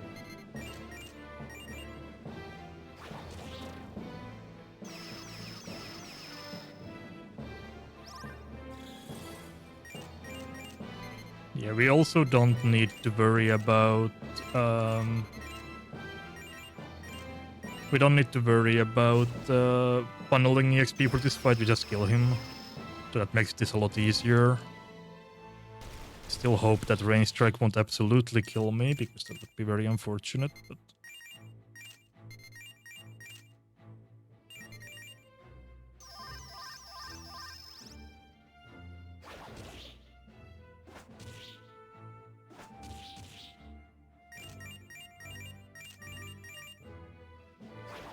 And that's Jack. Yeah, don't have to worry about Pure Blue when you just kill him in 2 hits anyway. Yeah.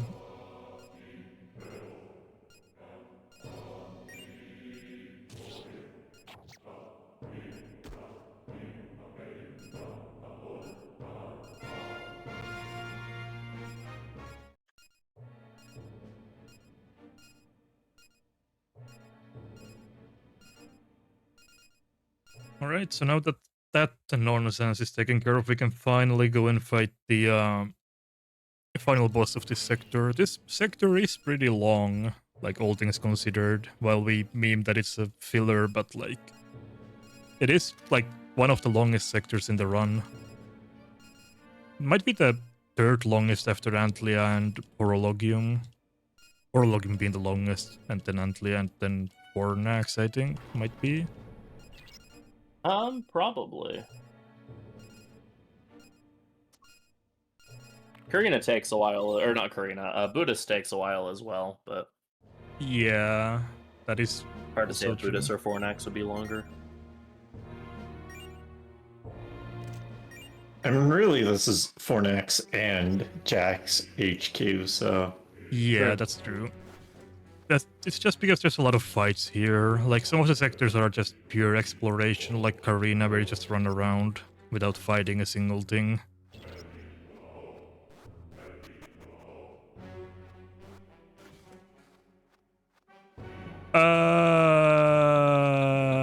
I forget the forgot enemy enemy search. search. Well, my motorcycle is messed up now. That's unfortunate.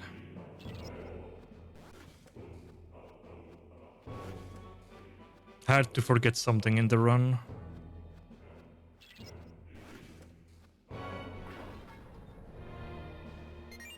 But yeah, the big like plot wall stopping us from just getting to the end of the section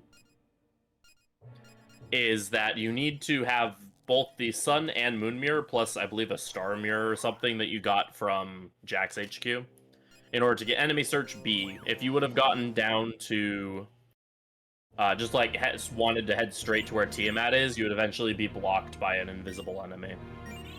And so now we have the ability to actually see that enemy and progress. Yeah, unfortunate that I forgot, because the way the steps work is that you perfectly get to the next boss and the next boss after that on full and new moon cycles if you just keep walking. But now I need to adjust my moon cycle because I took an extra step. It's no big deal though. We'll fight Ashera on full, and then that's gonna be okay. yeah, you just have to reverse the skills that you use, Yeah. right?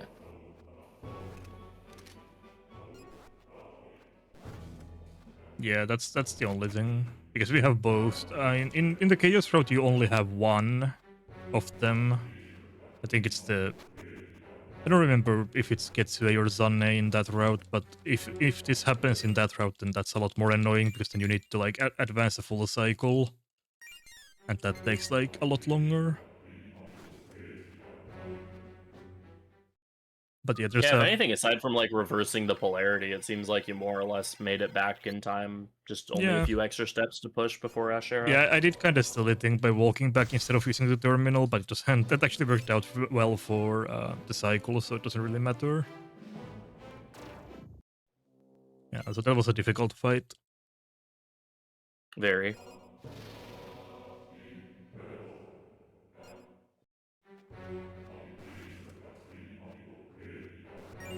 Oh, we didn't learn how to fuse that strange ball. Darn. Darn. So for this fight, so this is the re-fight with Asura basically. So the same deal as against Asura, we start the fight with 3 demons, so she's guaranteed to use Maragidine instead of Asura Roga or some other nonsense, so it looks a bit silly, but there is a reason why we do it like this.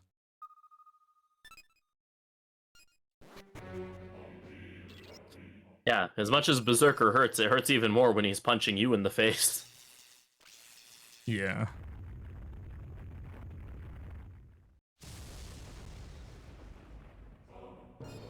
Or Berserker. I don't know what I said, but Berserker hurts. I think you said Berserker.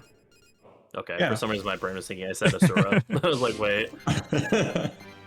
Like, yes, it does hurt when Asura punches you in the face. Like, he's a boss. Well, yeah, Ashera turns her fists into Asura. Yeah. And punches you. Yeah, right. Yeah, so we use a magic mirror here to counter the... Actually, why does she... I always forget. She has Maragion instead of Maragidine like Asura does. She got a nerf as well for some reason. Don't know why. It's very silly.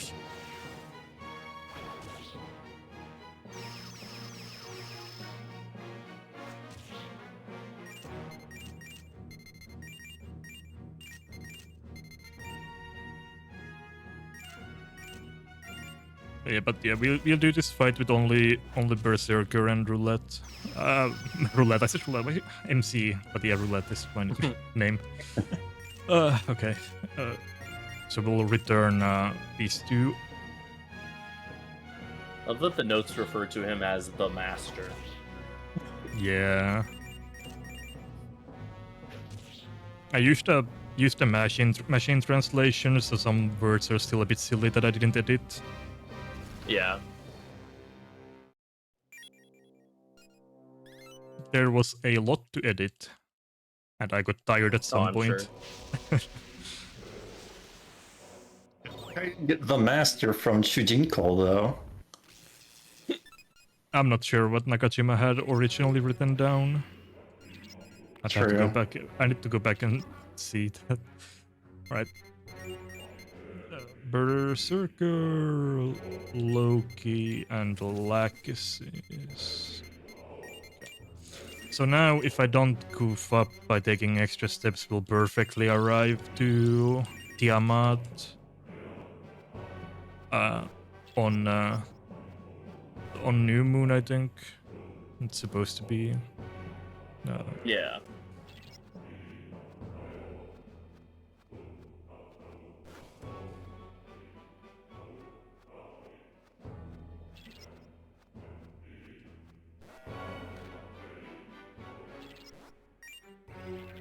Another quick phase shift puzzle.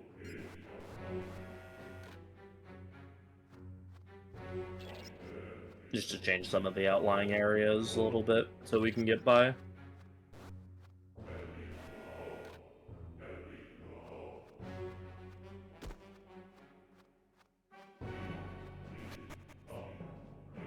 And that perfectly gets us to Tiamat on New Moon.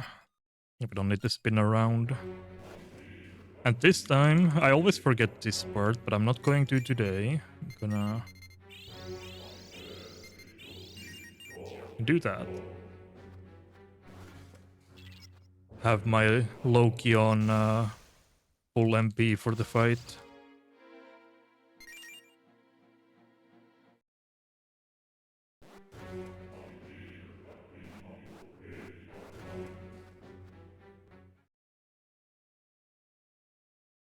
All right, and we have the boss of Fornax, Tiamat. Again, has the initials MA somewhere in her name. The Primordial Chaos.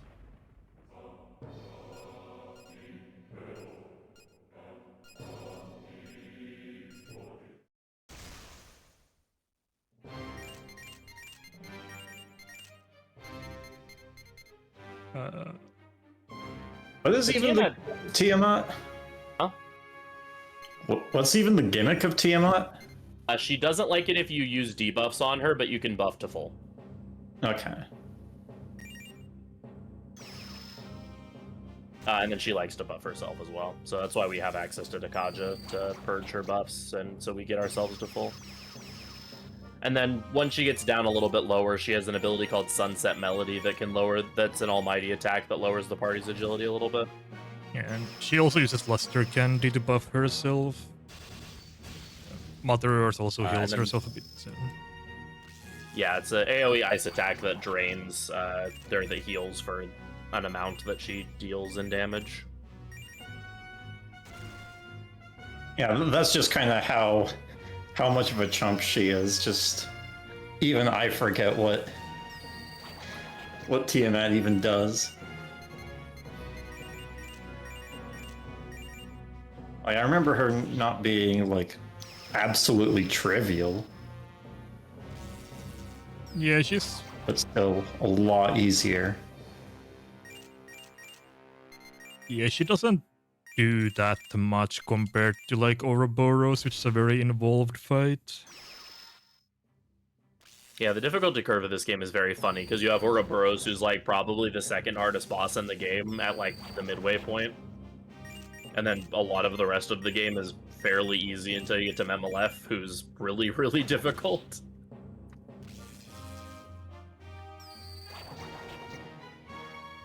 Redux has a couple more really hard fights in there, like Zeus, but...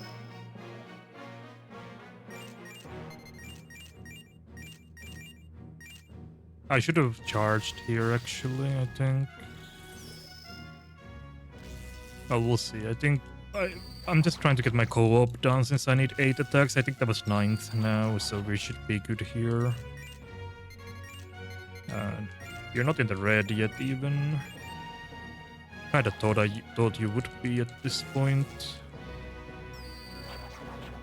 Yeah, despite not being that remarkable of a fight, she does actually have like a fairly decent amount of HP, which is kind of annoying.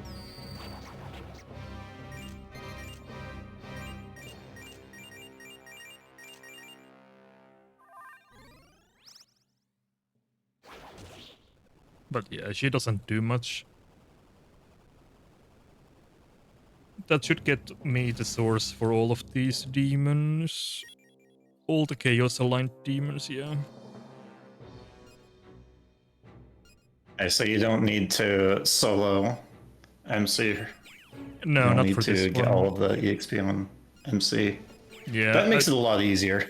Yeah, that's true. Like, last hitting this guy would be annoying because of how much health she has.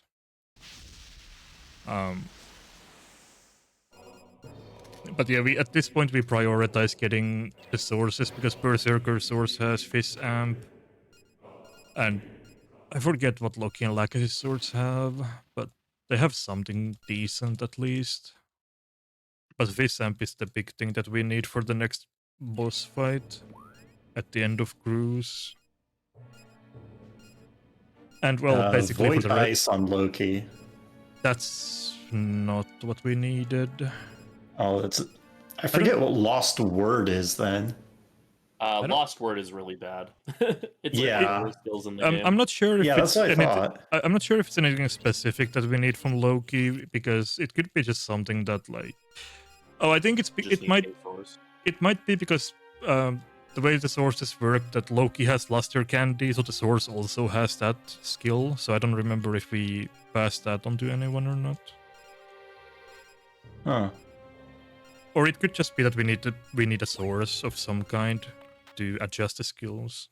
It might not be anything specific to do with Loki. It might just be like a convenient way to get the source. So there's no need to desummon or anything. I don't know. I don't remember that specifically what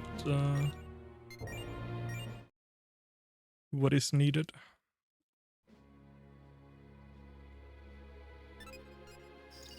And then So- Lachesis is pretty good. Luster Candy, Fizz Oh, she has Boost, Luster Candy. Okay, so that was it. Yeah, that's probably and what. Spring of Life is... I don't think that's good in this game. I think it's when you step, you get health back, so it's not good. Yeah. Yeah. Because I know in like some translations, Spring of Life is the same thing as like Life Surge. Yeah, and in SMT5 But- they changed it so it's like Life Spring and Great Life Spring. Right. Hey, Master Mice back. So Groose is kind of like a palette swapped amalgam of the first 4 sectors, all with these interesting like illusion walls everywhere. Yeah, it's also the shortest sector in the run. Oh yeah. Half of Groose is locked behind New Game Plus, so for a regular playthrough of the game, the Groose sector is very short. Yeah, I wanted to route like a master difficulty. What is that guy's name? Demiurge speedrun. Oh yeah, an impossible difficulty Demiurge. But it's right? annoying because the impossible difficulty carries over so many different things that it doesn't really seem like fun. Impossible also has a lot of like really obnoxious modifiers to it. Yeah, If that memory serves.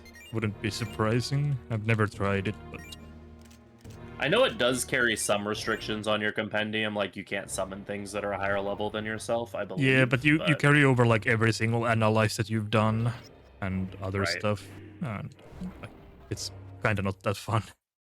Stuff that only a speedrunner would be complaining about. Yeah, and like all the sub apps, I think as well will be carried over, something like that. Oh wait, what? Did I come here too early? Oh yeah, I came here too early. Oops. Oh yeah, you need to make Zelen an angel first. Yeah. I've never done that before. I'm kind of out of it seems.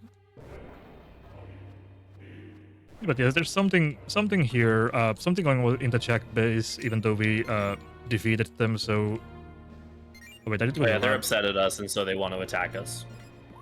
Yeah. Actually, I didn't need to do that. So, Jimenez's solution to the problem would be to go and fight them immediately, but Zelenin wanted to.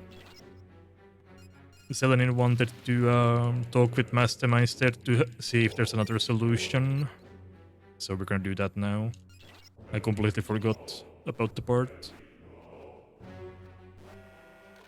So, time for another teleport maze.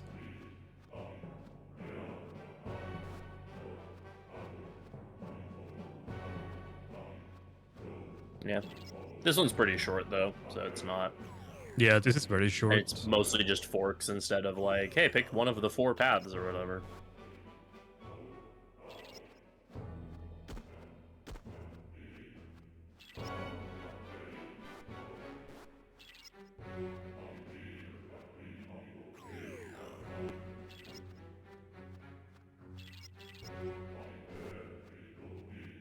Yeah, so this is where the angels have been hiding out. They make their own little base here in this space scanner area. Yeah, basically the angels and the demons are getting ready to kind of wage war on each other, and so the angels have taken the A space while the demons are hiding in the B space, and just in general kind of rule over the sector. Yeah, so Mastema offers us a deal to make one of us an angel. We say that, yeah, we can do it, but then Zelenin does it instead. So now Zelenin will also go through a transformation like Jimenez did. And she learned how to sing. Yep, she became Lady Gaga. Outfit and everything. She's got them shoulders. Yep.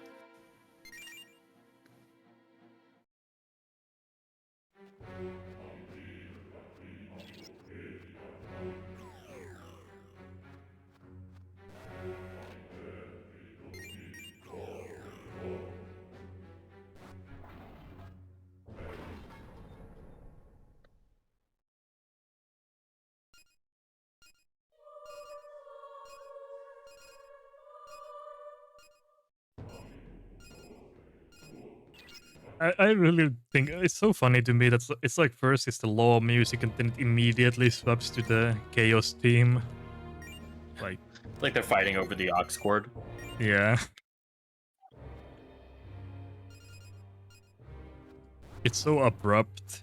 Like Jimenez comes to the screen and brings the chaos music with him. But yeah, now we can do this part. He's gotta rock his theme music. Yeah, I really like the chaos theme in this game.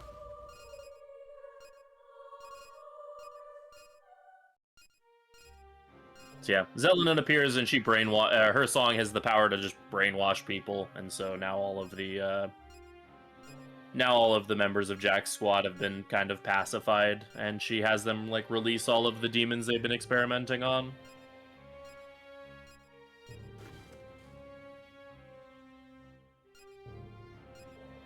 But yeah, now Zelenin has her own slave army. I'm sure that's fine.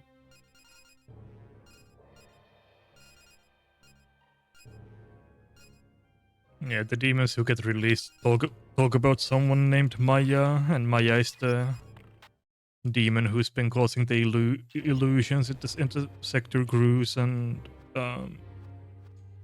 yeah, she's the big boss of the sector, basically. Grooves, Yeah.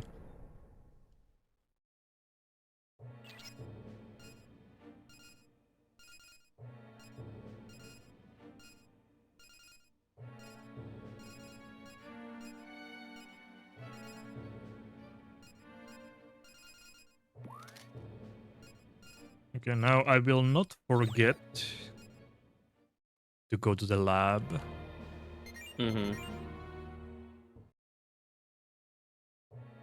Yeah, so now we get the ability to access B spaces with the space scanner. So We are now going to stack another map on top of the 2 maps that we've had stacked on top of each other for all the space scanner areas. But Is your this lets step us ramp access. off now? I think we has to fix his steps before Maya anyway. Oh, okay. Yeah. I need. It depends. Oops, I did not mean to do that. Oh, Whee!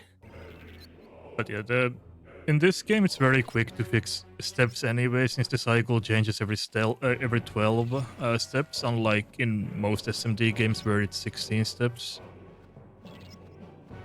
And we have both Sane and Ketsue, so at most we need to adjust like half a cycle with 12 steps instead of 16, so it's very quick to do that.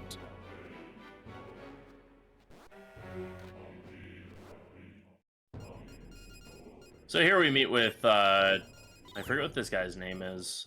Grendel, I think. Grendel, yeah. And he's like, hey, if you want to see Maya, then you're going to have to do something for us. We want revenge on those jerks that held us captive, so you should kill all of Jack's squad for us. And then we're going to talk to Zelenin, and she's going to be pretty appalled by that. And she's like, no, if I sing, I can just, like, delete the demons from existence, and they can't guard the door anymore.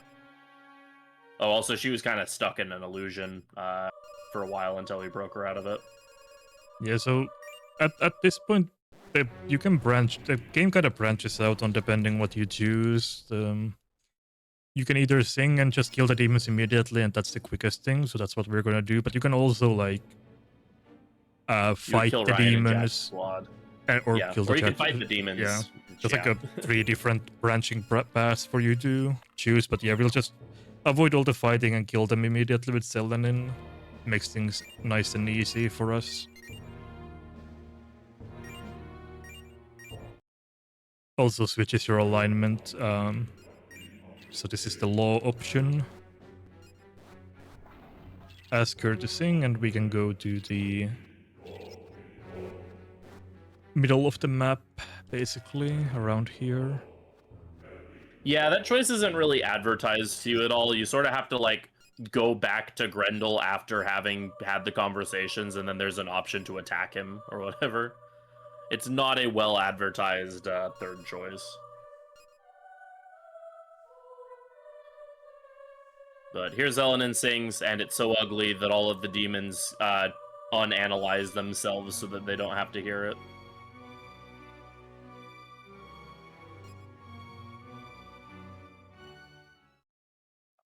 Which opens the path forward to get to Maya.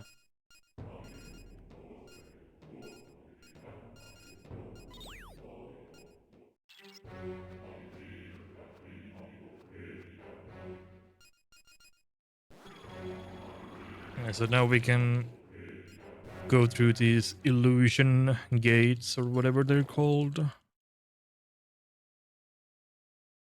When suddenly...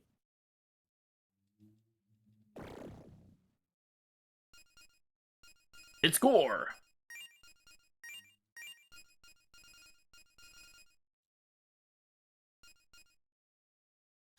And it is not a illusion.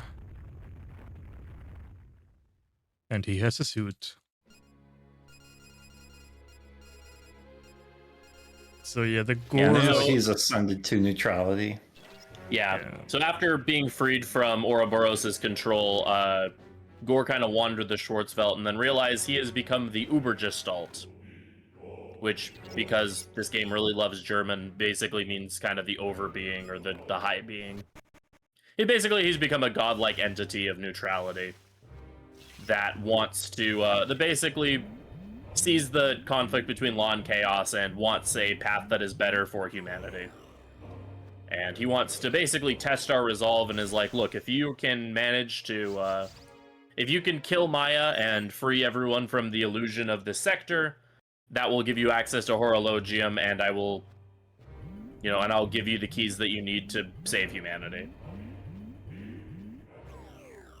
And so That that's sounds what good we're on our way to do now. Yeah, sounds good to us.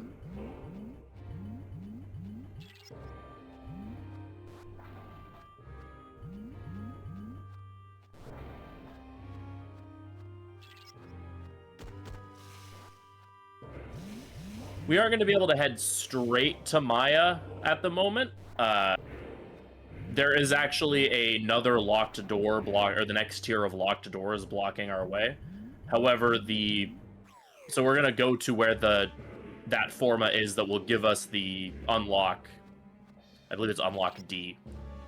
Yeah. And then we'll go back to the ship, get unlock D, and then that will just give us the shortcuts that we need to go straight to Maya. So it's not that big of a haul. Like we said, this sector is very short.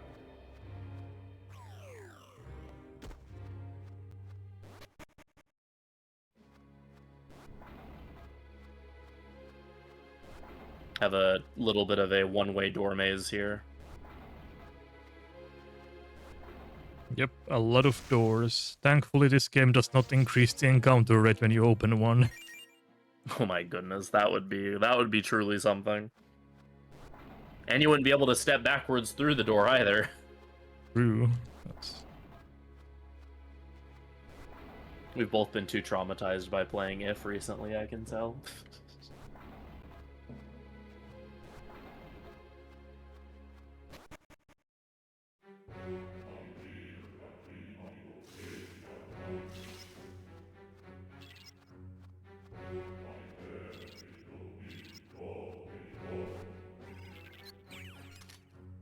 Yeah, this Remedium is the forma that we need in order to unlock, to get unlock D. Thankfully, there's also another a terminal over by here that we can just take to warp back to the ship, and then we'll just run straight to Maya after that.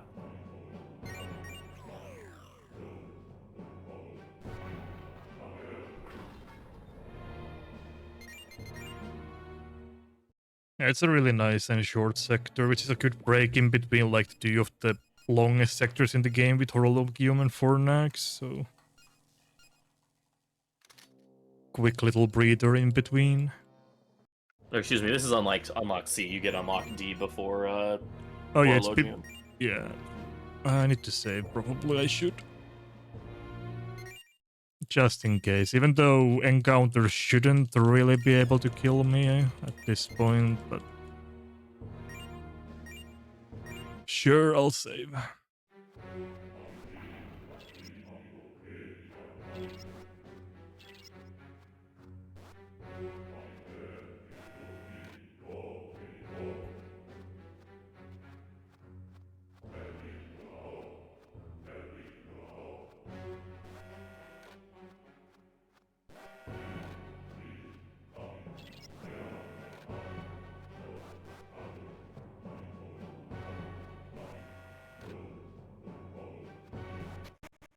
But yeah, we don't have to go through all of that trouble again that we just did. Instead, we can take a shortcut through here. But before we go to Maya, I'm gonna go and grab myself a Amrita shower just in case. I shouldn't really need it, but might as well. Nice, Bridget. Pretty random Spriggan here. Bit late to the party. He's kind of low level. It's like in the 30s. Yeah, I think that was Oberon, and I think he just can summon random fairies. Yeah, I think so.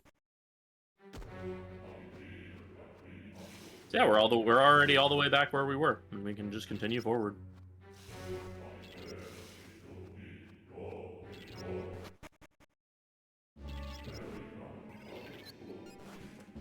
Alright, so we're actually gonna be perfectly on New Moon here, I think. Oh, it's rising, damn it. Oh. No! About as far off as we could have gone. Yeah, at this point we have to choose between Getsue or Zanne, but since we're going towards full moon, I'm gonna keep Getsue instead of Zanne. Doesn't matter which one you have, but you need to pick one. I'm gonna adjust this a bit.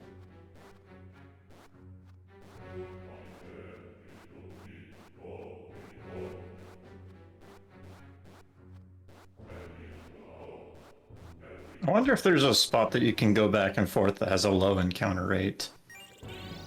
Right in front of the ship in Antlia, you can't get encounters, but that you would have to know going into it what you would be setting your steps to. Oh wait, what did I say? I wanted to fuse still. Yeah, there might be. Might be. Okay, so Spriggan.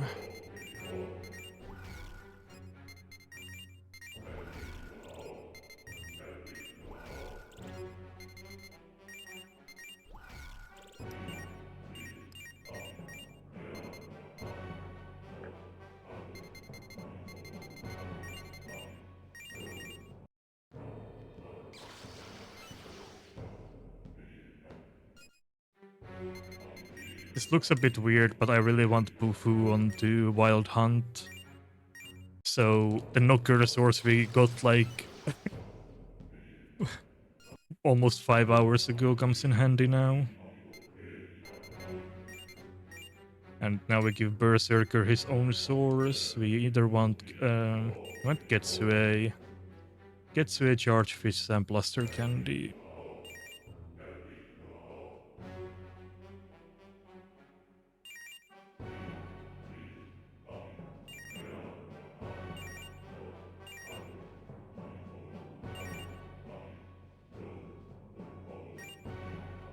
Wait, There's no charge. Yeah. I noticed at the last second as well. Getsue Charge Bluster Candy. No, I'm not getting it.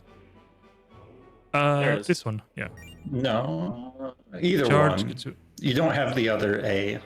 Yeah, I don't need the other way. Getsue is fine. Yeah. Okay. Yeah, just having to double check so I don't completely goof up. Okay, so Berserker, Pallas Athena, Loki. So this fight sucks. So hopefully this goes well. Maya is the absolute worst. She has 6,000 HP, and we need to find. We need to kill her with only MC alive. Yeah, and she has a really, really fun ability where if you hit her with any elemental damage, she will insta-kill you. Unless you kill her. Yeah, and we need so to our use... best way to push damage will kill us if we miscount damage. Yeah. So this is gonna be dumb. We need to defend and then debilitate, Luster Candy. Doesn't help that Illusory Ritual just doubles her agility, so it's difficult to land attacks on her as well. Makes this a lot of fun.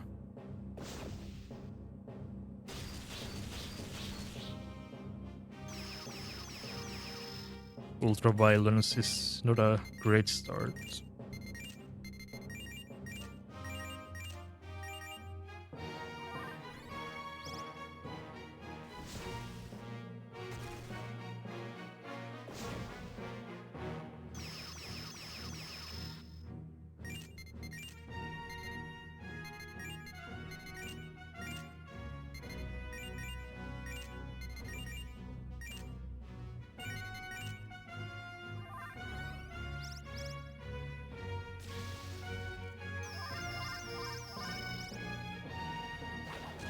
That's a high roll. We don't like high rolls in this household.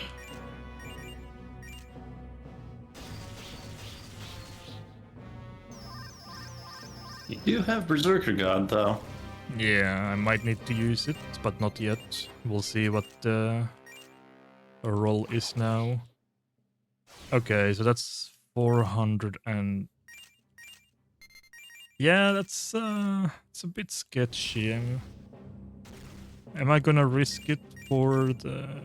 I'm gonna try it. If she doesn't die, this is perfect. Yeah. Nope, If she doesn't die. Oops. Yeah, that was a bit dumb. I probably shouldn't have tried it. I should have done...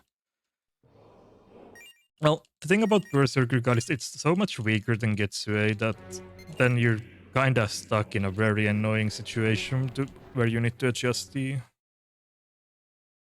HP. I was hoping for a low 1900, that would have been perfect, and I don't think that was unreasonable to hope for, but yeah.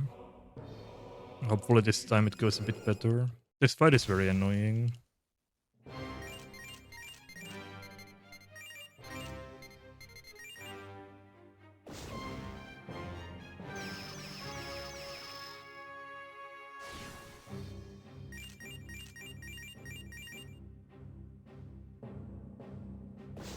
That's a good start. Yeah, better than last time at least.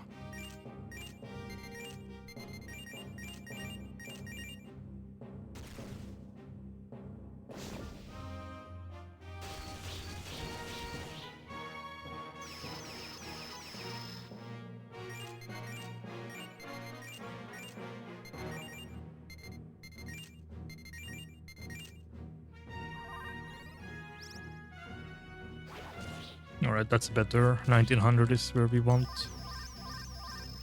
Where we want to be.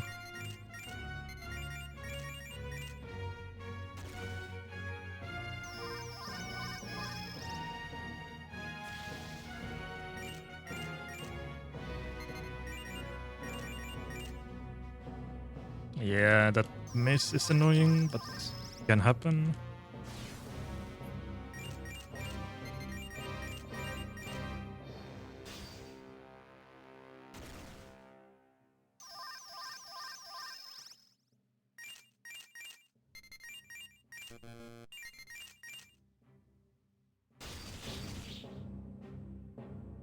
Yeah.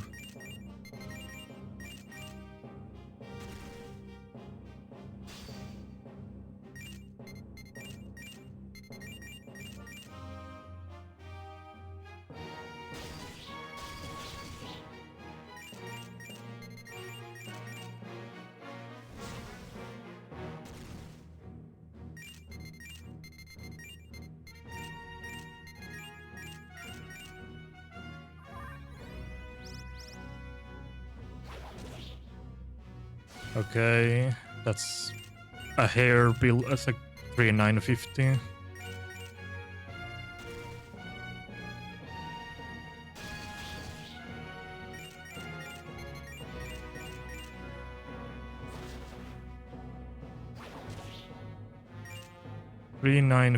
Yeah, that's perfect. Pretty much. I should be able to do at least 200 with this, so this should be good. Yeah, easily. Okay. Yeah. Nice. All right, a lot better.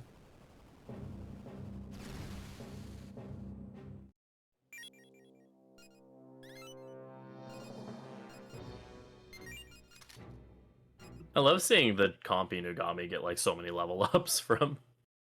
Yeah. He's just along Is for the that ride. like? Is that like one of the main reasons why you want to go Magic, MC? Yeah, the item last hitting for Ouroboros and Maya are like the two big reasons why. It also helps for Asura and some other fights. Like, we don't upgrade our gun, so the elemental damage that we do is not that significant. We use Fire Shot a little bit, but mostly in fights where it's not that important, like Horcus. Yeah, so we get a glimpse into possible chaos and law endings here.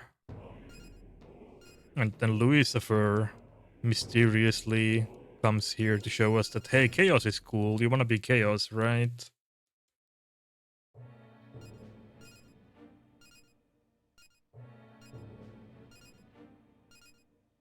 And this is very close to where the alignment lock happens.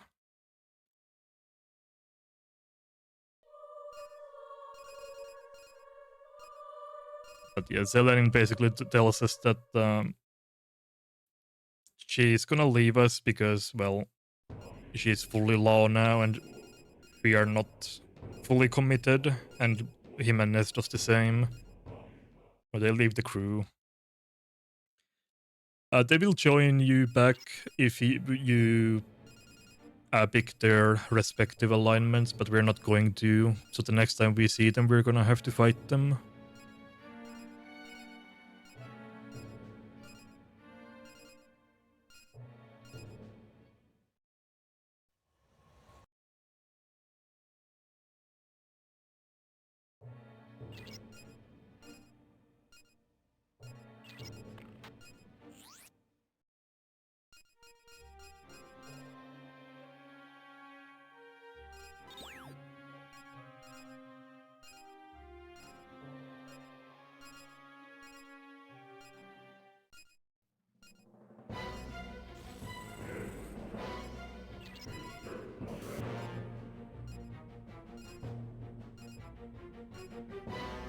So we've made it to Horologium, but Gore, before we do anything, wants to have a word with us.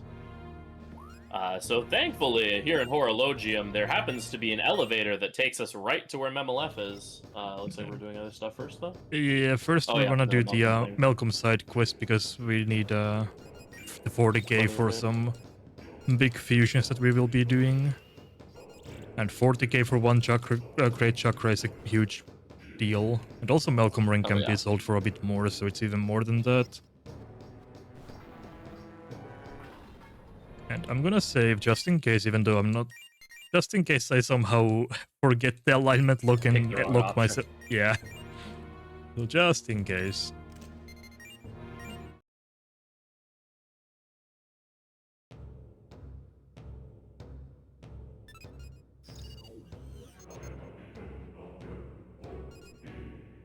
Yeah, so this is Horologium. This is basically the Earth in its primordial state of formation. So lots of lava and caves and pillars. But there's an elevator here that takes us right down to Memelef. So Gore wants to meet us at Memelef's room to show us a thing. Boy, am I glad this sector doesn't have a lot of exploration. Yeah. Just get to the boss immediately and nothing is gonna change that. But yeah, this is... So here Gore notes that currently we don't actually have the power to perceive Memelef. But he's willing to grant us that power provided we're willing to be neutral or something. And so he goes back to the ship to basically test our alignment. He asks us basically, what route do you want? Since we're neutral, we can pick any route we want. We're going to go with neutral though, because that's what this route is. And if you don't pick law or if you don't pick neutral, he tries to kill you. So, and then you take his power by force to be able to perceive Memelef. Yeah, so now we are neutral locked. Yeah, we are sufficiently neutral for him, and so he gives us his power and gives Arthur the information that he needs so that we can actually destroy the Schwarzwelt. Also, rip Gore again.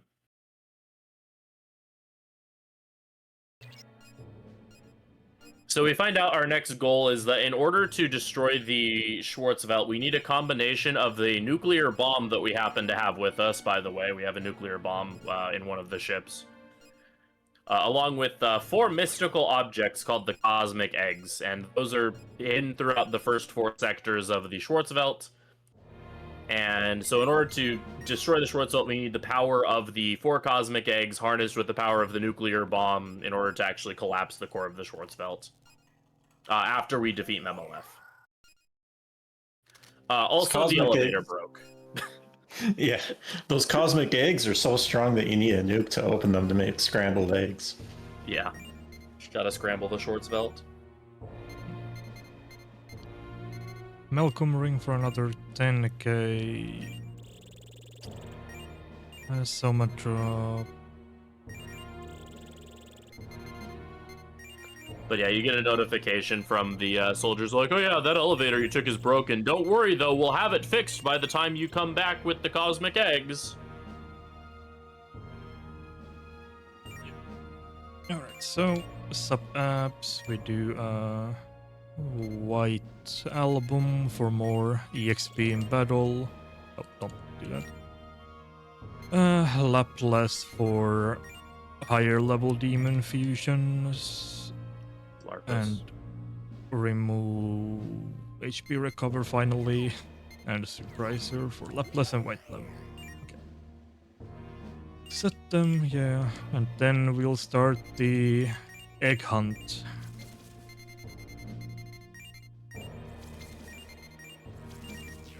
Egg hunt. Easter came early.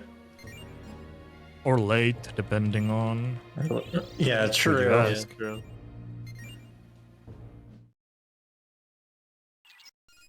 Yeah, so this is where they're like, yeah, the elevator's broken, don't worry, we'll fix it. Oh, first off, we go back to Karina.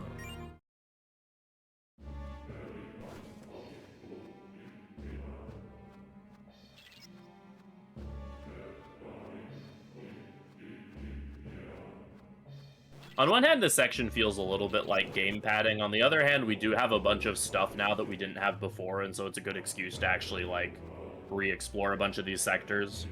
Karina, especially now that we have the ability to scan into B space. Yeah. There's a bunch of items and such that we can pick up now that we could have picked up as soon as we got the item in Groose, but it's nice that there's an excuse for us to come back here and grab some stuff.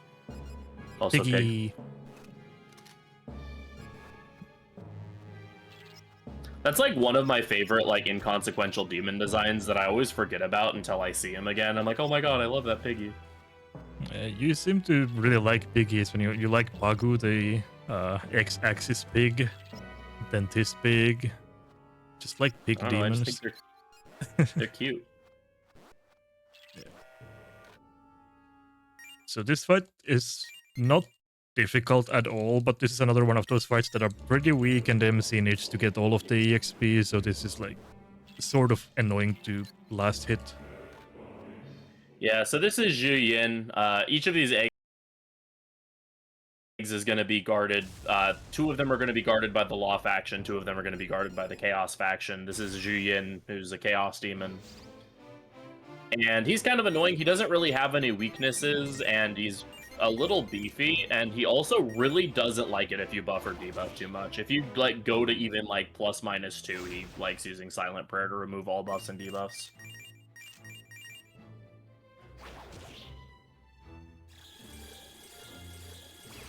Case in point. But we still want to put up Acid Breath because he is a little slow, so we can usually sneak in a Getsue hit with Berserker before he does anything.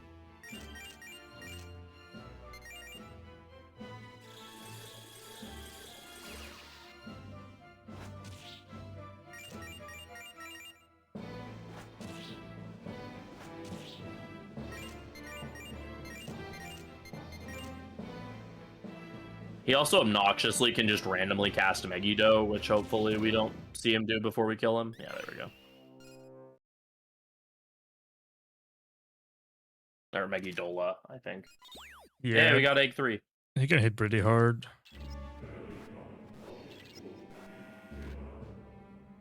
Oh wait, I have almost 600 HP. Yeah, this... we are a beefy boy. Didn't even notice until now. So now that's done. The next thing we'll do is go to Antlia.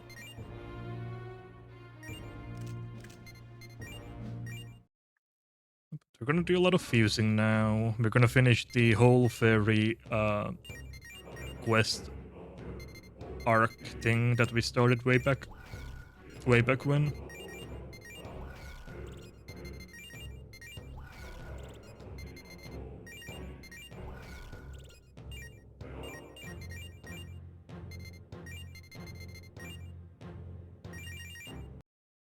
Yeah, so the High Pixie wants basically almost the entire fairy family over the course of several quests with varying rewards in order to form her village. So she wanted the goblin because she wanted a friend. I don't remember why she wanted the goblin. But then she wants Pyro Jack and Jack Frost so that they can have some mascots. And then she wants Spridgen and Vivian so that they have like guardians, and then eventually she wants Titania and Oberon to so they have a king, so that they can invite the king and queen. And we do all of this not for any of the specific rewards from the quest itself, but if you complete the quest line all the way up to Oberon and Titania, and then you go and talk to Oberon, he will then give you a really good piece of armor.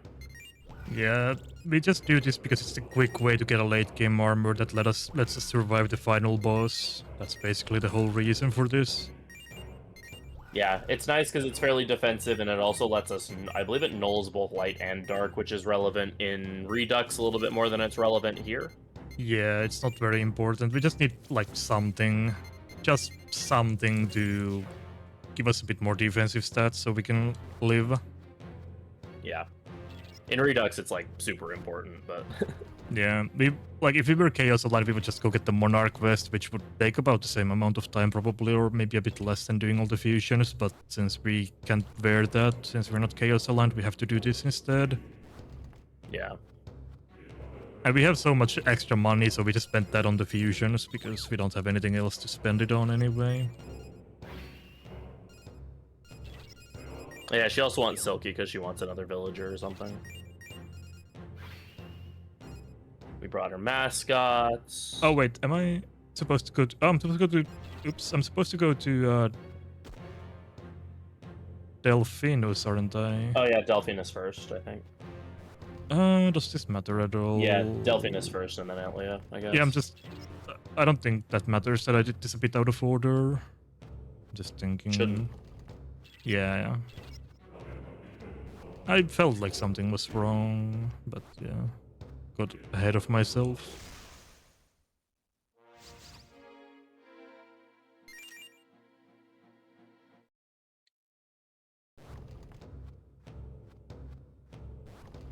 Yeah. Just go to Delphinus first.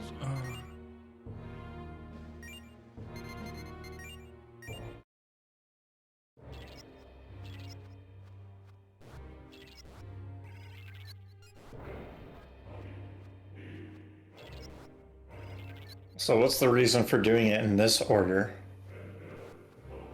I don't think it matters that much, to be honest. I think it would have been fine to do it in the other order as well. I would have just had to delay the fusions a bit, I think, and that would have been probably fine, but...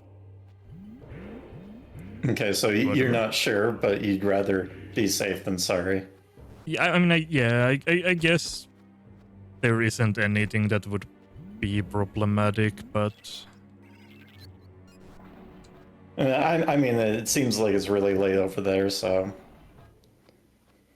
Because you're not sure, you might as well. Just follow the notes. I don't think there's anything that could cause problems, but... Yeah.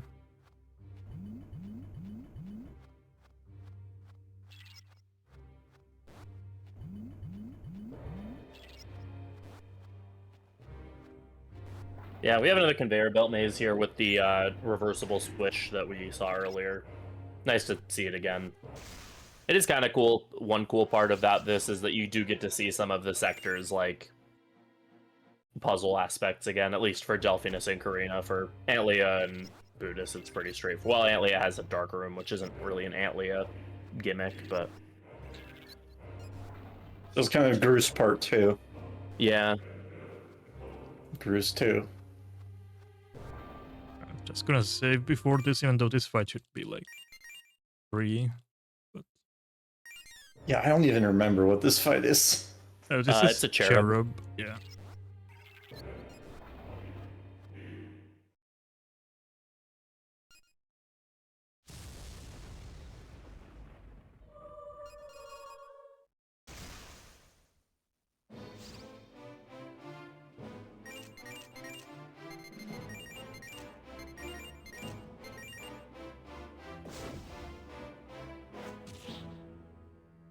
This is a pretty quick fight. We're just gonna Dual Luster, Debilitate, and then Grand Tack is gonna almost one-shot it itself, or is gonna basically two-shot. So we're gonna double kill this fight to get Nidhogger some EXP, because I believe we do want what? We would like Nidhogger's source eventually, I think. So that's a little unfortunate.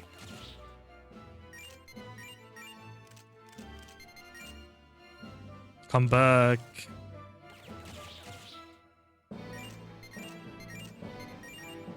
Yes, we do want Nidhogger's source eventually, so we do need him to get the CXP. Yeah. Unfortunately, he doesn't have the Luster Candy on him anymore, so his damage is a little bit lower. I can use a Soma at least. That's fine.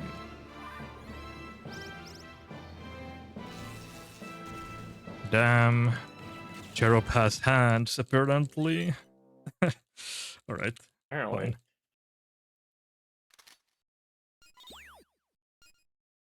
So yeah, now we're gonna go to Delphinus to, to Antlia.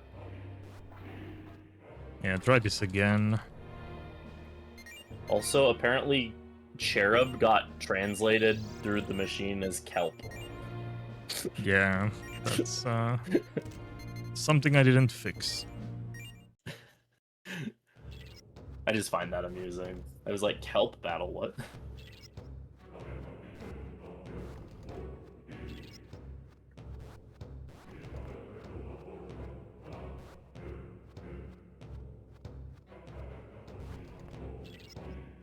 Yeah, kelp does sound a bit fishy. Yeah. Alright, now I can do this again. Go Vivian. Oh, did I buy all of this already? I don't remember what I did. Oh, I did. Oh, I think you didn't make Buffet yet. Did I not? The Casso Vivian fusion.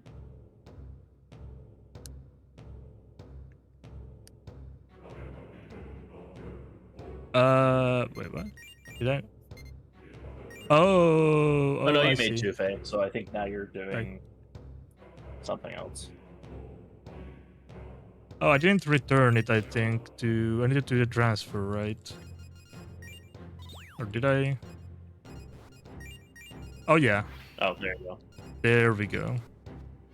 Now that should be it. Okay.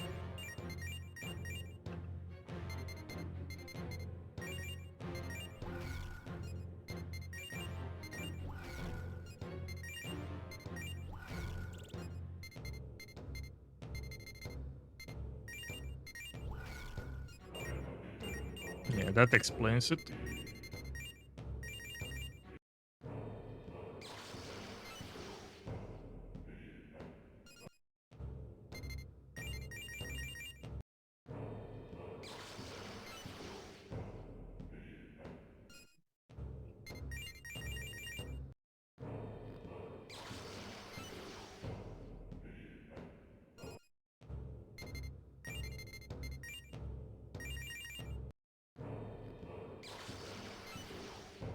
Croc.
Alright, that is the end of the Fairy Village stuff.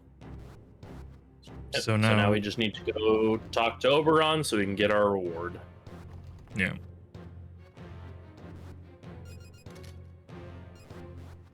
That's the entire reason we did that whole thing. Can't survive the final boss without it, unfortunately. Yeah, we would take way too much damage from MLF otherwise.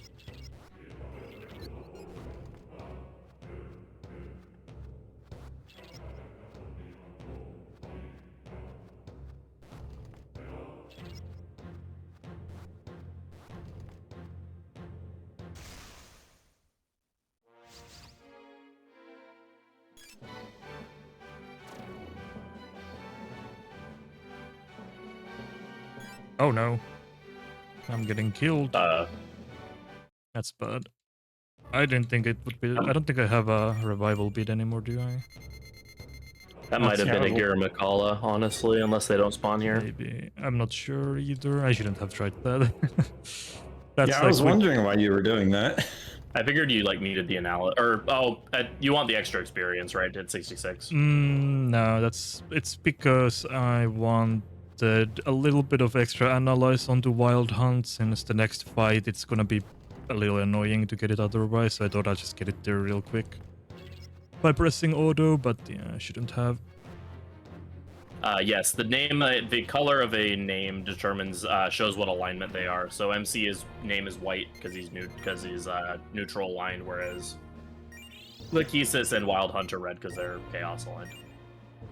Yeah, that was. What does silly. the armor do? The big thing is that the armor has a higher defense stat, so just overall damage reduction is a lot better. Yeah, it also doesn't, has some decent affinities on it. Like it nulls both light and dark, and I also believe it either nulls or resists wind. The big thing, though, is just that it has a high defense stat. Yeah, it doesn't have to be this armor. We just need something that it gives us enough survivability. Even with this armor, Memelef hits hard, so... Yeah, we have to be able to tank 2 attacks from MLF is the big thing.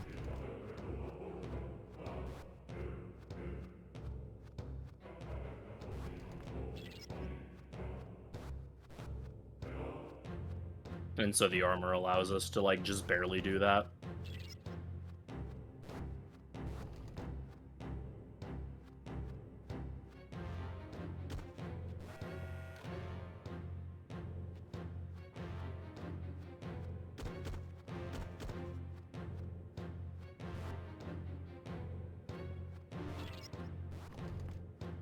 Yes, so tangentially related, if you are immune to both light and dark, then you are immune to Memelef's Ma ability, which is an insta-kill and an HP drain.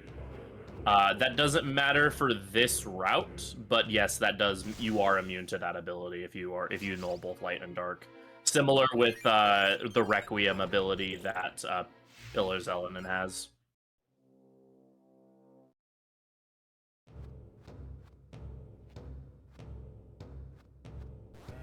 This is relevant in the Redux route of the game, but is not relevant in this case due to how we fight Memelef in this route. All right. Finally made it here. Oh, this fight is a bit silly, but it's Mr. Wukong himself. We just want to farm analyze here, so gonna put Rakus up so I don't die. I'm gonna use Bufu, and that's it. That's the fight. I think that's a guaranteed.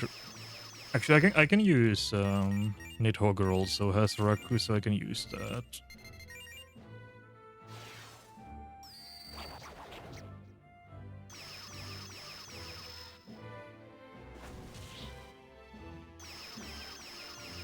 The other option for armor is the Dragon Vest, which it's a quest that where you can talk to one of the... It's Fafnir, and you can talk to one of them to get like a part from them, and then one of the things that you can choose is armor. I think that was part of maybe Nakajima's old route and was something that I used in my SJR route. Maybe. Could be. I'm hitting kinda hard, I don't like it. I can try if Mabufu does. I need one more hit, so if Mabufu does a bit less, hopefully. Nope, it did not do less. Is it? No, I need the wild hunt source. I hope did I lost the count of the turns, or was that 6 or 5 turns? I'm not sure anymore. I thought it was 6 or 7. I meant. I think it was 6, but I think I over damaged just because of damage rolls.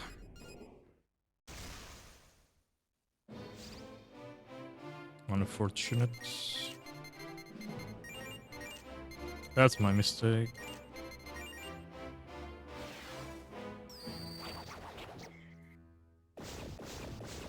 Or, oh yeah, it's because of the taunt, isn't it? Yeah. The taunt boosts my damage, which is bad. He did it multiple times. I can use the Kaja, I guess. I don't think that would help you. Because it's your attack that's being buffed. Yeah, the you Kaja can't removes Kaja it. yourself. Oh, right, of course. What am I doing? Of course it won't work.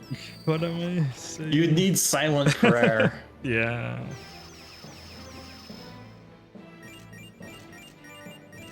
A brain moment. Well, it's fine. If I get taunted again, then yeah, I'm just gonna do five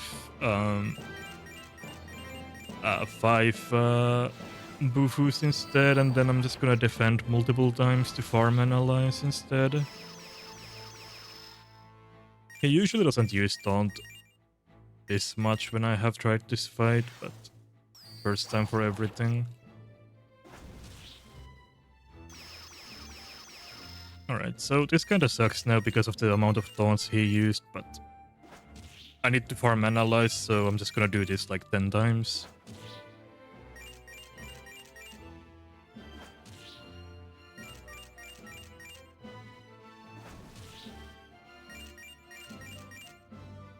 Yeah, it's like 50 turns for a full analyze, and if you need 6 Bufus, and you only did 5, yeah, it'd be roughly 10.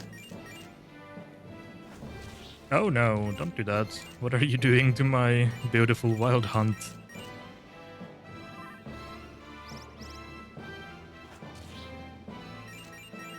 Oh, don't do that again. Okay, defend. It's a very awkward way of doing this, but like we need the source, so I think I'm at 10, probably.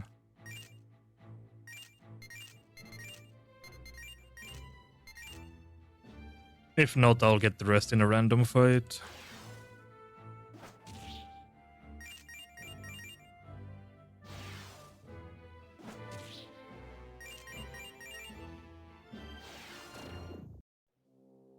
Alright, there we go.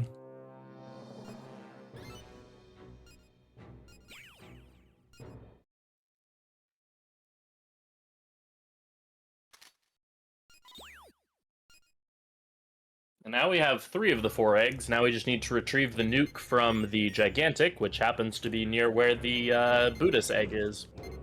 Yeah, now we'll make Cerberus with, yeah.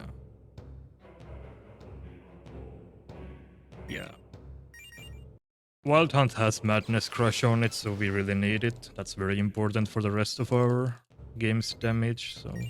I got level 66 so I can make Cerberus. Cerberus is the highest level demon that we need to fuse in the run. At level 66, so now that's done. Alright. And do some fusing again. So, arrows. Aquans. Ara.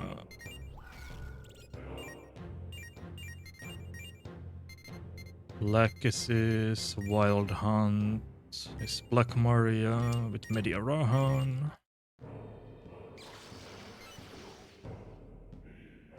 Finally have a good healer. Aramitama, Cerberus, Wild Hunt Source for Fizz Amp Charge and Madness Crush. Big damage coming up. Somehow made that. Yeah. That's kind of funny.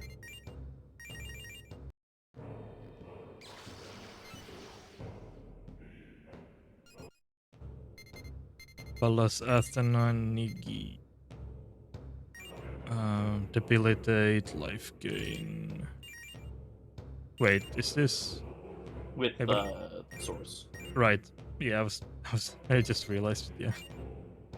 What am I doing? Okay. Life gain and There we go, debilitate.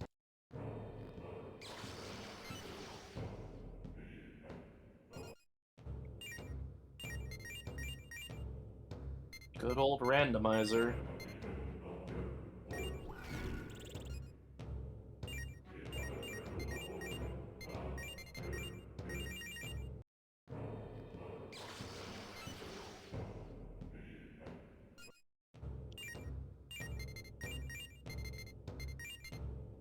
Fun SMT fact for those who were not aware: the Japanese name for the ability debilitate is randomizer.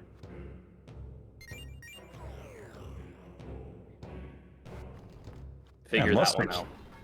Yeah, and then luster candy is from Rasuta. So Rasuta candy, which means Rakukaja, which is the Ra from Rakukaja, the Su from Sukukaja, and the Ta from Tarukaja. My favorite is Blight. Blight in Japanese. I don't remember exactly what it is, but it's something like Essence of Benon Sapper is Blight. Oh. Which is like it's really weird. There's Pest Crop in is one of them. Oh, that could be it. I enjoy isn't Kamikaze in Nocturne like special attack or something? That's the actual Japanese word for sort of the thing, yeah. Yeah. Like, you might be wondering what the hell we are doing coming all the way back here. And what are we doing? But yeah, I wanted to get my demons poisoned. That's the thing. No, it's Tokko. Because we're about to go fight Selanin, who has the ability Song of Sin, or Sinner's Song, which, when she uses it, it inflicts random ailments, but if my demons are poisoned, they can get ailmented. And in this game, being poisoned does not reduce the amount of physical damage that you deal, so we don't have to worry about Cerberus dealing no damage. So, that's all fine and good. We're gonna go to Boots now that that's done.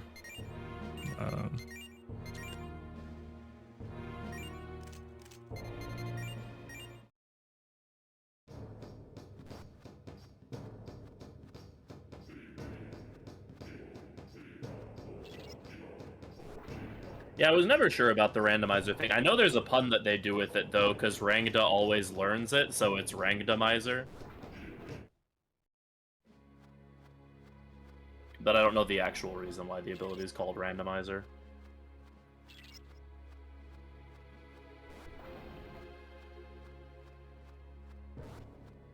I just know the Rangda pun.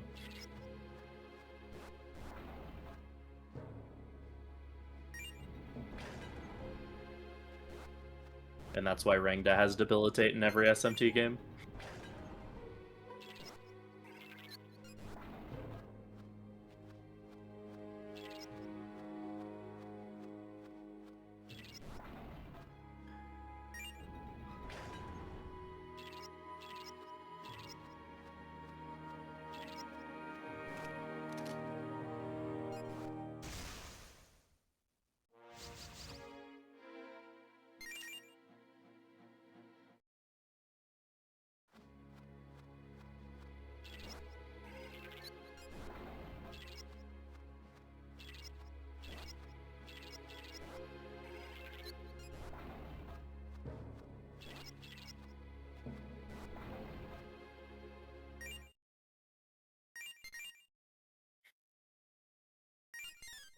Riot Gun's a funny localization.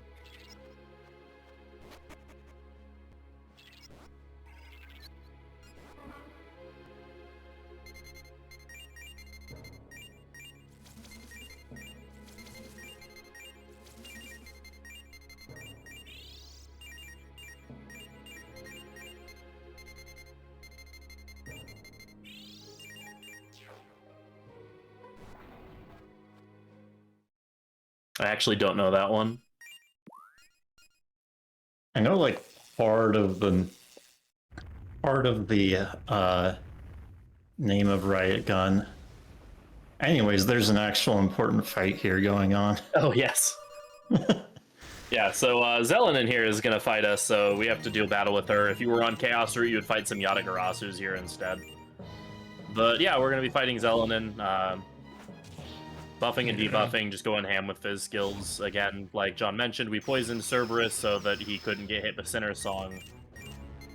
I believe Athena is naturally immune to Charm, and I'm not sure about Nidhogger. Probably same thing with him. It can inflict other ailments as well, so I think it's not covered from all. But it's not very important. It's as long as we get enough. She switches to Song of Sin, or using Sinner's Song like at half HP roughly, I think, in this game. In Redux she can use it immediately, which is a bit odd. But yeah, we just kill her with Madness Crush very quickly. Now I can summon... That's so much damage. Yeah, it's kinda ridiculous how much damage I can do. But yeah, this fight is like almost over already.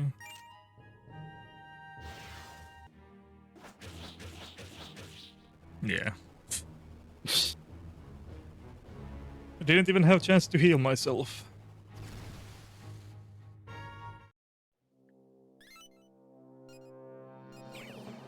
Yeah, Nidhogger Sword is very, very important. It's what makes our final boss strategy work. That has Repel Ice on it, right? Yeah.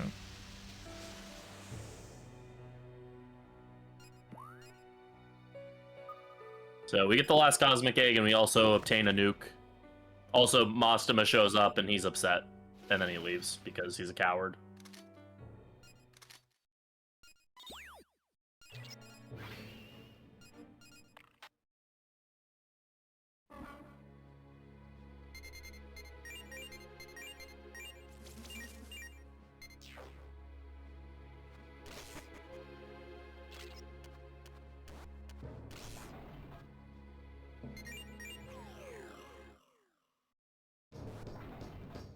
And just in time, they fixed the elevator. Right on time. Means we can take the elevator right down to Memelef and fight the final boss, right? Yeah.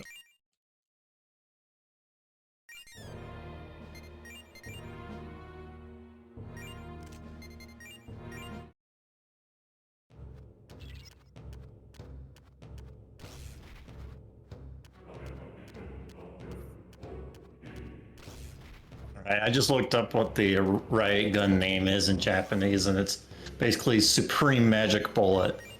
Ah, that makes sense. Unfortunately, Scotty breaks the elevator just as we get back here. So no Memelef for us. Scotty broke the elevator. Time to make her pay.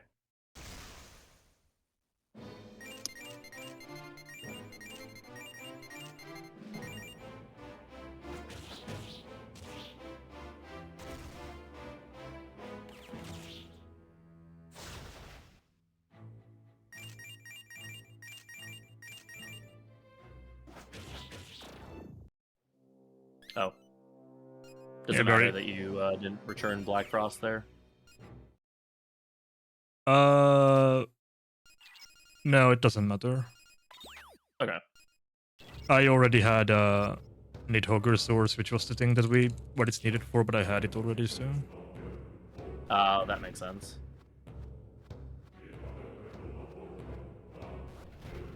So unfortunately, the elevator is broken. Good news, though, Scotty dropped a Forma that will allow us to open the door to explore the dungeon proper.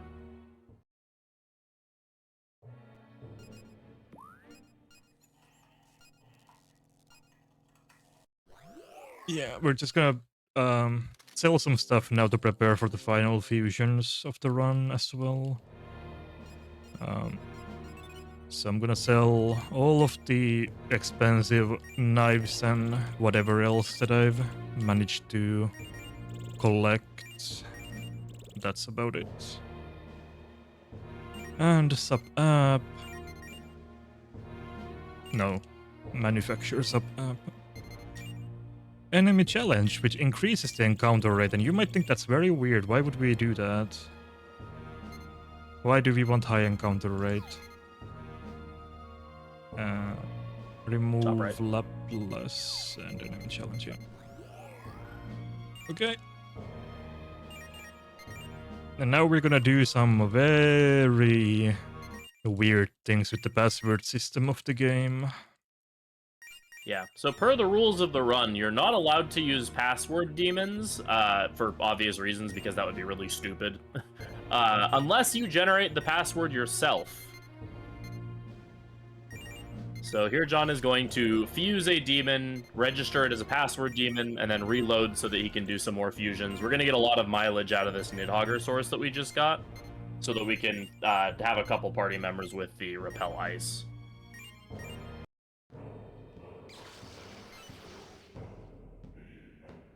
Oh yeah, first off we register the Pyrojack. Then we go to the compendium. Where's my Pyrojack? I goofed up. Where is it? There it is. And I'm gonna take the password. I'm gonna do I'm gonna take a picture with my phone because that's very high tech. And then we're gonna reset the game.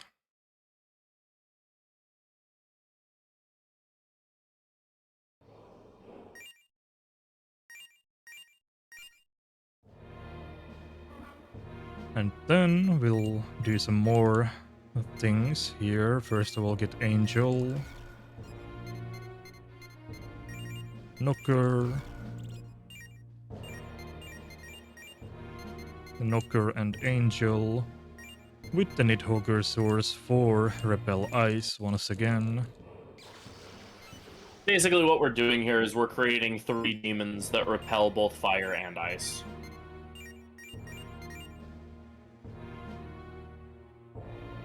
Oh,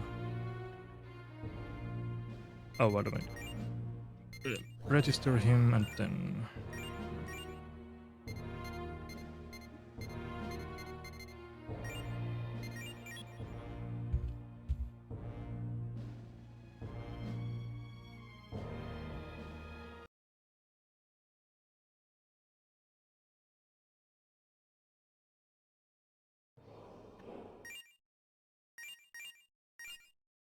And this is because you can't register, like, repel ice into the compendium and then pull it back.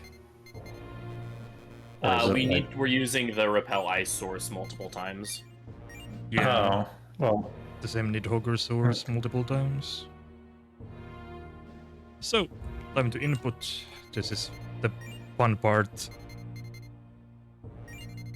These passwords are very, very long and dumb.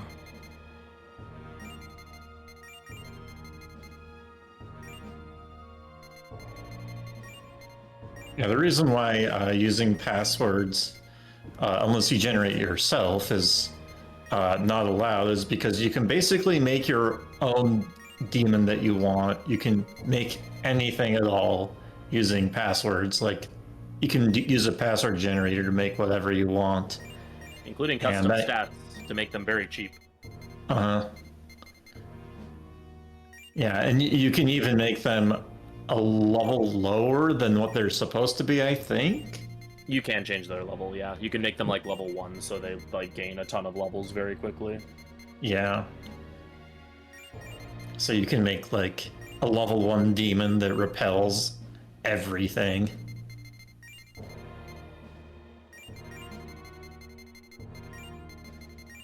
And it also lets you include like some unique skills that you normally wouldn't be able to have, like Shaitan and SJR has an ability that's like +3 luster candies or something, and you can just put that on people.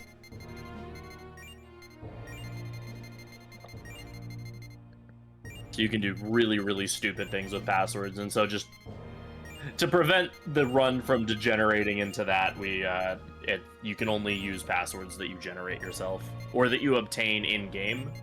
because there are some quest lines that will give you a password for free. I think, like, specifically, it's passwords that you see on screen during the run. Yeah, basically.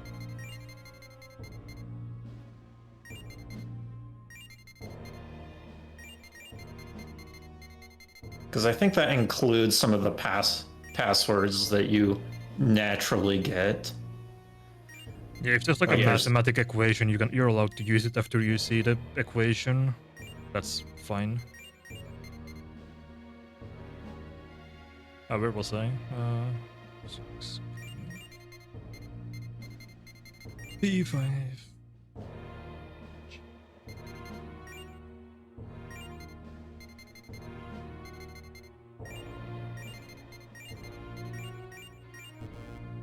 What did I mess up?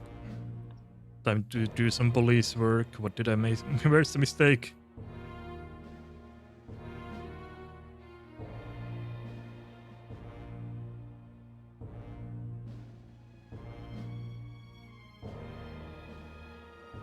Oh, I think I know. Oh wait, how do I forget how to, like this maybe. That should be a G. G and 6 look so similar that it's like... Oh, wait. Still not? I was gonna say G and 6 and 5 and S both look very, very similar. And then of course O and 0. Where's the mistake?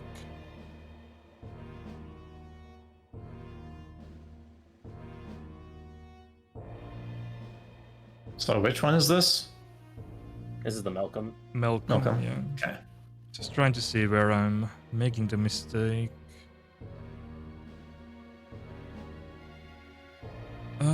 How can I not see it? Looks fine to me.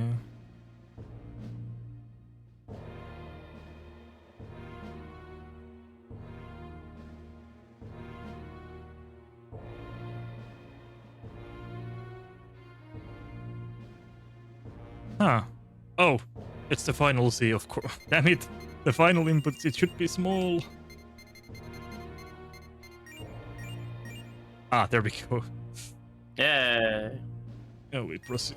But now that's done. Alright. I'm gonna go to my compendium, I'm gonna summon them.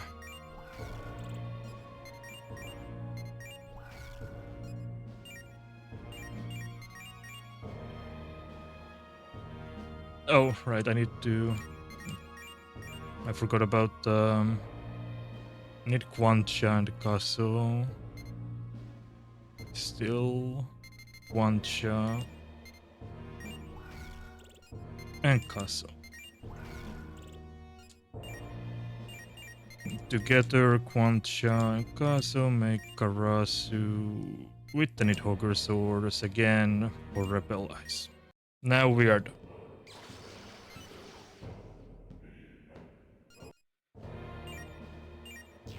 Alright. Woohoo!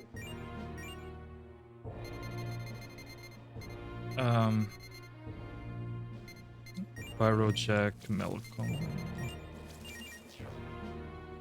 Gonna heal.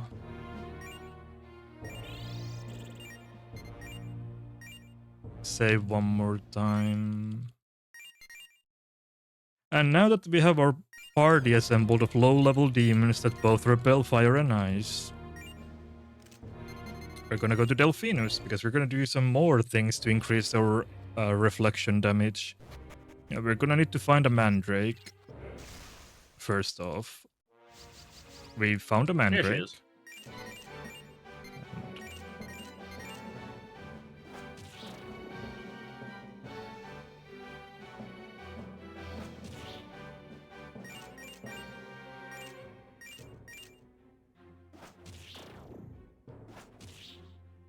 Now, I'm gonna summon our party of demons. And I'm gonna lower the Mandrake's HP to less than half with Malcolm's Maragi.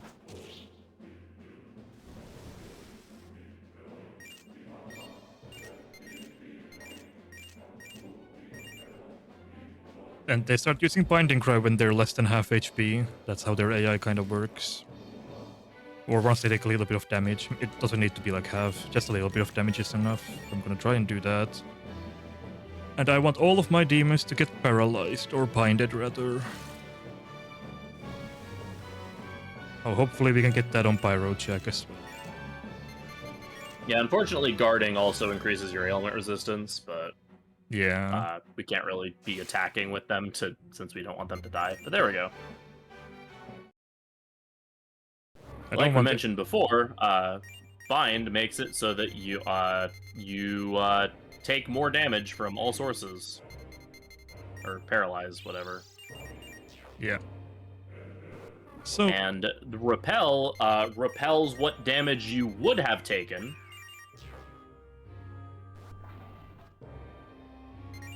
In addition to that, all of these demons are very low level with low stats, and so Memelef's attacks would absolutely delete them off the face of the planet.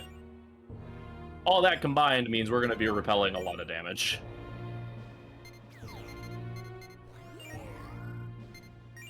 Alright.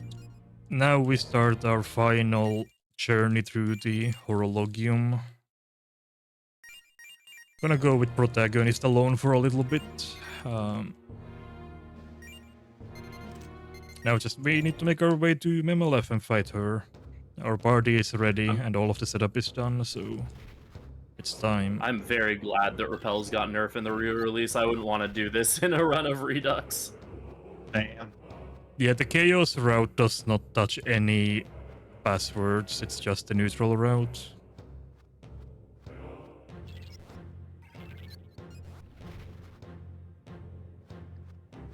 The thing with the Chaos route is that... Yeah, go ahead. The thing with the Chaos route is that the final boss will always... Well, I don't know always, but is much... The only element, I think, is electric, so all you need to do is repel electric. Yeah, and she's easier to kill than Memelef, and there's no second phase. Yeah. Yeah, I don't know exactly what it is, but it's... Electric is the only thing you need to repel. Yeah. It was called like Megiddo Storm or something. But yeah, it's an Megiddo electric Storm AoE is... attack. Okay, confirmed it is Megiddo Storm.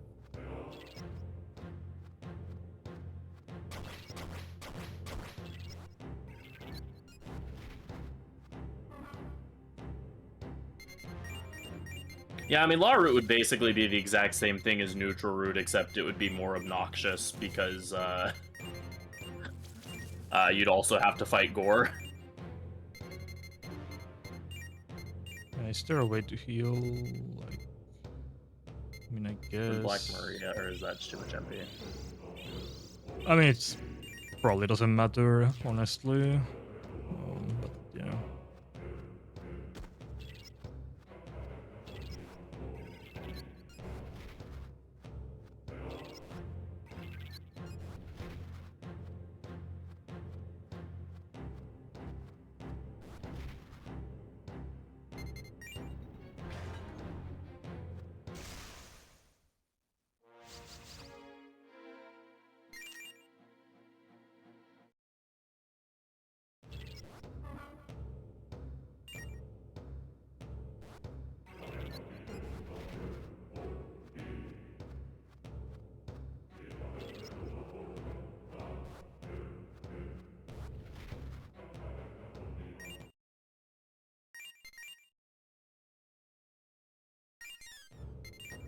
I have to make the long trip because the elevator broke.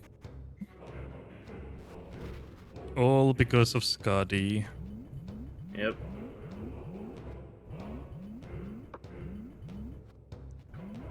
It would be Israfel and Chaos Root, and in Law Root it's some other demon that I don't remember. Maybe it's still Scotty, I don't know.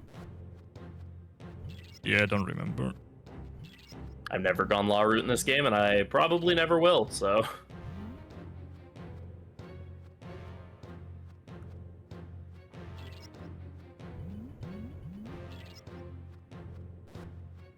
But Horologium as a whole is just kind of a compilation of a lot of the different movement puzzles and such that you've had to do throughout the game. So here we have a conveyor belt maze. Earlier we had some dark rooms.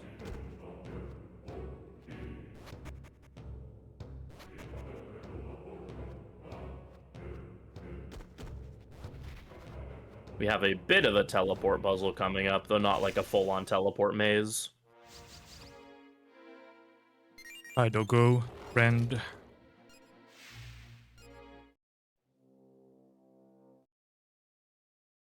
Nice bead.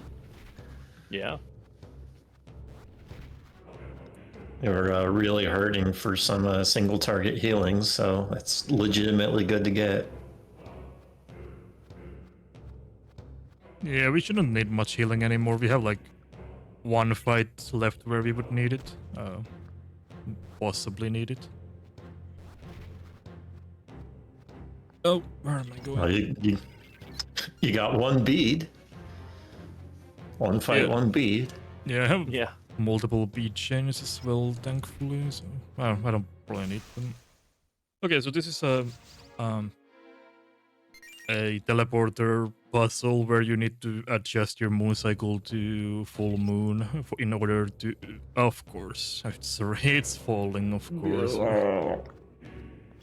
Yeah, so there's a teleporter coming up that will only take you to the correct location if you step on it at full moon. And so we have to kind of step around for a while until we get to that.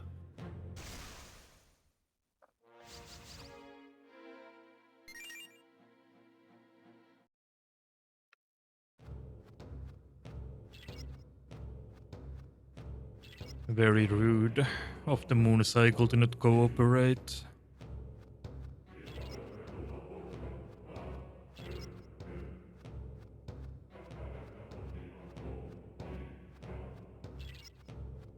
But yeah, we're almost at the next fight. Just need to get through this section.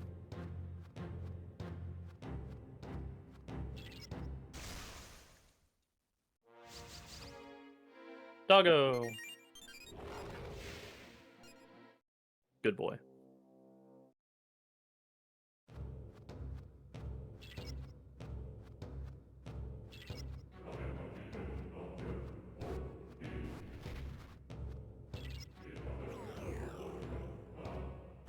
Yeah, so this portal we just stepped on. If we're on full, it will take us to the end of the puzzle. Otherwise, it would just kind of warp us back to the front room again.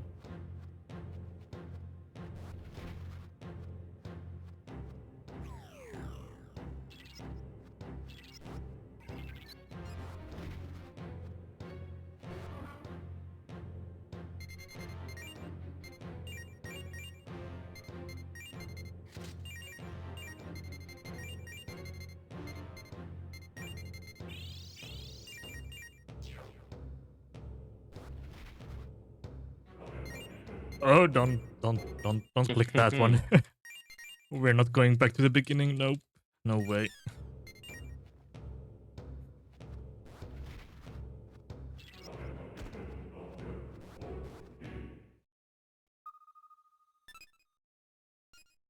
We fought Selanin. Now we have to fight Jimenez. Pretty much a similar fight with Charge and Madness Crush. He switches his resistances randomly, but it's always neutral to this, which is what we will use. And we'll be using kind of AI locking him by debuffing him, so he will start using right hand to buff himself instead of doing anything mean to us.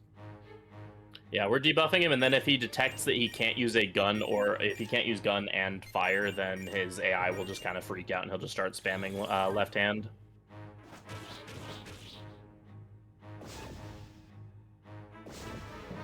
Tano Shize.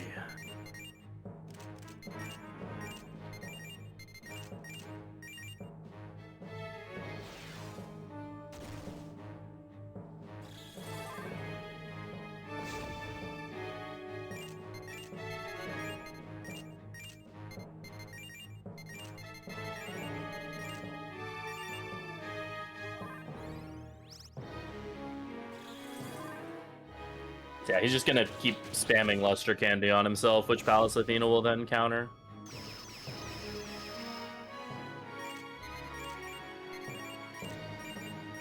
Yeah, the names for the for Jimenez's race in this is kind of funny because this is Awake Jimenez, and then his other form is Soil Jimenez.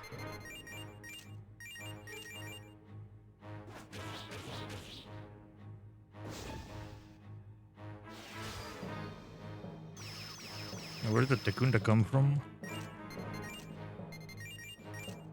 I guess I overbuffed. It should be Oh fine. yeah, looks like we're supposed to go to +3. Yeah, I wasn't paying attention what he was doing, so he probably yeah. I mean, it doesn't really matter. Like left-handed Dekundas are kind of the same thing. Yeah, it should be fine. He should be dead here, so.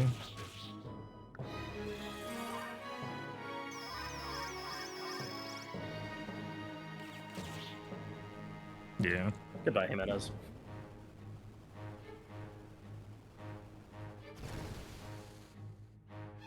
Funny enough, that AI lock still works in Redux. I believe. It does, yeah.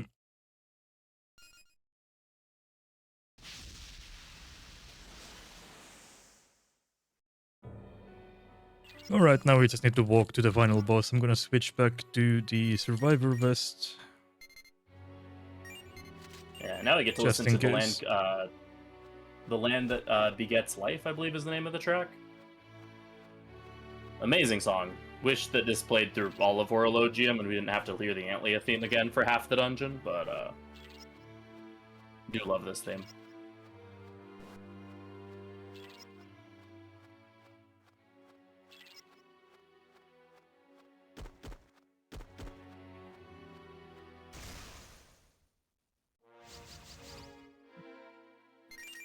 You've heard of invisible walls. How about invisible floors?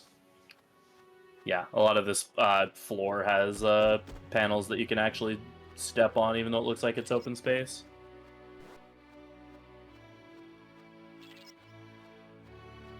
Thankfully, this floor's layout isn't like super complicated, so it's not that big of a deal.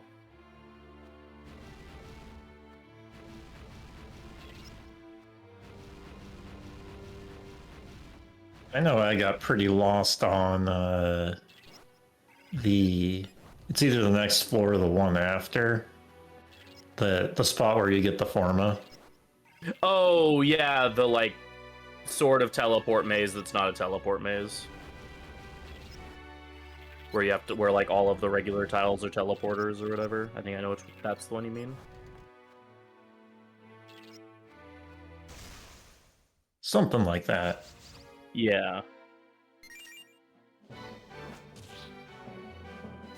Ow. Well, good thing I switched to... Well, I was fine anyway. But good thing I switched the armor, because if you stay on... It's kind of funny, but like the first armor we crafted in the game is still more safe than using endgame armor, because of the resist fizz attribute. In a lot of areas. Yeah, it's just everything that's not fizz hurts a lot harder. Yeah. So here we lower all of the pillars that were kind of blocking our way, or the lava vents that were shooting out to block our path. And here we're now gonna step over the final like real floor of this dungeon. Has 3 switches that you have to flip in order to open the path, and so 2 of them are accessed via the other entrance, but we have to take a quick trip over here to flip this first switch.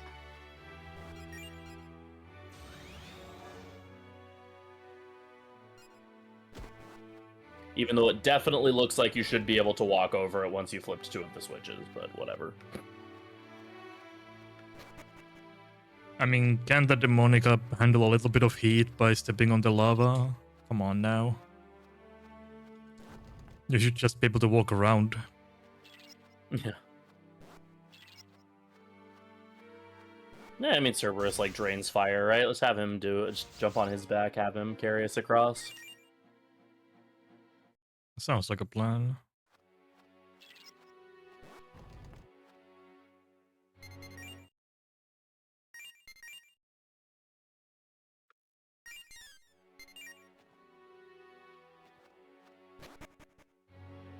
So, John, how do you feel about this floor here? Yeah, you say you ask that every time I get here. It's my curse.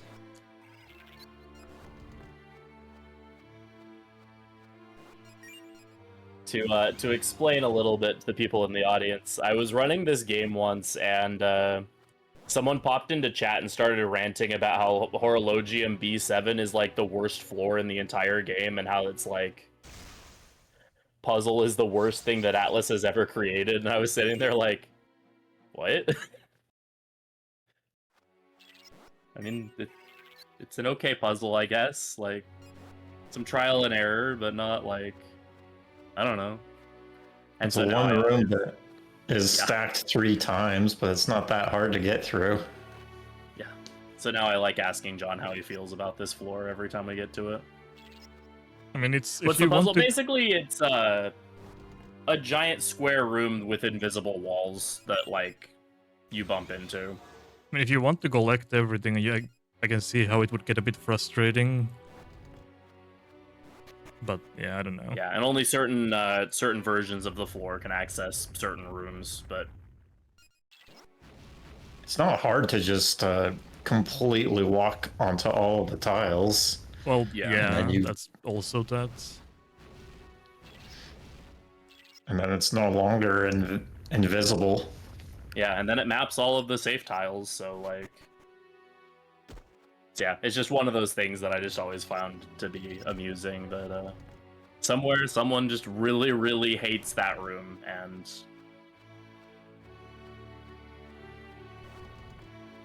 you know, some people have the Eridanus teleport maze. That person has Eridon or Horologium B7. And I didn't like Menelef is coming up, and it's like that's not what they're complaining about. Nope, that puzzle, worst room in the game, worst thing that Atlas has ever created. Actually, no, don't save yet. Open the door first. So this is a bit tricky, but we're at the final boss now, and this fight kind of sucks. This is completely RNG with our setup. We have about 4 in 30 chance every time we attempt this fight to actually win it.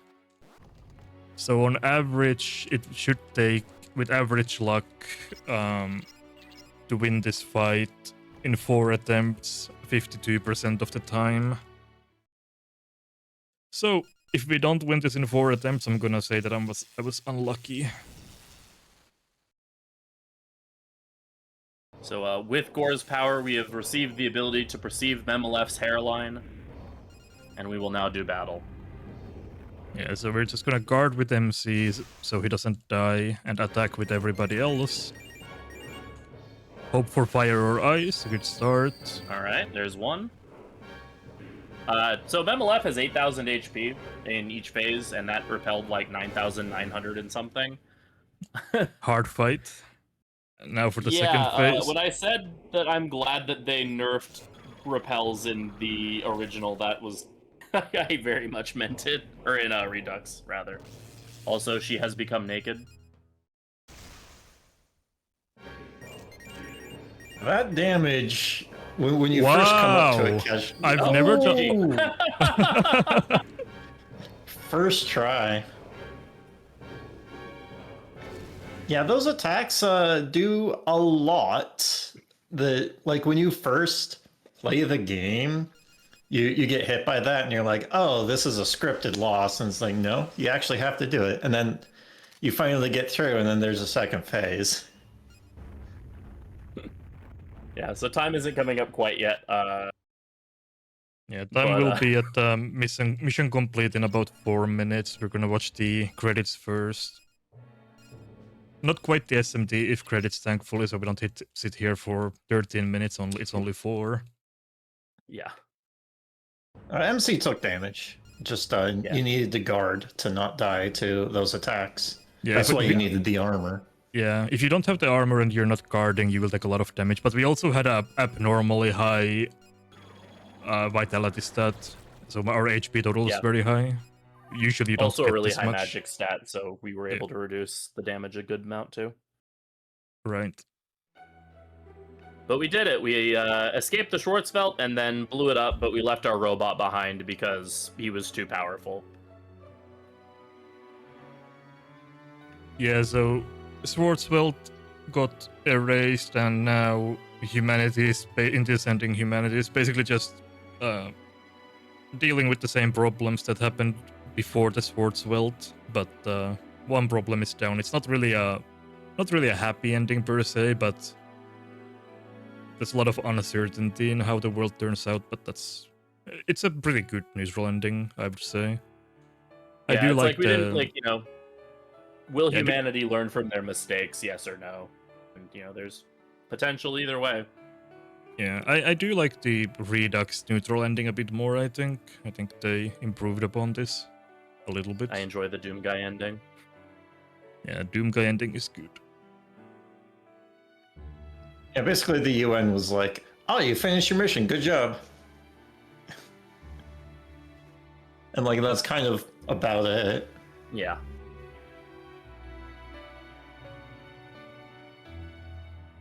Yeah, Chaos ending, you let the Schwarzwelt consume the world and start over. Law ending, you brainwash all of humanity, and everyone just stands on rooftops all the time, singing about how cool they think God is. Yeah. Meanwhile, the UN has to go and figure out the situation with the fact that they just, nuked the hell out of the Antarctic glaciers.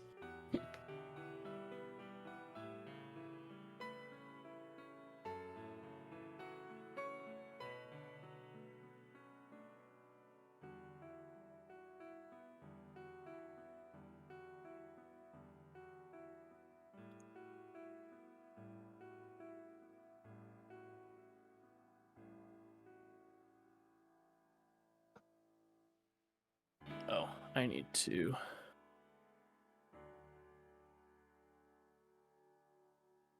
prepare a thing. Okay, cool. Yeah, one last run and you're up, Freedom. I actually did my run already. I had to cover yesterday, so I've already done my run. Yeah, well, last I looked at the schedule, you had your 10-minute run right after this, but I updated some stuff. It was actually like a hour and 30 minute, so it was actually like don't worry about it. It's updated. Oh, time. Yeah, time. So this is the end of the marathon? Yeah, Yep. so this was the final run of the marathon, but don't go anywhere. We still have a special announcement coming up next. But yeah, thank you for everybody for joining in on the weekend of awesome runs. Thank you obviously to other organizers of this event and people who watched the runs over the weekend, and everybody who participated in the marathon in any shape or form. Thanks to Nakajima for routing this awesome game. It's really fun to run, and yeah, we can head over to the intermission, and we'll have a announcement coming up. Well, so stay around.